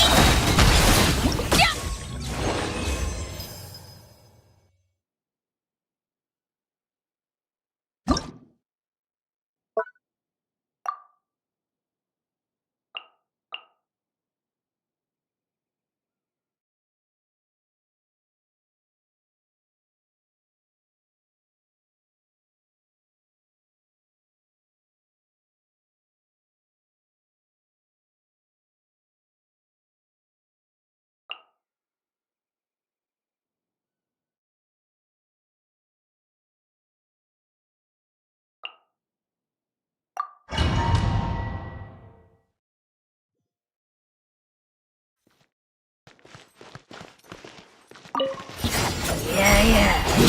Lofty wisdom will show us the way! Strike a pose! Time to shine! Oni coming through!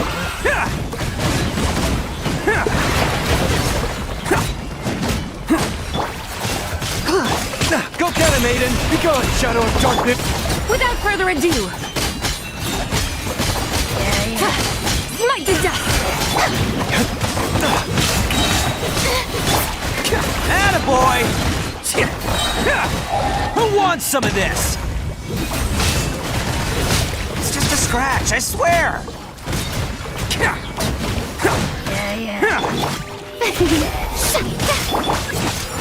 Divine light, shield them!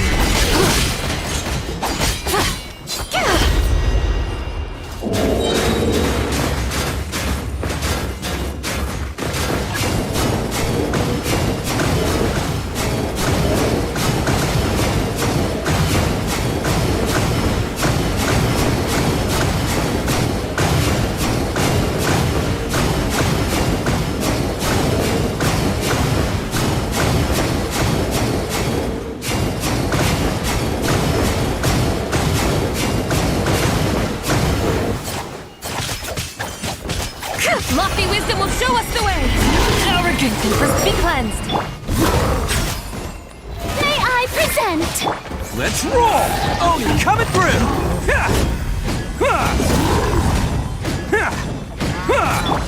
You got this! Behold the dawn!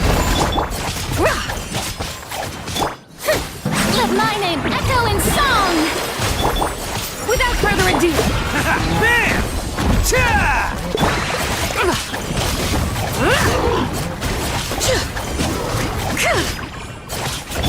Go get him, Aiden!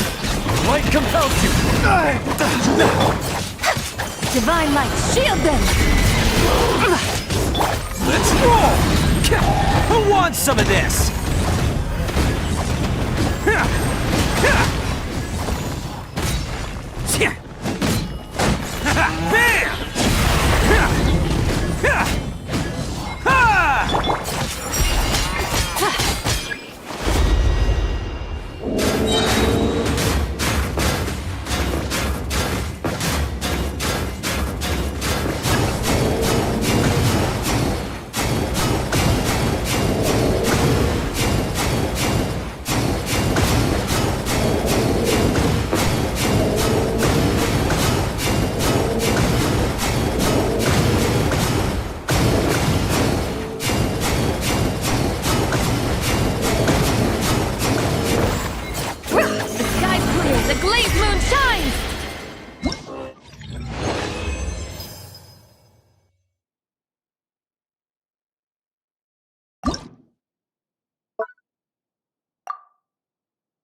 Rain outlines your fate. Shower me with your... Swift and merciful, from whence you came! Let me weave you a verse. Extinguished.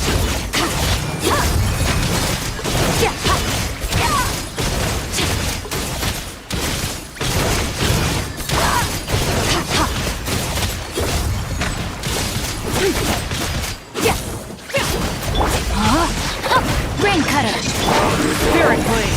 Attack! A touch of frost! Sword.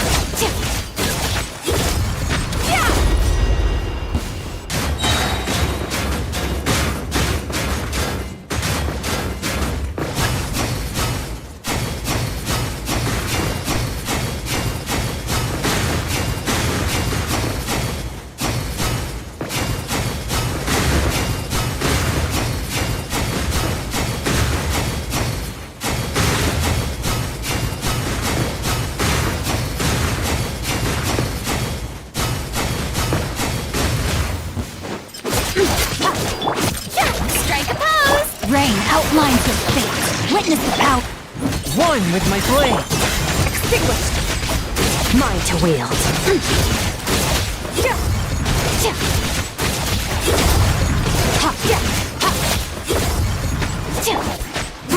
Submit for judgment!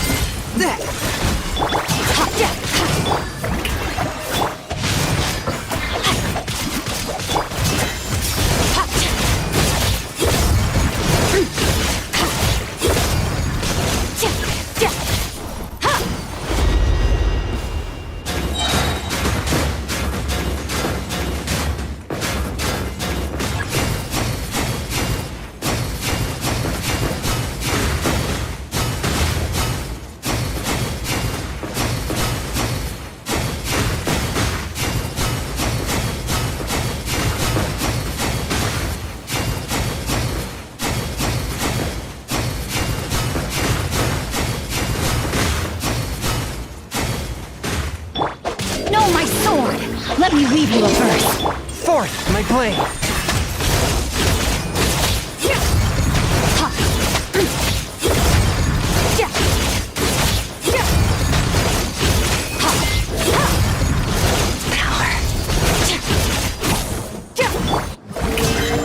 A touch of frost!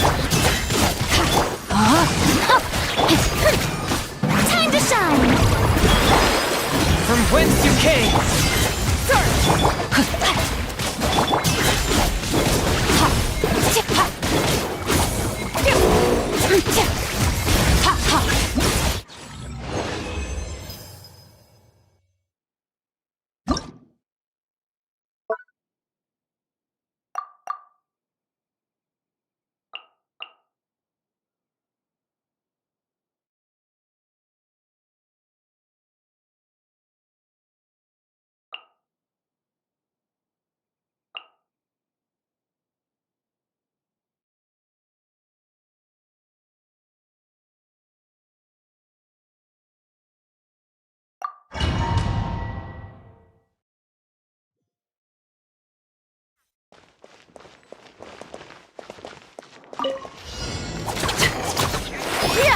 Fire in the hole!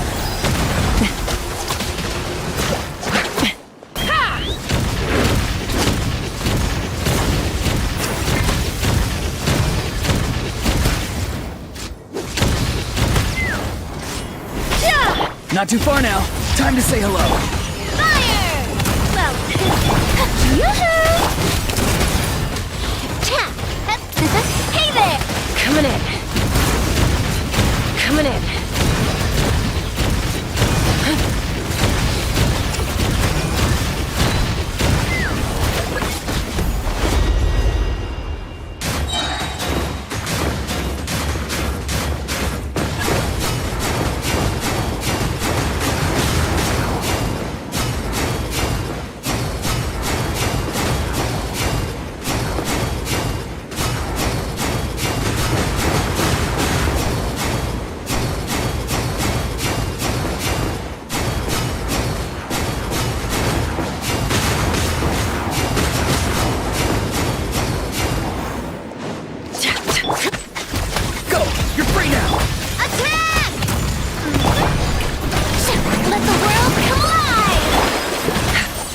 Knock him down. Take me up. Coming in. Coming in. Farewell! Time to say hello. Shower me with praise! Hey there! Ha, coming at you! Hold on to your hats.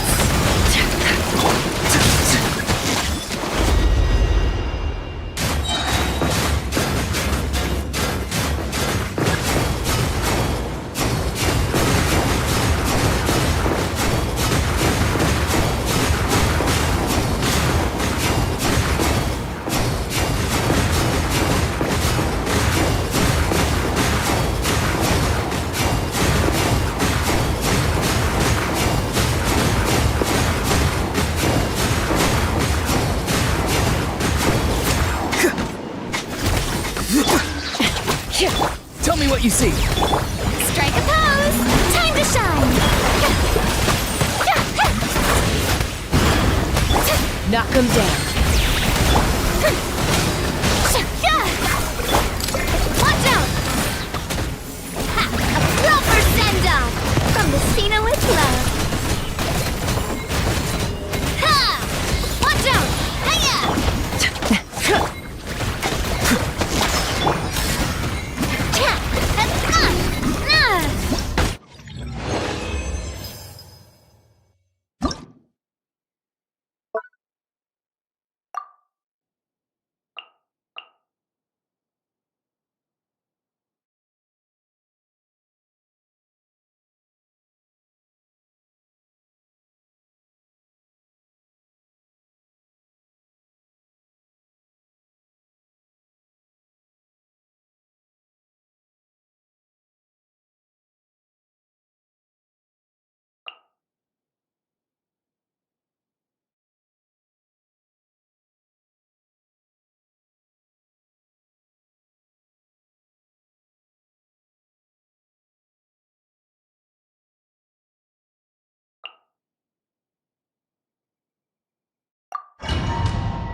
Yoo-hoo! Let my name echo in song! By royal decree! The long sleep beckons. Look, your rainbow! Be silent. Close your eyes. Do you hear the dark? Be silent. Night falls. The night cometh. Shower me with praise! Odds revealed by... Observe.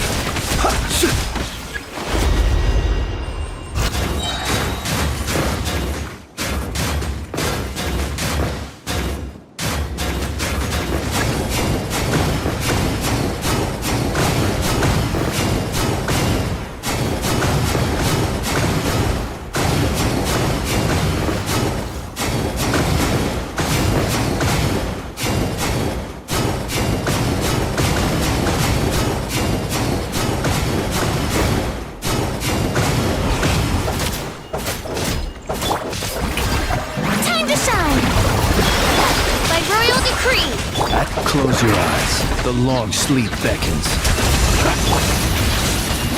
Lash attack!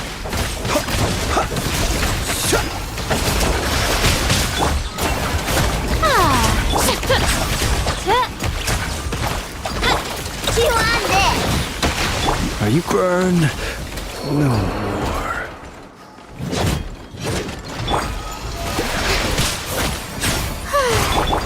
Odds, reveal thyself! No rest for the wicked. Look, the rainbow!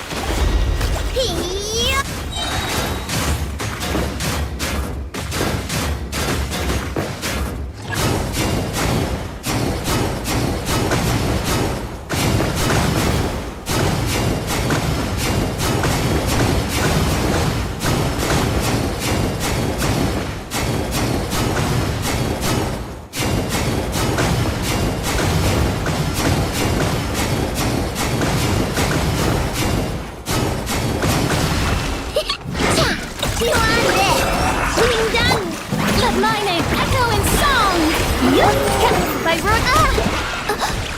One shall descend once again.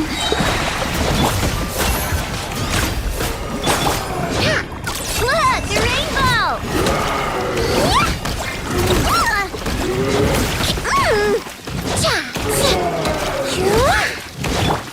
The show begins!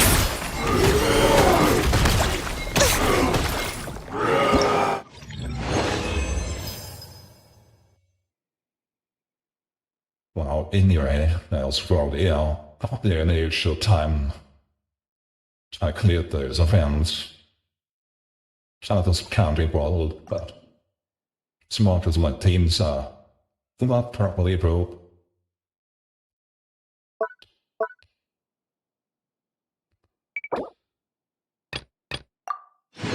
And I really don't want to road plan.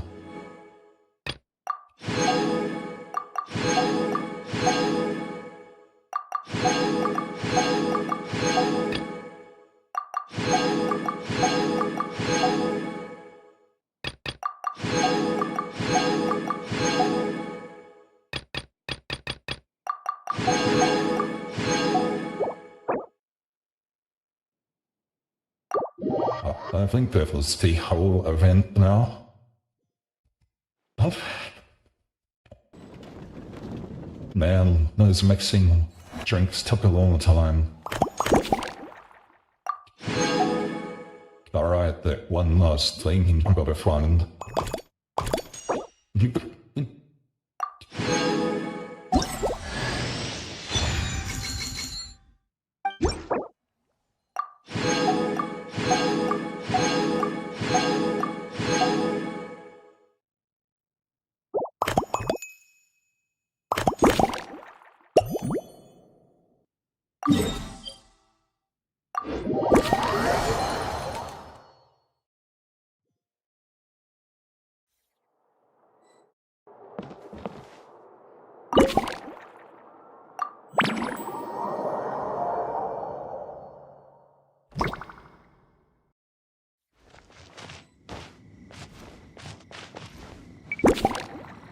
The clue is a magical creature under the tree to the north.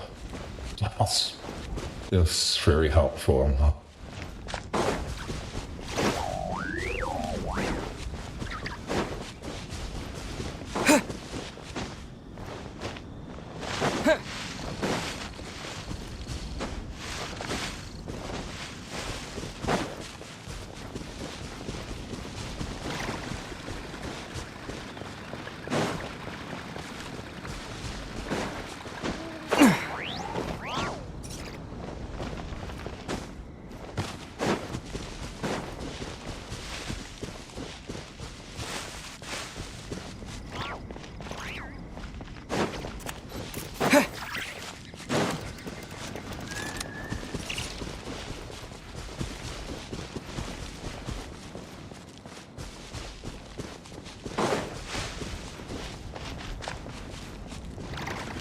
How about we explore the area ahead of us later?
in my life, it actually is a new tree.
I feel they had to be the only tree. A tent tortoise? That shouldn't be here at all! Definitely not.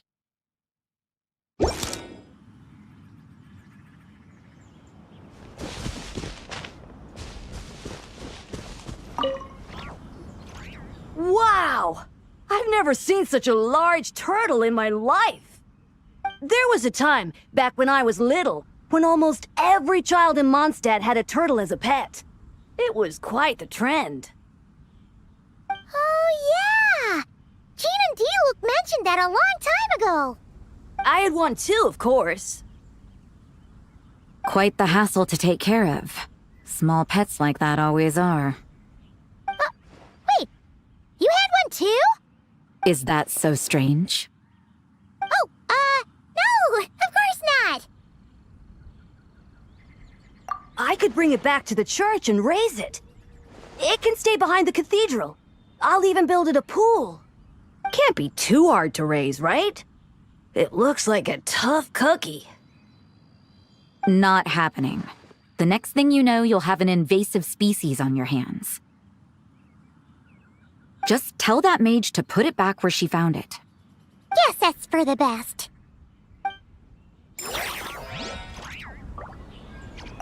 Can't be too hard to raise, right? It looks like a tough cookie. Not happening. The next thing you know, you'll have an invasive species on your hands.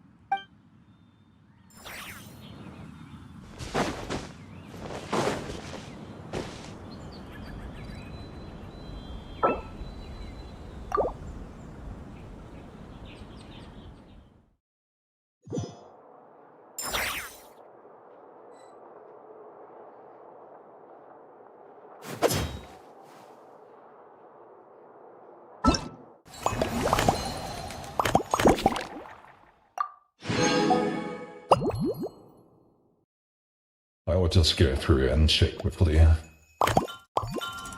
Just gotta check.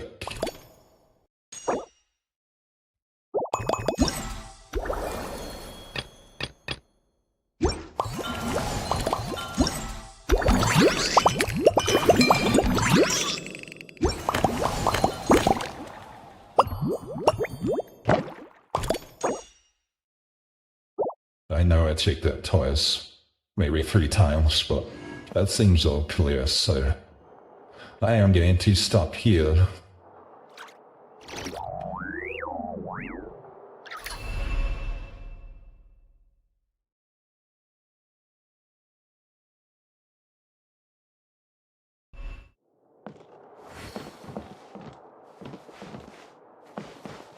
Well, hello. May the Animo Archon protect you.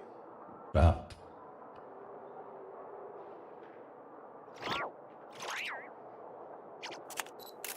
Well, although, hey,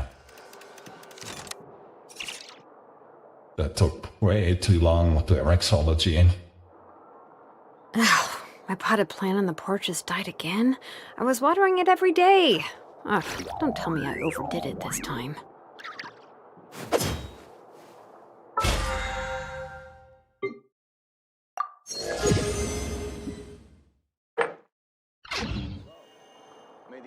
Yeah. I guess I'll spend 5 months handing them on quests. It's not too far off.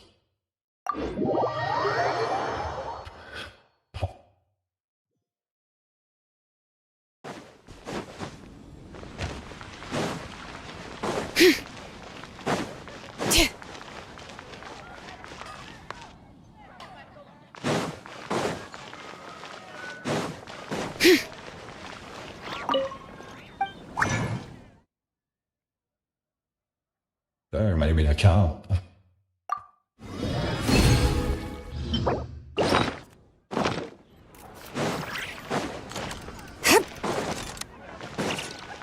Ad Astra. Thank you for completing today's commissions. Here is your reward. No, I can.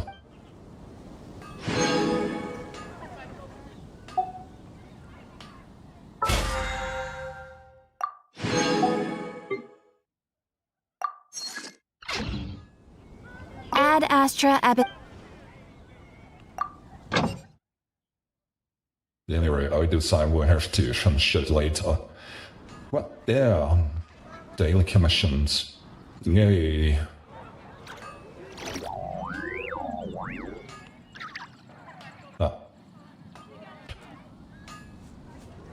It's kinda funny how they trivialized everything Chervalo did for them. That made me laugh. It's like they turned around Pit Barkers to youth bits from now and again. But anyway, that's how the story wants to be.